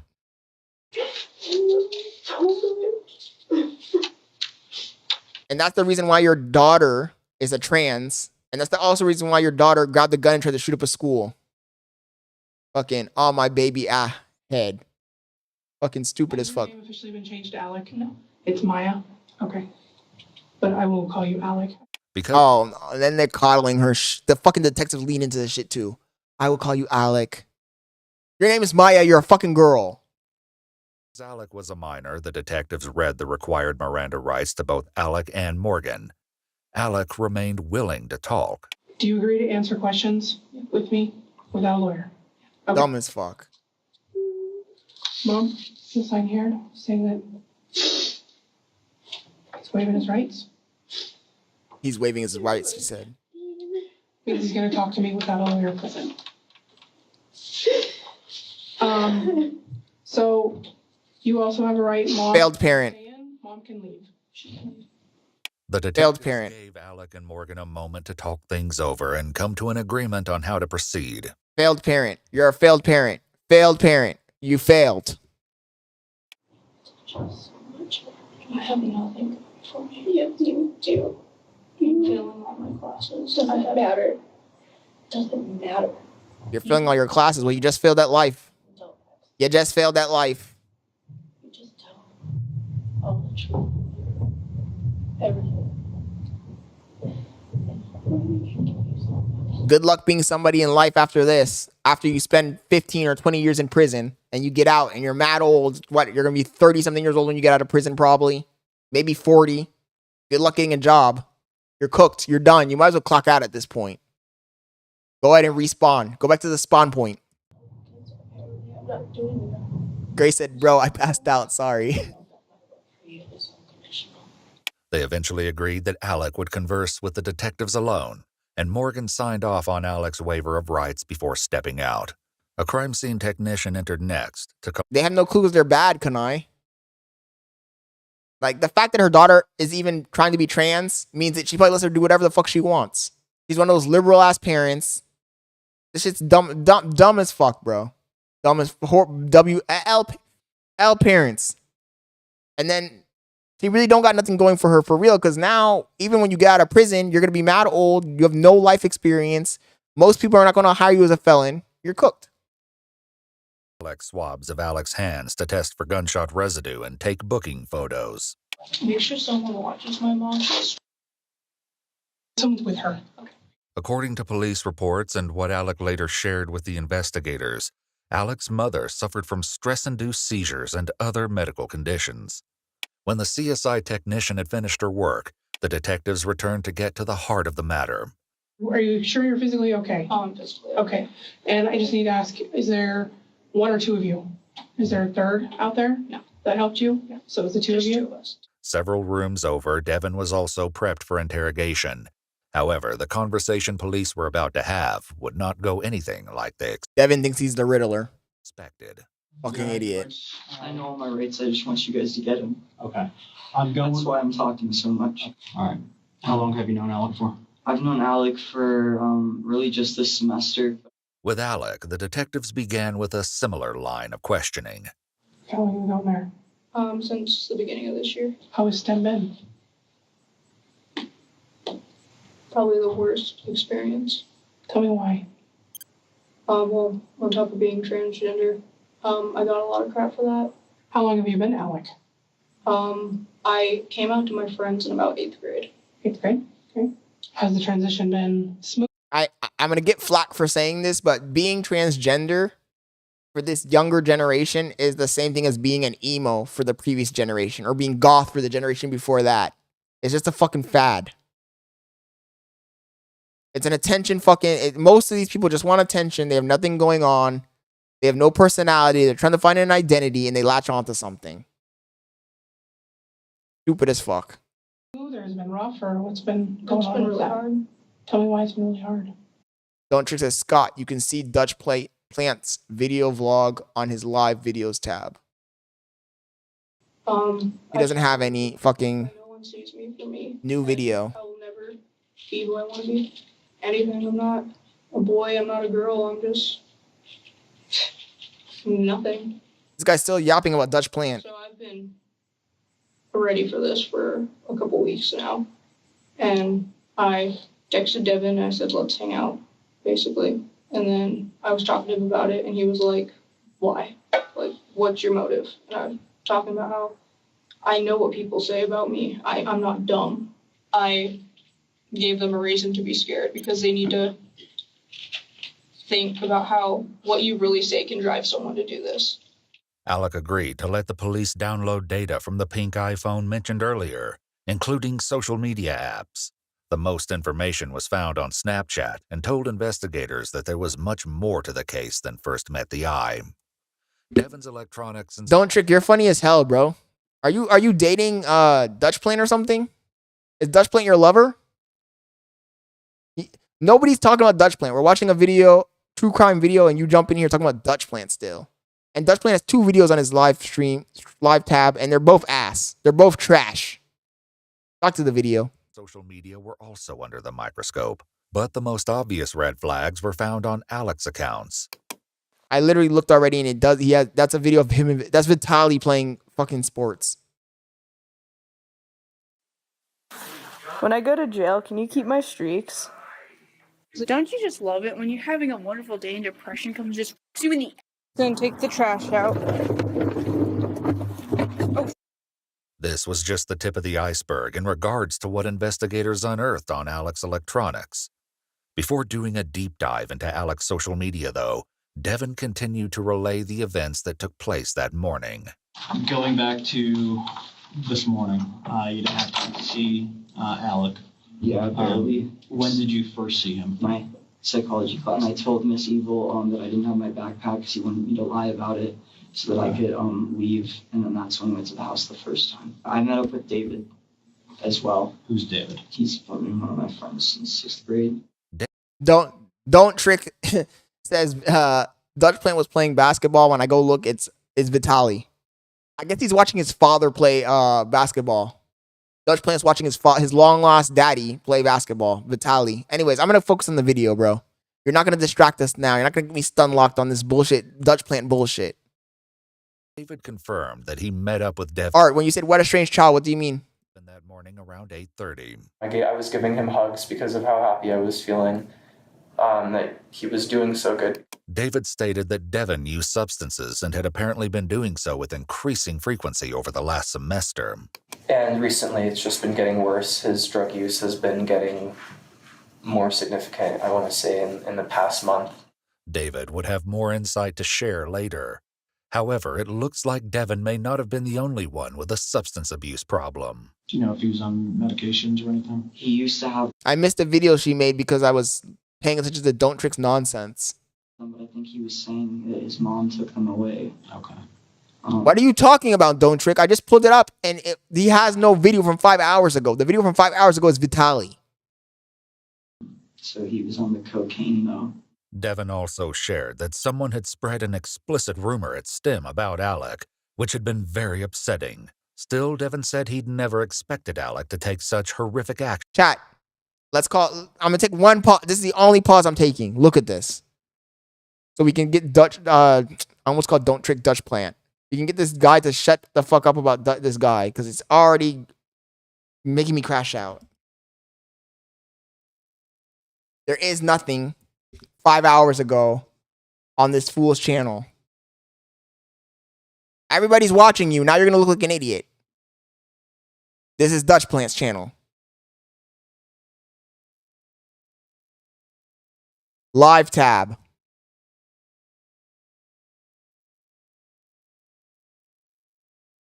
Members only. This one didn't even show up on my... Oh my God, you're pathetic, dude.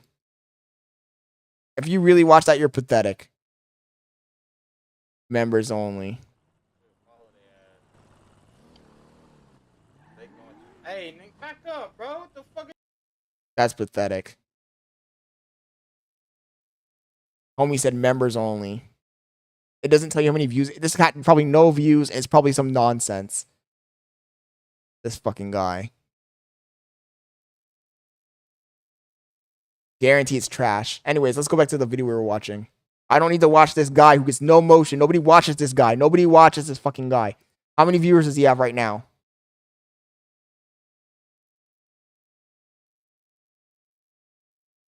Yes. 23 viewers. Bots. Don't Trick in here. Glazing him. Nah, I'm disappointed in you, Don't Trick. This nigga's really in there glazing this guy. Dutch Plant's biggest fan. While speaking with detectives, Alec reported that life at home was just as tumultuous as it was at school. According to Alec and Morgan, Alec's father, Jose, was no longer in the picture, and currently 14 family members were all... I knew Alex's... ...same roof. Alec's mom, Morgan... I knew Alex's father wasn't in the picture. There ain't no way the father's in the picture and the kid's doing this stupid shit. ...to let police execute a search warrant on the family house. However, nothing was found in regards to the shooting. Oh my God, look at the family house. Did you guys see the house? It's in disarray. Look at this. Look at the house. However, they're hoarders. They're hoarders. How do people live like this? I never understood that. You know, in the past, I've gone over to meet up with a girl or something, go to her house, and the house is like this. I don't understand how people live like this. How do people live like this? How do people live like that? Seriously. I've never understood that. I've gone to maybe 1 or 2 girls' houses before, and it was just like this, a mess. Shit everywhere. How do you live like that? In regards to the shooting, all the evidence, it seemed, would be found in the school and witness statements. I'm sorry if I'm not totally clear-headed. I'm still trying to wrap my mind around his life's totally hosed now. Totally hosed. In the interrogation room with Devin, he told police more about what led up to the violent outburst at STEM school. Last night, he told me not to come to school tomorrow, and I saved it, and I wanted to save my friends because I have a lot of friends at that school. I doubt you have friends at that school, buddy. The detectives ain't buying that one at all. They look at the kid, they're like, no, you have no friends at this school, bro. There ain't no way you have friends at this school. But then again, I'm an unk. I'm a boomer. Back in my day, if you looked like that, you had no friends at the school. I don't know about nowadays. Maybe nowadays, when you're a transgender weirdo, maybe you do got friends at the school. Who knows? I don't know. And then I saved that message, and then I was going to tell my friends it's saved on Snapchat on my phone, and I was going to tell my friends, and that's when he started threatening me. What else did he tell you? He told me that he was just super. He wanted to. Don't trick. We already labeled you as the Dutch plant glazer. You're Dutch plant's biggest fan. Get revenge on a lot of people. He told me he was considering killing his mom and his siblings too, because he hates them, but he didn't do that. I kept telling him not to. And he said he was going to kill me if I told anyone, and the only way I'd let him live is if he helped me. Back with Alex. That doesn't even make any sense. More about the planning process and Devin's role. If Devin was as innocent as he claimed, the detectives needed to understand why he had a firearm. Dutch plant's biggest seedling. That's a good one, Art. They call this nigga a seedling. A seedling, they called him. About this last night. Yeah, he was saying something about a Snapchat text message conversation. Tell me about that. He's a fledgling plant. We had come up with a code name for this, and we would joke about it all the time. Gamer boat is what we called it. And specifically, what were you calling gamer boat? What was the code word? Like a gun was our code word for, or gamer boat was our code word for a gun. There was another code word Devin and Alec had too. The meaning behind it and the implications of its use would change everything. It was like, are you down to, like, jokingly, I was like, are you down? And he was like, haha, that's funny. Like, haha, yeah. But really it was like, I wasn't kidding. And the detectives are probably thinking to themselves like, this is a troubled youth. What a regarded child. You, like, was ready to tell the office or someone what was going on. But I was like, you'd really do that to your best friend. Like, this is what best friends are for. Like, you're with me till the end. And this is the end. I didn't think he was really going to do it. I never thought he could actually do that because he never seemed like that crazy. He didn't seem like evil. He just seemed sad and, like, lonely. At school, I'm a completely different person. No one would ever have guessed this from me. Don't trick, you lost all credibility in my chat. What kind of person are you at school? I try to be friends with everyone. I'm a people pleaser. And I kind of let people walk all over me. Don't laugh at me. Walk, walk, walk. Pose. Got any penis enlargement pills? It's crazy. As they continued investigating, police had to wonder what changed in Alec's approach. Morgan McKinney, Alec's mom, had her own theory. All these years, I've never told my kid not to hang out with a certain somebody. And about 3 months ago, I told him to stop hanging out with the... And then Devin, okay. I don't know if it's relevant at this time, but, and just different, you know, and I was like, I just don't like the way he's rubbing off on you. And, you know, I was like, you need to focus on you right now. Alec's Snapchat revealed the side of Devin that Morgan might have found concerning.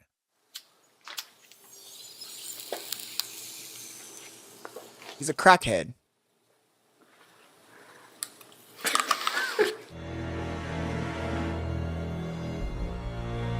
This fucking guy.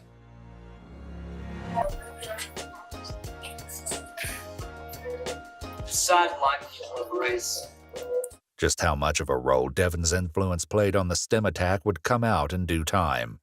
For now, Cringe, cringe, cringe, cringe. The problem is you can't control teenagers. now though, It's too late. You didn't raise them right. Alec offered this explanation. Really, there was like a breaking point last night with my siblings. They don't care. Like, no one cares. So I'm finally gonna give in to my thoughts, because what's the point of trying to protect everyone else? What do you think? Oh, yes, you're protecting everybody else. You know, you're the actual victim, actually. Chat, she's the victim. She was the victim the whole time.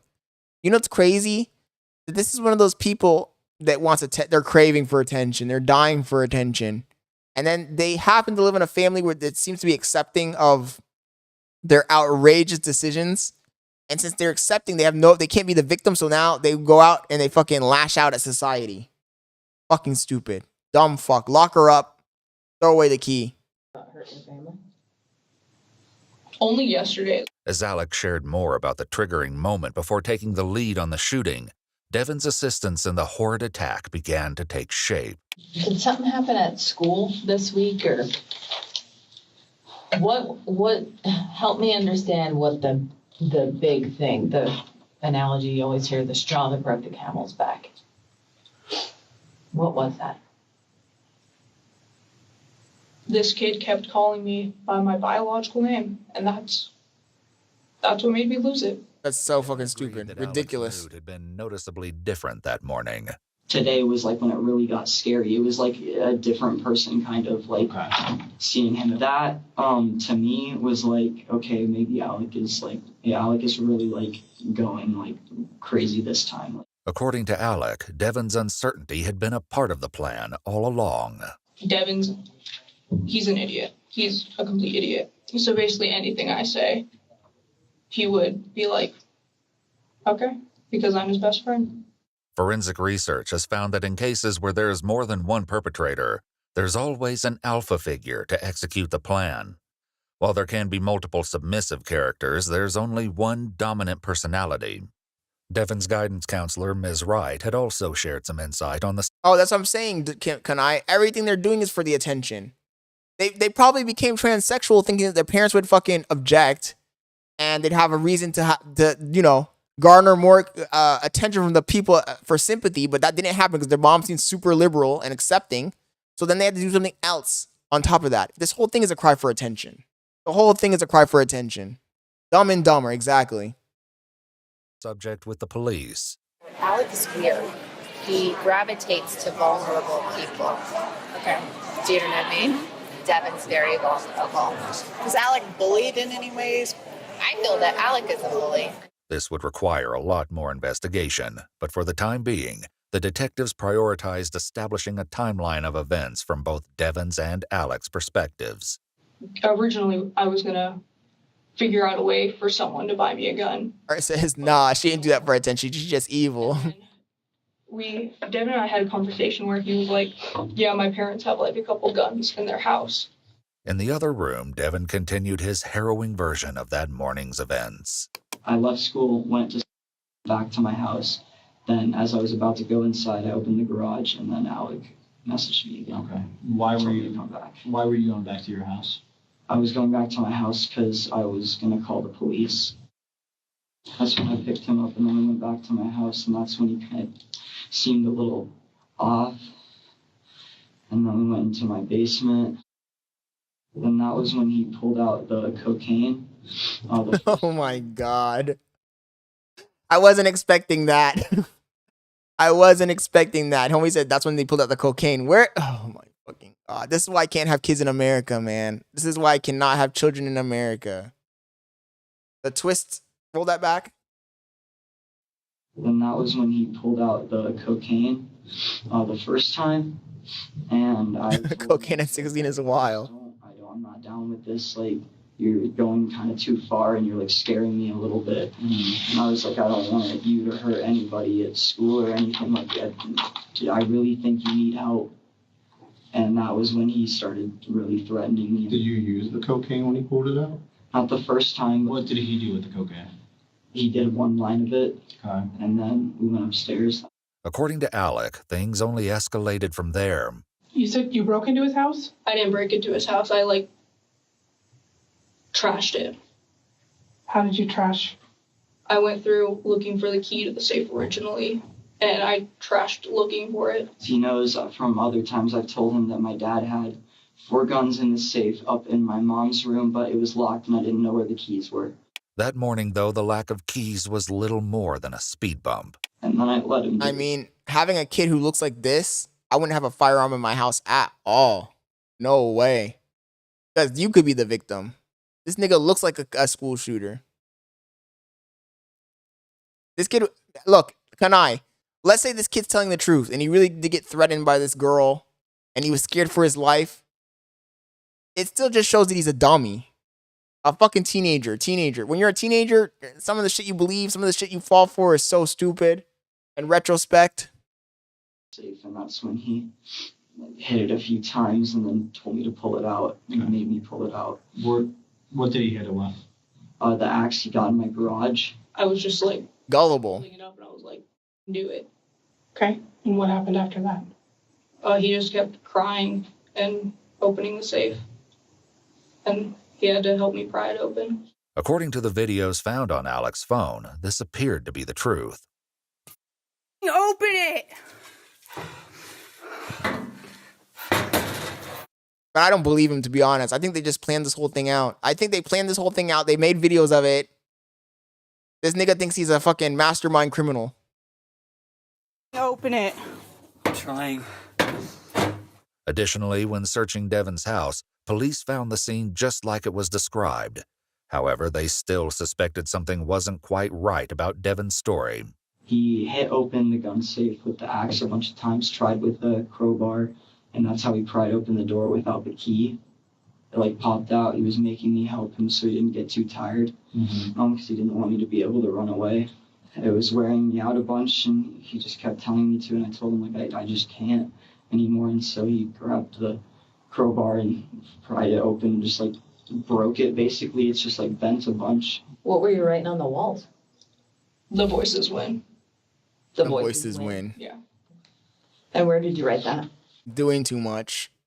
The voices win. You're not the Joker. You're not Harley Quinn, you dumb bitch.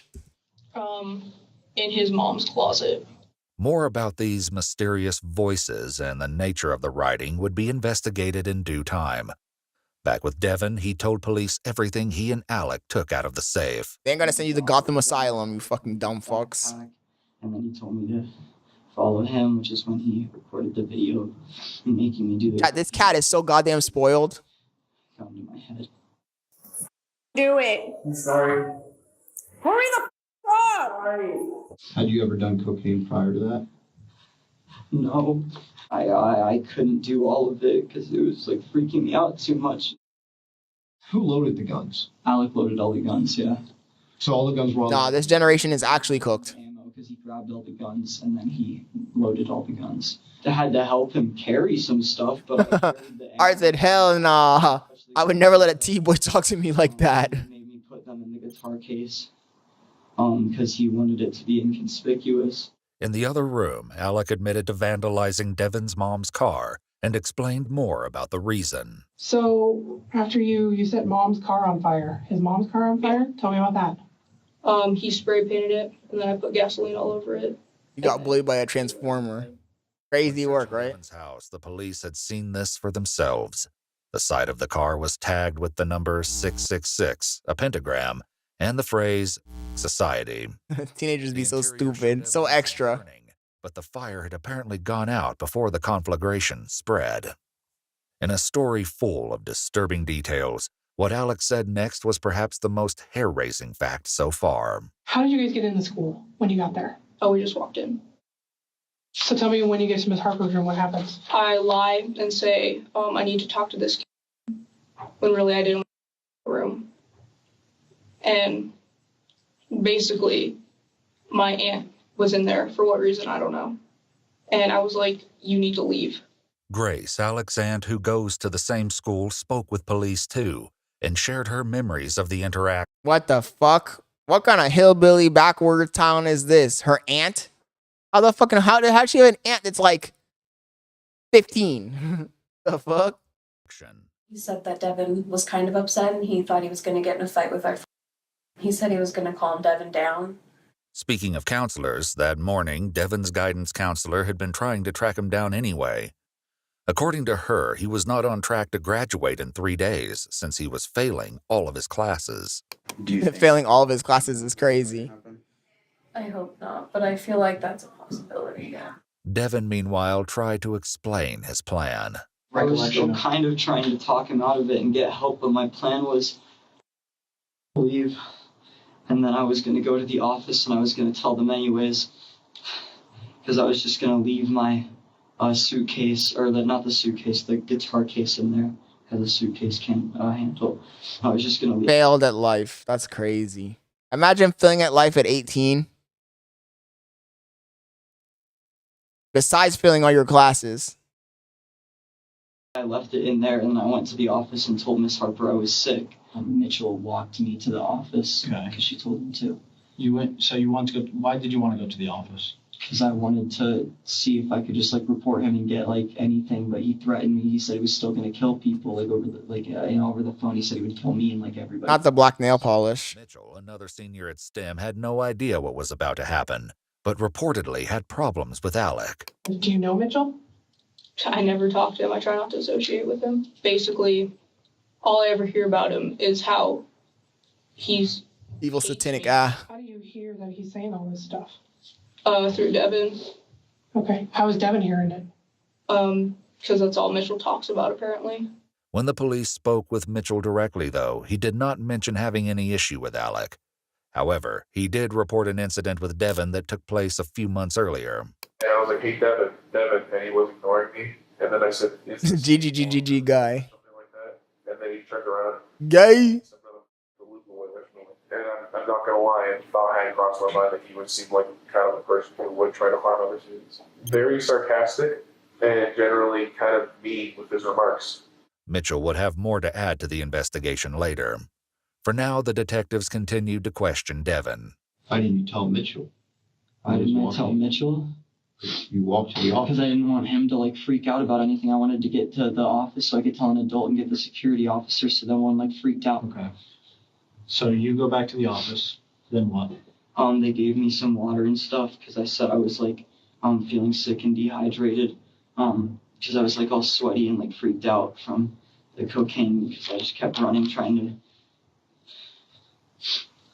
These guys are so fucking stupid. Became his mind. And then they gave me the detectives looking at this nigga like, what kind of fucking creature is this we're watching here? an ice pack and some water. I drank all the water with the ice pack on my head. Then they left the room and closed the door, and that's when I checked my phone and saw his thing. Devin hadn't been shy about expressing this exact concern to the officers on scene at the school, as he insisted that he only wanted to save everyone. He came to the door outside of the office. He Snapchat messaged me that he was going to rush the office and kill me and everyone in there. I didn't come back. And I was like, just super freaked out because, I mean, this is the worst thing I've ever been through.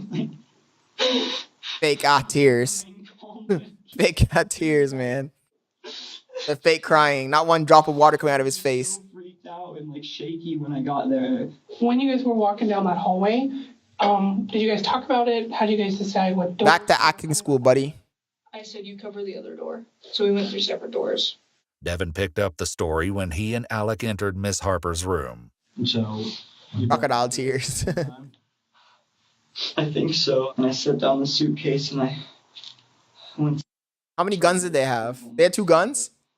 Seemed like he wasn't listening to me and he was pissed off, so I grabbed the suitcase and I was gonna leave, but then I saw Alec like look at me and like kind of like nod at me because he knew I was trying to leave, because I opened the door again and then I closed it and just opened the suitcase and told everybody to stay down, not move.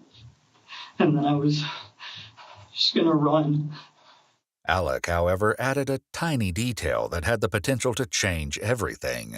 He picks up the guitar case, acts like he's gonna leave, tells Miss Harper that he's leaving, and then goes to the door and takes off the magnet slip so no one from the outside could get in. The magnet was a standard security feature on all the doors at STEM school that were instituted as part of the lockdown protocol. Damn, that's crazy. If moved from their place, the strips would immediately lock the doors, securing everyone inside and locking out anyone who is outside the room. The police likely wondered why Devin hadn't addressed this tiny detail if he was an unwilling participant, but they would return to this later. In the course of the investigation, That's crazy. police also spoke with Ms. Harper, Homie set up the death chamber. That's insane. the teacher in room 107 when the shooting took place. Grabs the guitar case. Power of Christ compels you. Shuffling. Just to the point now where it's getting weird. Like, I'm like, why are you being so loud, child? And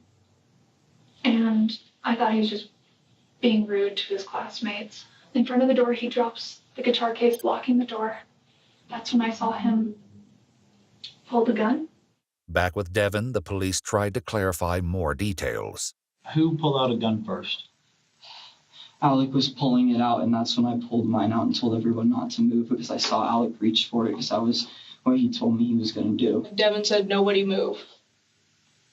And then that's when everyone started freaking out.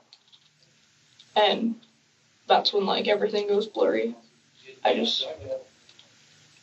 still can't comprehend the fact that I did that. And, like, I still can't comprehend what I did. A video clip from Snapchat hinted that this might not have been an entirely foreign feeling for Alec. I feel like this isn't real. What was Devin doing this? Could you see or hear him?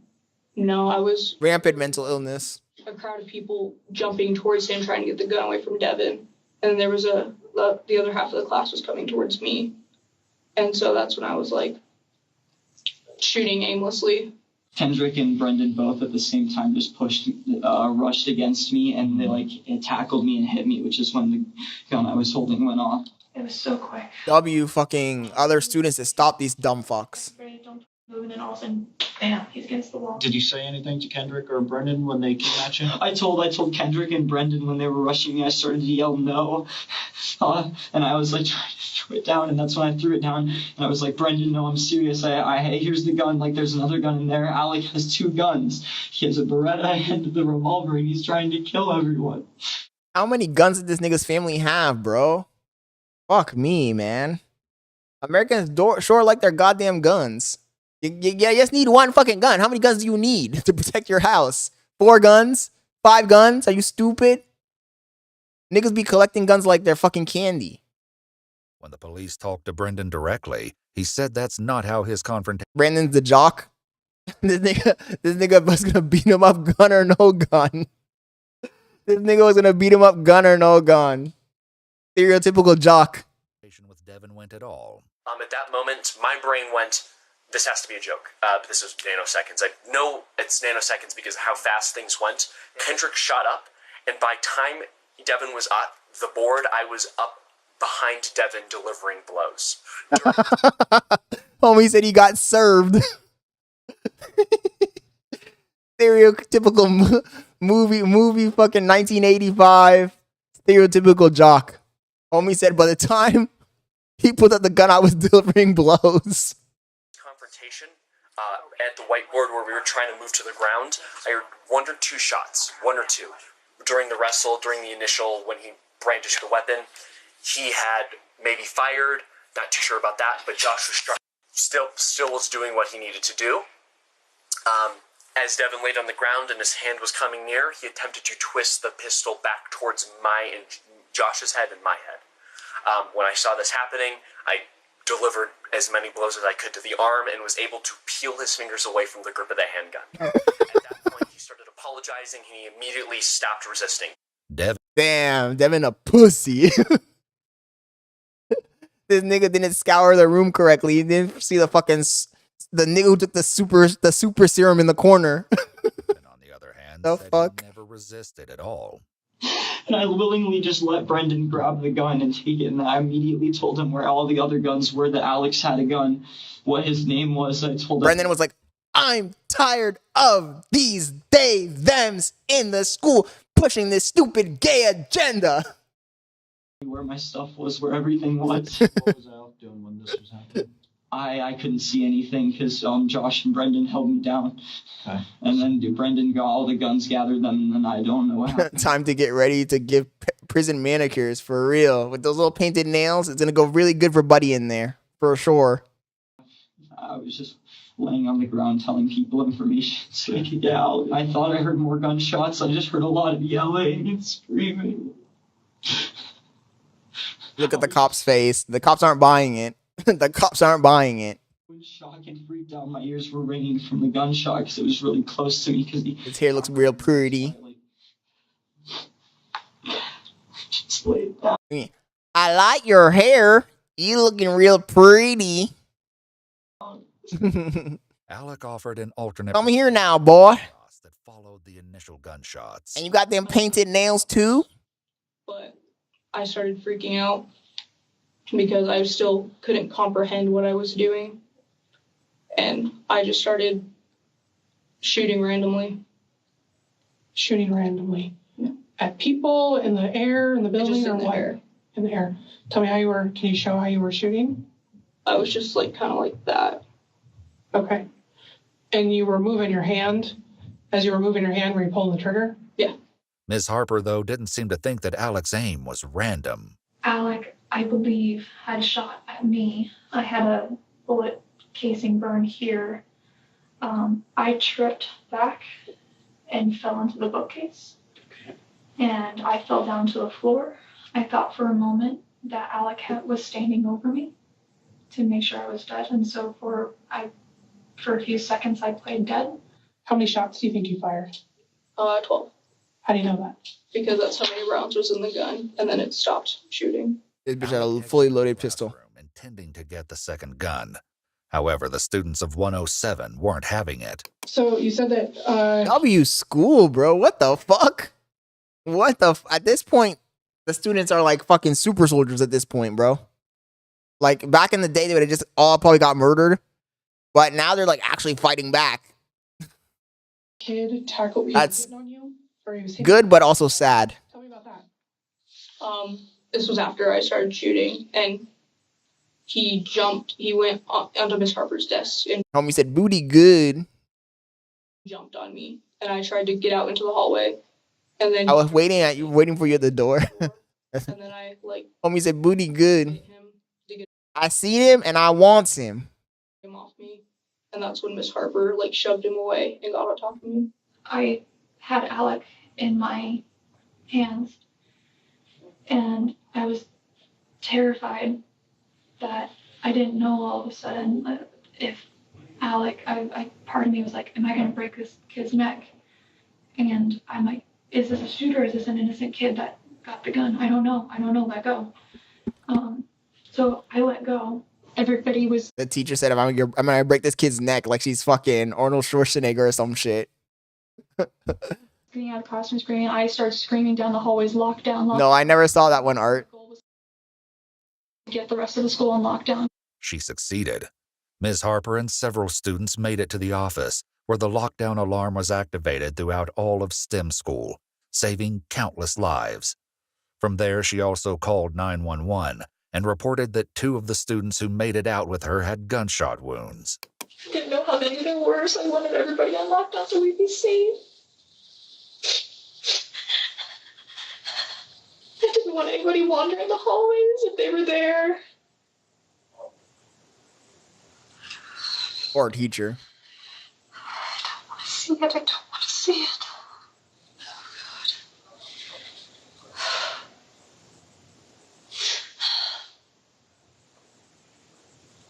Poor fucking teacher, bro. While Ms. Harper tried to come to terms with what she'd lived through, Alec explained what happened after getting tackled. And then that's when the teacher showed up, and he was in awe, and he took the gun and then put it on the floor because some kid got shot. I don't think he knew I was the one who had the gun. I think he just thought I was a kid who found the gun and was freaking out. The teacher in question was the school IT worker, Mr. Pritchard, whose office was just across the hall from room 107. Alec was right. Mr. Pritchard had no idea that Alec was one of the shooters. He gave it to me very easily. And so in my mind, he wasn't involved. So as I was walking into the classroom, Brandon's walking towards me with a semi-automatic pistol in his hand, and he's holding it by the barrel with the handle out towards me. And he walks up to me and hands it to me, and I take it. So at that point, I have two pistols in my hands. I walk over and I see Kendrick lying at an angle. Stupid ass kids, man. Wall of the classroom. Unattended in the hall, Alec took advantage of the opportunity. I went in, go to my backpack to get another gun because no one else. Are you fucking serious? Shoot myself, so I'm starting to walk away, and the security guard comes up with a gun in his hands and tells me to put it down, and I'm basically like, okay. I put the gun down, and he kneed me to the ground, put his knees on me. Real stupid fucking kids, bro. Real stupid. This should make your blood boil. If you live in this country and you see this shit happening all the time, this happens so many. I guarantee this didn't even make the national news. It probably made local news and that's it. If you are fucking in this country and you have kids or you're about to have kids, this should make your blood boil. It should make you so fucking angry. It should make you furious. The security guard, Sam, who subdued Alec, realized that something was wrong while taking his break all the way across the building. As soon as he heard the words shooting and room 107, he started running, weapon drawn. Sam spoke with the police directly multiple times. I'm asking Alec, hey, are you alone? Where's the other shooters? What's going on here? Alec's only response was, kill me now. I don't deserve to live. Things are getting louder. They're coming. I'm like, who? Where? Alec kept replying and be right back. Those things to me. Just kill me now. They're getting louder. I see an AR rifle and someone in plain clothes coming through the hallway. I didn't hear a breach. I didn't hear police or any of that. And I yelled security. I fired around. One of the bullets from the friendly fire injured someone in room 106. Back with Alec, the police asked about some specific details. Do you know if you hit it? Back with one of the bullets. All right, I gotta roll that back a little bit. Or any of that. Hallway. I didn't hear a breach. I didn't hear police or any of that. And I yelled security. I fired around. One of the bullets from the friendly fire injured someone in room 106. Back with Alec, the police asked about some specific details. Do you know if you hit any kids? The feds, undercover students, undercover student police. My aim's not good, so I'm not sure if I hit any kids, but I know Devin shot. He fired, and I don't know if it was me or him that hit this kid. Do you know who that was? I don't remember his name. Is it a male? Yeah. Did you see what happened to that kid? All I know is he was on the ground, and I could hear him, screaming. Did you see if that hit anybody? Kendrick. Okay. Did you see her? And I think Josh got hit, but I don't know if that was Alec or if it went through Kendrick, because I heard someone say exit wound. Statements from the witnesses revealed far more about who had been injured. As soon as Brendan noticed that Kendrick was down, he rushed to his side, while Josh kept Devin down. I came over, immediately started tapping him. Kendrick, stay with me. Stay with me. Painted nails, no. No response. His breathing was completely staggered. His eyes rolled back. In the midst of all this chaos, Brendan managed to... This is why the stereotypes exist. Because I guarantee when this shit happened, everyone's like the usual suspects. The literal usual suspects. The outcasts, the weirdos. Called 911. Help was nearer than he expected, though, as he was aided immediately by Mr. Pritchard, who's a former Navy sailor. And I'd asked Brandon if there was anything I could use to apply pressure to Kendrick's wound. He didn't find anything, so I just went ahead and started putting pressure with my hand. At that point, he was breathing. It was like he was almost kind of moaning with some spittle coming out of his lips. And I see Josh laying on top of Devin. And I looked and I saw Josh had some blood marks on his legs, but it didn't look like they were growing. So I just figured, okay, he's okay for now. Devin Erickson, while still on the ground, being That's held down crazy. by Josh, was going, Alec made me do it. I'm sorry. It wasn't my fault. And then just through an absolute fit of aggravation, I got up in his face and I screamed as loud as I could, "Shut the fuck up." Where the Mr. Pritchard then responded with, "Please don't do that. Keep your voice down." Devin then responded, "There's a jacket out in the hallway to put pressure on." The left doorway. While Brendan went to get the jacket, Mr. Pritchard made a grim discovery. I looked back over and Kendrick stopped breathing at that point. Fuck. I was fearful that he had passed. You know, I tapped him on the cheek. "Hey, come on, stay with me." Checked for a pulse. I couldn't get one. In the hallway, Brendan didn't find the jacket. Instead, he ran into the security guard and Alec. And from the other end of the hallway, behind a little jut out for the size of the classroom, was a security guard. He was brandishing another Glock, and he told me to drop to the ground. I immediately did, and I yelled, "Two students have been shot. Two students have been shot. I do not have a gun. We have one of the shooters in there." He then told me to crawl to him, and that is when I noticed that he had the second shooter, Alec, in handcuffs, off to the right side of the hallway. How long do you think that all took? Oh, couldn't have been more than 2 minutes. In addition to the carnage in the classroom, Alec's next comment made the situation even more hair-raising. But when you saw... Good thing they handled it, though, bro. Can you imagine if the students hadn't been proactive and they didn't tackle these motherfuckers right away and get those guns from them? If they had just been scared and ran or some shit, it'd have been a fucking massacre, bro. So, W students for attacking these stupid clowns. These kids, especially Kendrick, go down. What was going on in your head? Was it, I'm going to continue shooting, or I'm going to help them, or was something else going on in your head? Everything was quiet. Like, it's only quiet when, like, everything's, like, they're satisfied with what I'm doing. That's the only time they're quiet, is when I listen to them. Alec's Aunt Grace said that Alec had previously reported hearing voices, but the family was unsure if this was true. That fucking for a shit for attention, bro. Alec's mind. Shit for attention. Experienced the resulting chaos in a blur. He only seemed to remember bits and pieces of what came next. Oh, great. We never even finished watching the end of it, bro. I never watched the end. I never watched the end of the Drewski thing because remember that we got interrupted by the Dutch plant bullshit. What happened? Well, I got handcuffed, obviously, because the people came in because Josh just held me down and I just let him. And he said he was hit, and I just kept telling him, just wrap something around his leg and save himself. And just fucking, I kept telling everyone about Alec and what he was wearing because I didn't want other people to get hurt. Because I knew he was just going to keep going, killing people. And now everyone's going to think I'm a monster. By this point, police made entry into Just looking at this kid makes me want to beat him up. School to attend to the wounded, rescue the students, and, of course, detain Alec and Devin. Meanwhile, word was getting out about the calamity at STEM. Devin's friend David recalled the chilling moment he found out what was happening. I got a message saying that there were 3 shooters and that one of them had purple hair, and immediately I just went like, Devin, it's gotta be Devin. With all of these statements, the police now knew what had happened. The reason why, however, remained elusive. So why were you planning to do this?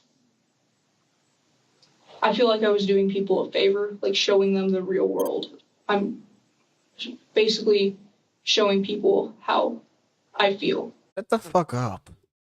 Shut the fuck up. These people who think they're victims and they're not the victims. Like, you're not the victim. You're not the fucking victim. You're the perpetrator. Shut the fuck up already. Nobody's gonna have sympathy for you. Oh, I was showing them the real world. I was showing them how I feel. Shut the fuck up.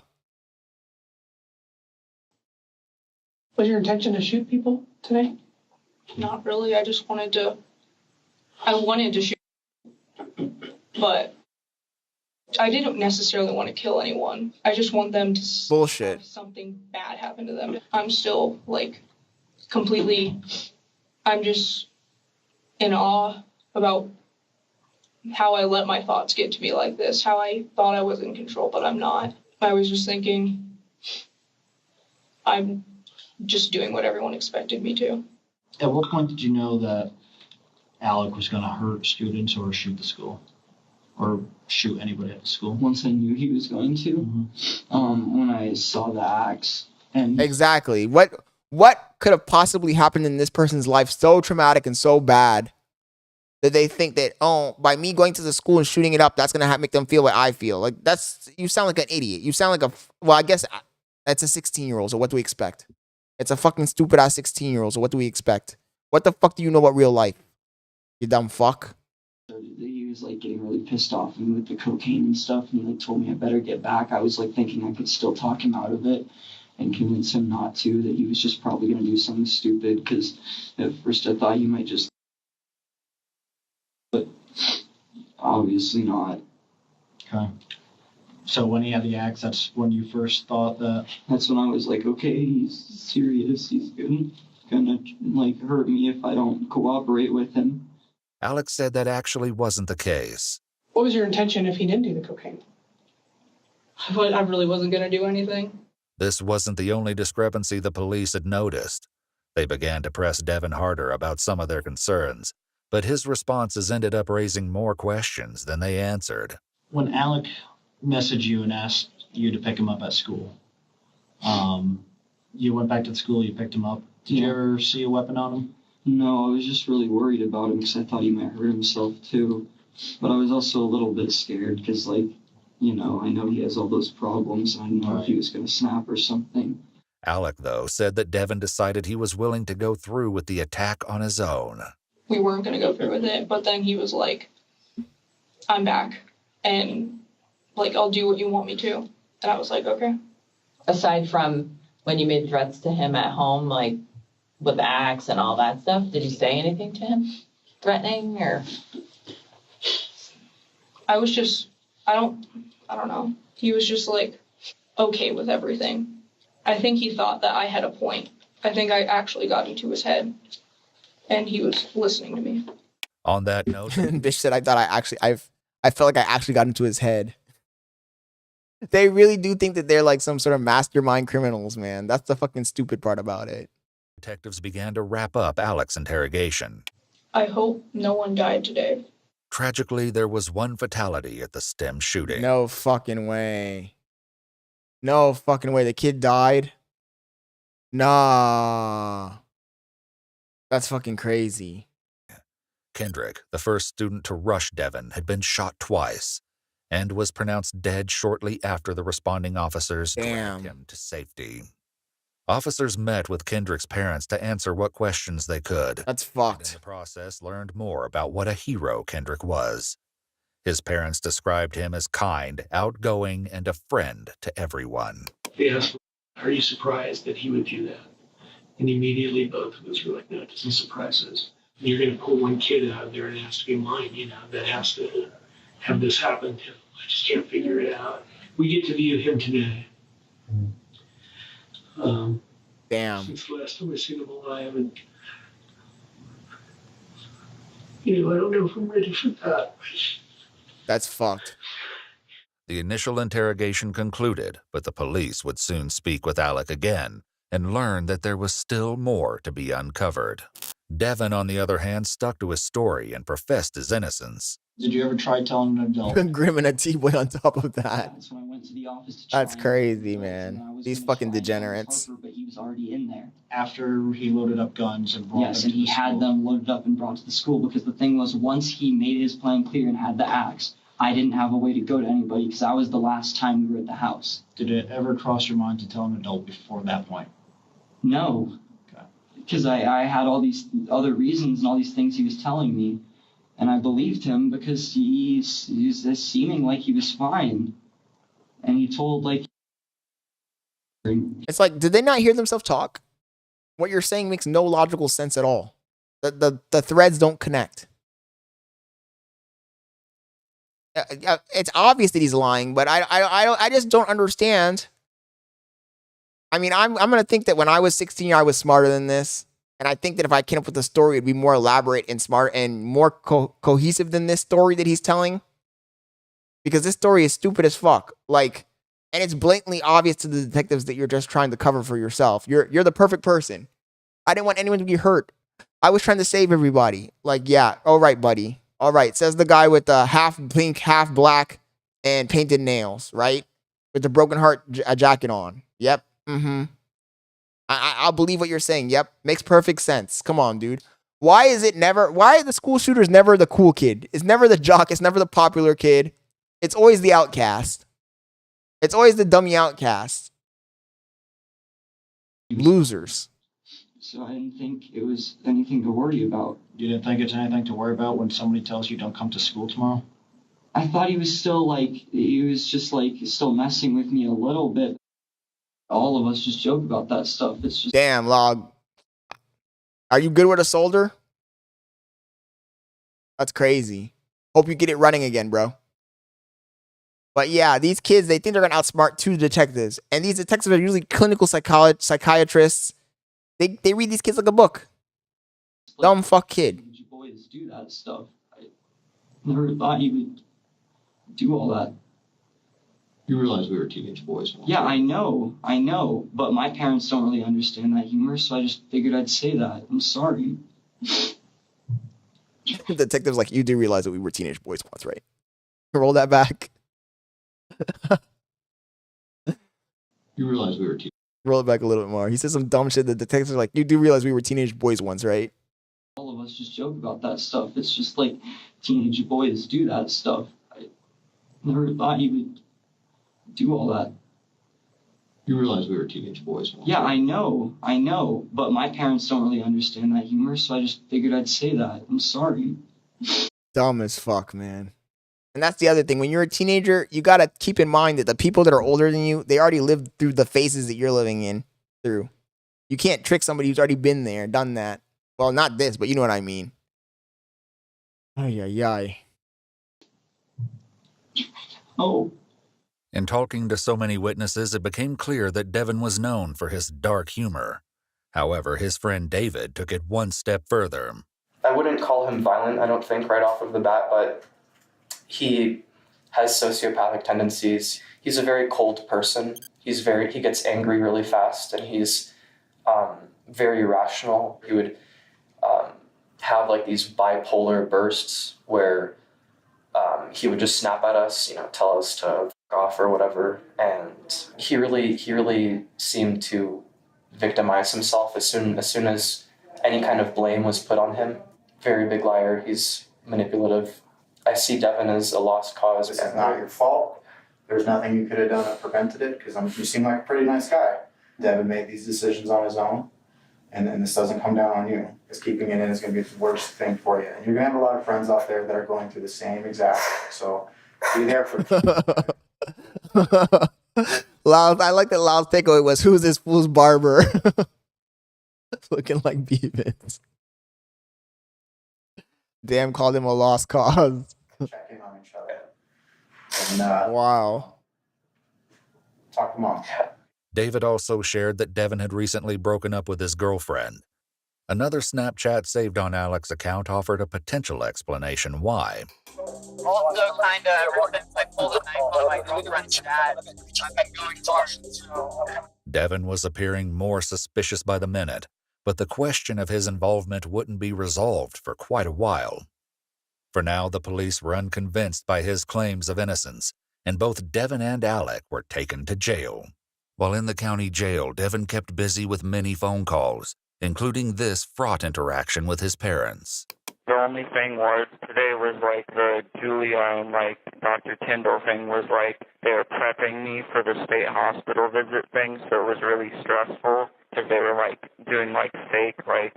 Devin, let's not talk about that. Dad, this is not about the case. We're allowed to talk about this. I don't know why you're so freaking touchy. I always want to make sure we take the safe route, that's all. The case. The parents talk about the safe route. Are you fucking stupid? Are you a fucking idiot? Oh my god.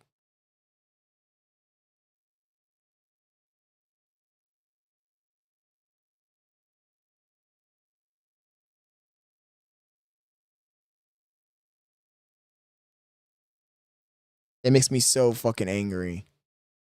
It makes me so fucking angry to know that some people have parents like this. They have parents that they let them do whatever they fucking want. Parents that have their back no matter what. If I did this shit, my parent wouldn't even get a lawyer for my ass. They'd be like, you go rot in jail. No lawyer. You're fucked. You fucked up. You fucked your life up. Get lost. Scram. I don't know where these fucking lucky son of a bitches, but it also is not lucky because your parents made you a weak ass person who thinks you are above you're special or some shit. I can't. Devin, you're special. You're my special little boy. Fucking ass parents. Like, this is why you need to fucking discipline your children, man. And you need to let your children know that it ain't gonna happen in this household. If you get in any type of trouble, I'm not gonna have your back. I will never have your back. As a parent, I will never have your back. I will always take the side of the authority. No matter what the scenario is. I will always take the side of the authority. And if you're going to get detention, but when you get home, you're going to get an ass whooping too. Fuck out of here. Whatever. So, anyways, I've got that one freaking thing with you guys. However, it wasn't just family. It says they're literally building a killer. It seems that somehow, despite being under lock and key, he began a romantic relationship with a girl named Melanie. You're my baby. You know, cinnamon apple. But it wasn't all sunshine and rainbows in that relationship either. You told me that your love for me was a joke. I don't know why you call me if I make you so miserable. Cringe. It's just like fun to like make fun of you sometimes. Say bronchitis without stuttering. Cringe. Bronchitis. You stuttered, so. No, I didn't. This is Ice Poseidon this kid would be an Ice Poseidon if he didn't do this stupid shit. Manipulative, psychotic. You're taking advantage of me. You're using me for your entertainment. I thought I had a special place in your heart. Yeah, you do. It's last. I'm gonna dump you for Peppa Pig if you don't shut up. Oh my God. That's crazy. There are tears on my face right now. That's crazy. This nigga was a villain. I'm so confused right now. Devin wasn't the only one who kept in touch with the outside world, though. 9 months after Alec and Devin were arrested, Alec reached out to detectives to share additional details about the case. When they got to talking, many of the sinister details the police had suspected all along were finally confirmed. Plan was, it was going to look like I was the one that was killing all these people, but it was Devin, but it was going to be pinned on me because he was going to shoot me in the head. He was going to come out like the hero in this situation. He was going to essentially stop me. Why did you do that? That's crazy. Because I felt like he was going through a lot of pain in life. I felt like he was going through a lot and I wanted to help him. What if you guys got caught? We didn't think we'd get caught. Well, you picked the wrong school, dummy. Another inconsistency between Alec's new statement and what Devin said in his interview on the day of the shooting emerged when the investigators came to the topic of the firearms. Who loaded the guns? Alec loaded the guns. Why didn't you leave then? Because he had me in the corner of the closet. I was backed up. There was no doors I could go to. He still had the guns and the ammo and the hatchet. Devin briefly touched on this while talking with Melanie after he was arrested. You put a gun to my head and you shoot up my school. I'm sorry. Wait, you're not Alex. If Alec's new story was true, it threatened to undercut Devin's accusations entirely. At any point as this is happening, was Devin trying to leave? No. Get out of the closet at all? No. Even on the day of the shooting, the police noticed issues with Devin's story and didn't hesitate. Yeah, his story sounds like bullshit. I was in the back of, so in this closet in my mom's room, there's only one door. He was on that side. The safe's laid down in the middle, and I'm on the other side of the safe. He told me to stay on that side. Right. Well, does he not hear how stupid the story sounds? So you're telling me that this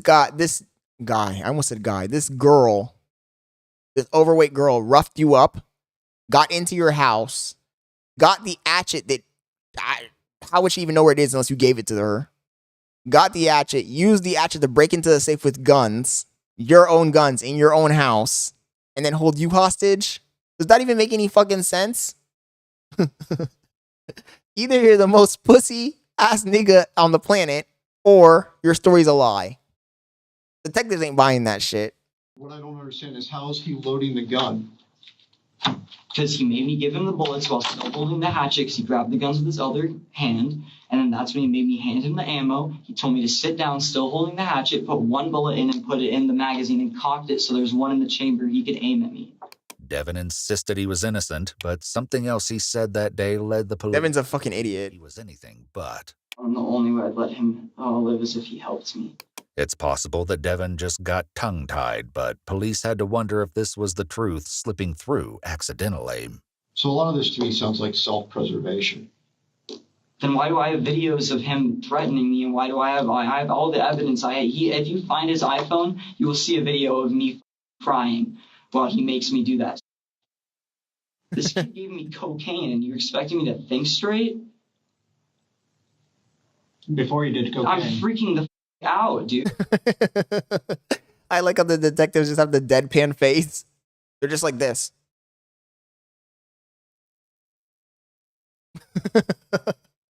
I love when they do that shit. Again, Devin said something during one of his jail calls that made this defense even more questionable. The cocaine made me aggressive. I was like literally about to do shrooms one night, and then Alex sent me a picture of like want to come do cocaine, and I was like, sure. Yeah, I'm so glad I started doing cocaine because that was great for me. Can't 10 years off my lifespan. In fact, Devin claimed that his substance use history was far more extensive than he'd initially let on. I think I like smoked too much weed, and like I permanently did that to my brain. I was high on cough medication like every day for like 4 months straight. On another occasion, this nigga's a fucking demon. And also, doing cocaine when you're a fucking... Oh my God. Let me not even start. Devin said that Alec talked him through a particularly intense trip that included dumb for real decisions. And so basically Alec was like, I'm going to stay on the call with you so you can talk to me through this. And so we fucking, like, he just, like, talked. And also, this nigga's on the phone from prison trying to rizz up some stupid bitch. That's crazy. That's actually insane. To me, and I drove all the way home. 9 months later, in Alec's second interview, Devin's so-called video evidence is brought into question in a discussion with the investigators. The videos that you made in the house, that was... Tell me again why. So it would all come together in the plan that, oh, I have proof in case he didn't come out there. I had proof that, or he had proof that I made him do it. Okay. To make it seem like he was forced into this? Yes. Okay. Was he forced? These niggas watch too much movies. Even if he was forced into it, he'd still go to jail. He'd still go to prison. This ain't a movie. They ain't gonna be like, oh, you were held hostage? Oh, the killer forced you to do it? Like, they don't give a fuck in real life. In real life, the killer forced you to do it or not, you're still going to prison, you dumb fucks. This isn't a fucking movie. Into this? No, it was a mutual agreement. It took us a couple times, like 3 times to actually shoot this video. Okay. The first time, we were laughing and we couldn't get it like through the video, and then the second time, it was like I just didn't think it was convincing enough, and the third time was like, this is good enough. So after the video is shot, are you still holding a gun to his head? Or no. Do you put it down and you guys are, buddy-buddy again? No, I put the gun away. The gun was on safety the whole time. Okay. It was, in real life, you're never getting away with that shit. Whether he was talking about I could have a guy kidnap my whole family, threaten to kill them all, and tell me I gotta go rob a bank and I gotta go kill these people. And if I do that shit, the cops are I'm still gonna go to prison forever. It doesn't matter whether it's true or not true. This is not a movie. These fucking stupid motherfuckers, man. Art says, I'ma get reduced charge. Face. For real. This chick, she's a minor. So I'm gonna say she's probably gonna get... They killed someone. I'm gonna say she's gonna get 15 years because she's a minor. I'd be surprised if she gets more than that. The other guy probably got life. Let's see. how he has 2 alter egos, two like split personalities, I don't know. And he was saying that one of them is like the pussy Devin, one of them's like the wimp Devin, and the other one's like has a god complex. After that, we were hugging, and I was saying goodbye to him. He said he was glad he met me, and he is sorry he's never gonna see me again. During Devin's interview on the day of the shooting, the police had noticed yet another inconsistency. So, how many times did you say you've been shooting? Kanai says, nah, she's gonna get juvenile life in 30. You might be right. So, knowing that, how did Kendrick get shot? Kendrick got shot because my finger was right there still. I was still grabbing it. My finger's right there. He bumps into me because they're rushing me, and they're actually hitting the barrel end of the gun with their body and grabbing me. Was your finger on the trigger? My finger was next to the trigger, but it wasn't over the trigger because I wasn't going to hurt anybody. I was just going to tell everyone to stay and then run. This guy's such a liar. So I tried to throw it down. What an outrageous lie. My head was, should I kill myself to save these people? Do you mind if we take a break? Absolutely. Do you need any water or anything? We'll step out, but it's a secure building, so we've got to kind of walk anybody anywhere we go. Okay. Okay. But we'll just be outside. Police likely had to wonder if any show of emotion since the day of the incident was ever genuine. Why didn't you just open the door and say, Alex got a gun, get out? Because he was still going to shoot people. But you knew he was going to shoot somebody either way. But I was going to try to stop him. That's why I went to the office, so I could try to get to an adult who would be able to do it, so the school didn't, like, people weren't just freaking out. Oh, Jesus Christ, man. I was kind of trying to pinpoint who it was. You're right. It does look like slightly make his hair brown. It does look like slightly homeless. Ay, ay, ay. And it's slightly homeless with Ice Poseidon's personality and Fouseytube's fashion choice. But you still didn't tell anybody. Yes, because he told me he was going to the office because he was going to kill me. Okay. And everybody inside the office. Does it matter because he was going to kill people? Doesn't matter. It does matter because I was trying to save everybody, not just me. After composing, Alex said something else that, if validated, obliterated Devin's previous claims. Did he ever tell you, hey, I can't go through with this, I'm going to refuse to go through with this, I'm backing out, anything like that? He never told me anything like that. It wasn't just what Devin hadn't done that led investigators to suspect that he'd helped instigate the crime. Mr. Pritchard, who had tried to save Kendrick, discovered this disturbing footage of Devin leaving the office and meeting up with Alec.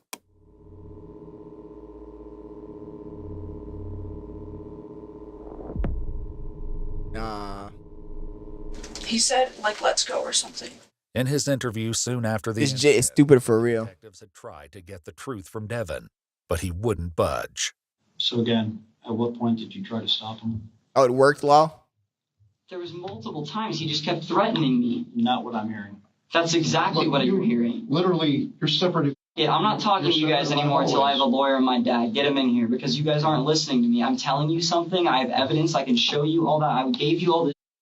And you guys are still just making it like I tried so hard.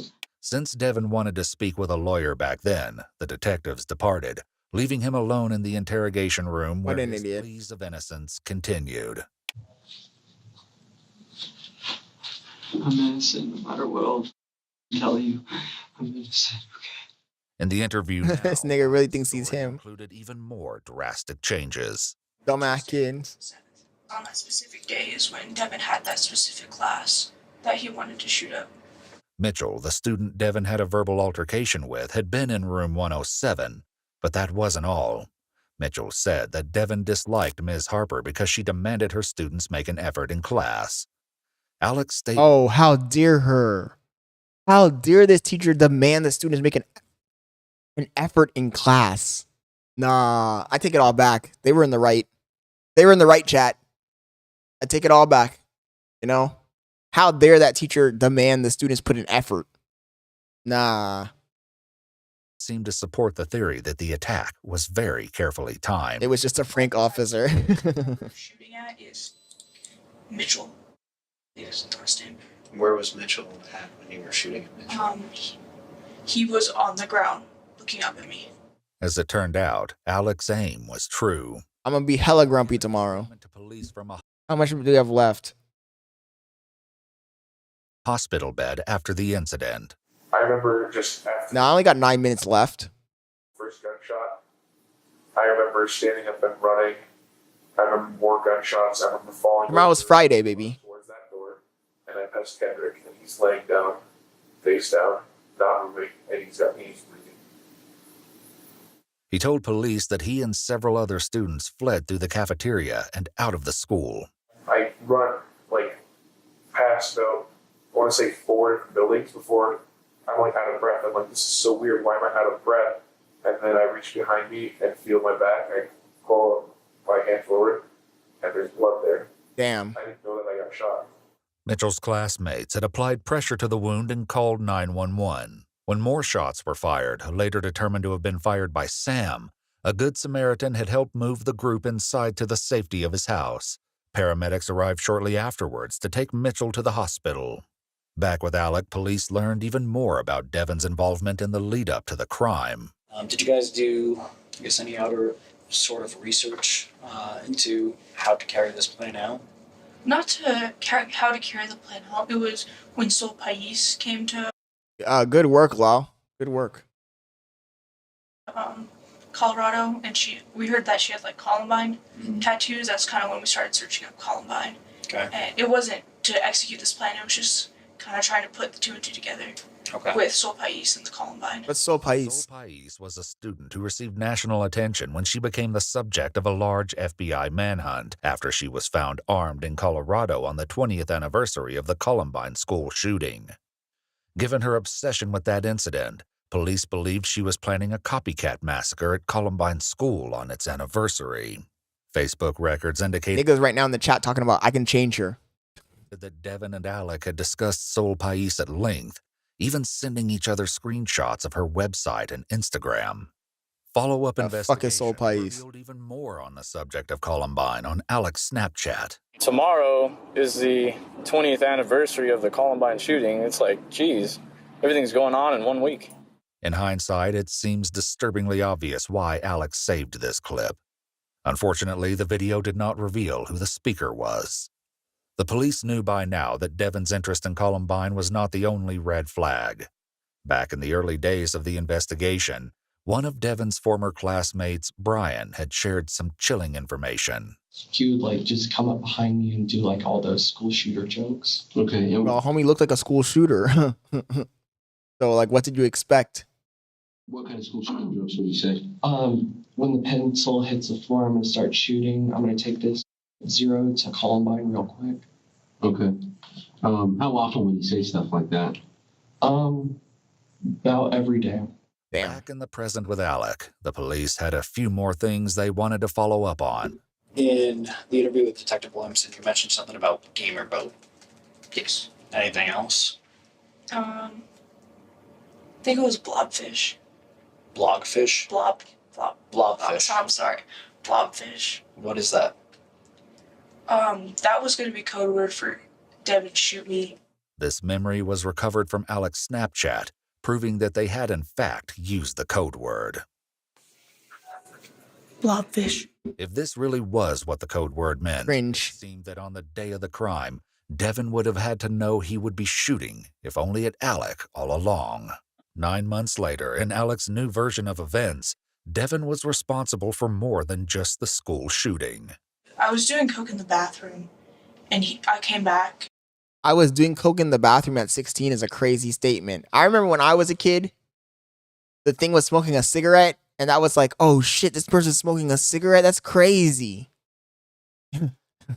Damn, bro. This generation is fucking cooked. And 10 more years, it's going to be always shooting up fentanyl in the bathroom. Crazy. He didn't have any clothes on. He had like his boxers on, and that was it. Does Alec have a wee-wee or a chin-chin? Chin-chin. He's a chin-chin. Oh, Vin, you just joined the stream. Were you on here from the beginning? This is the transsexual student. Transsexual student shooter. He was sitting with his mom's nail polish and painting something about like the voices win in the corner of the closet wall. Alec stated that it had been Devin's idea to vandalize his mother's car, and that still wasn't all. Did you guys ever have a conversation about locking the doors? We did have a conversation about taking the magnet strip off the doors. With the security compromised at school, protecting everyone inside was the top priority. This was one of the main topics Sam discussed with the police. He said that STEM school was the only location where he was directed to not be armed, which felt odd to him. He chose to carry his weapon anyway with the intention of protecting as many students as possible in the event of violence. Despite saving lives on May 7th, Sam still expressed regret that he did not do more. I guess one kid was just reported dead. Yeah. Yeah. Yep. These kids, if you watch the whole video, Vin, it's gonna make you so angry. I don't have any doubt that It's gonna make you so goddamn angry. by your actions saved lives. Oh yeah, you took literally one of the two shooters out. I just wish I could have saved all of them, man. Surprisingly, Devin had reached out to police 9 months ago, the day after he ended his first interrogation by asking for a lawyer. All I can think about is Kendrick. Crocodile tear ass nigga. Gunshots. I keep hearing the gunshots. Devin, are you aware that this was all over the media? I assumed it would be, yeah. So this might be your last opportunity to kind of tell the world what happened. GG's for you. Hack him up. You might as well clock out right now and just go back to the spawn point. Alex, carry this through. Chin Chin wanted to take the blame, but in reality, it was Homeless. Homeless Andy over here. At any point, do you plan on doing what Alex told you? No, at no point did I plan on going through with this plan. When asked about the perspective now, Alec had this to say. I've changed my perspective on my perspective has changed on me trying to protect Devin, and I need to keep my promises. Who are you talking about in terms of your promises? I'm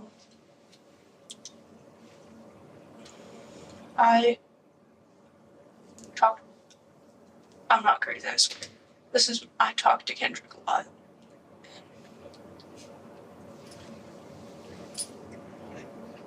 That's crazy. I promised that I would do good for him.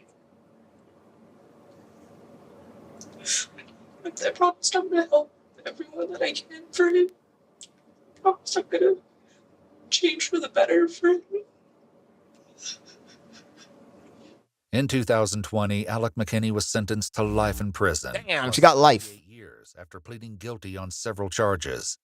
Alec was ultimately convicted of 11 charges, including limited to murder after deliberation, murder with extreme indifference, attempted murder, and possession of a weapon on school grounds.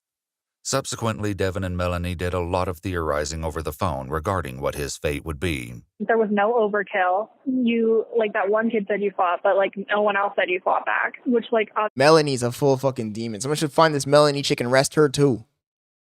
I don't understand the girls that fall in love with murderers, man. This obsession with murderers. They fall in love with murderers. Crazy. No. This is some sort of Charles Manson type shit.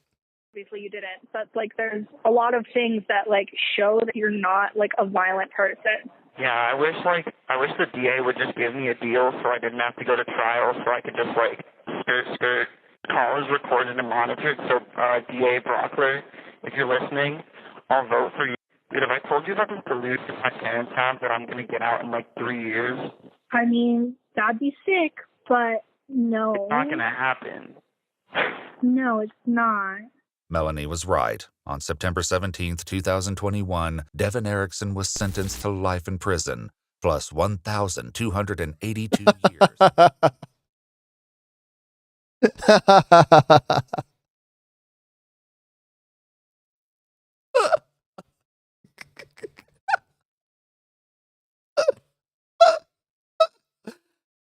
You're broke. Oh my god. Oh my god. 1,282 years plus life. You dumb fuck. You dumb fucked. Jesus Christ. They gave him 10 life, 10, 11, 12 lives. Jesus fuck. That's what he deserved more. a plea of not guilty.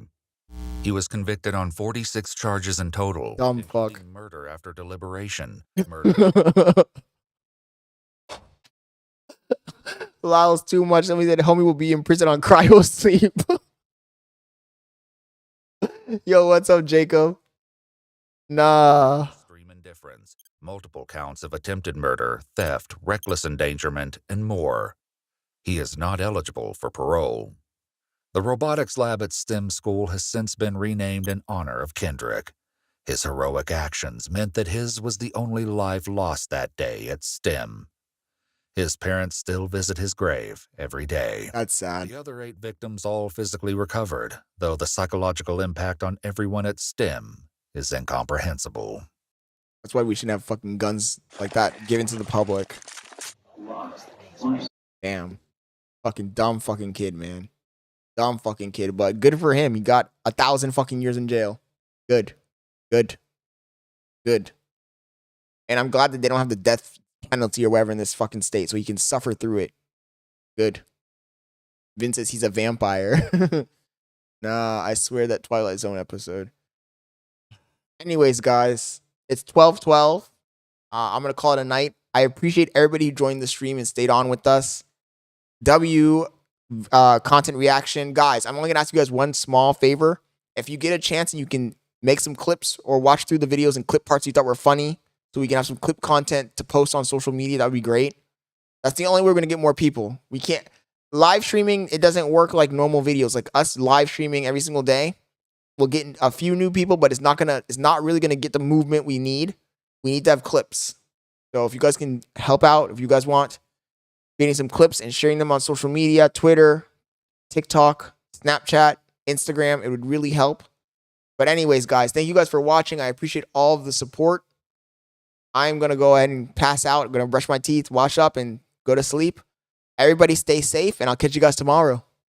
And tomorrow, we will probably be doing IRL stream. Either Bailey, her friend's new boyfriend, and me will do an IRL stream, or I'll hit the town with the boys and the supercars, and we'll do an IRL stream out in the real world. So stay tuned for that. And thank you, guys. Thank you for all of the support. Thank you for watching, tuning in. I really do appreciate it. Everybody get some Z's. I'll catch you guys tomorrow. Peace. Thank you, Lal. Thank you, Jerry. Thank you, Kanai. Thank you, Vin. Thank you, Juan P. Thank you, Phantom. Thank you, Art. Thank you, Bailey. Thank you, Jerry. Thank you, Grim, for joining as well. Thank you, Arthur. Big shout outs to everyone who joined tonight. Thanks for all of the support. Thank you, Gray.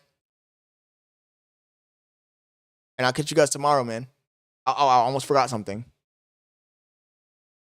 Hey guys, I hate to interrupt you, Nick. Hello there. But anywho, I'm gonna go to bed, and I'll see you guys tomorrow.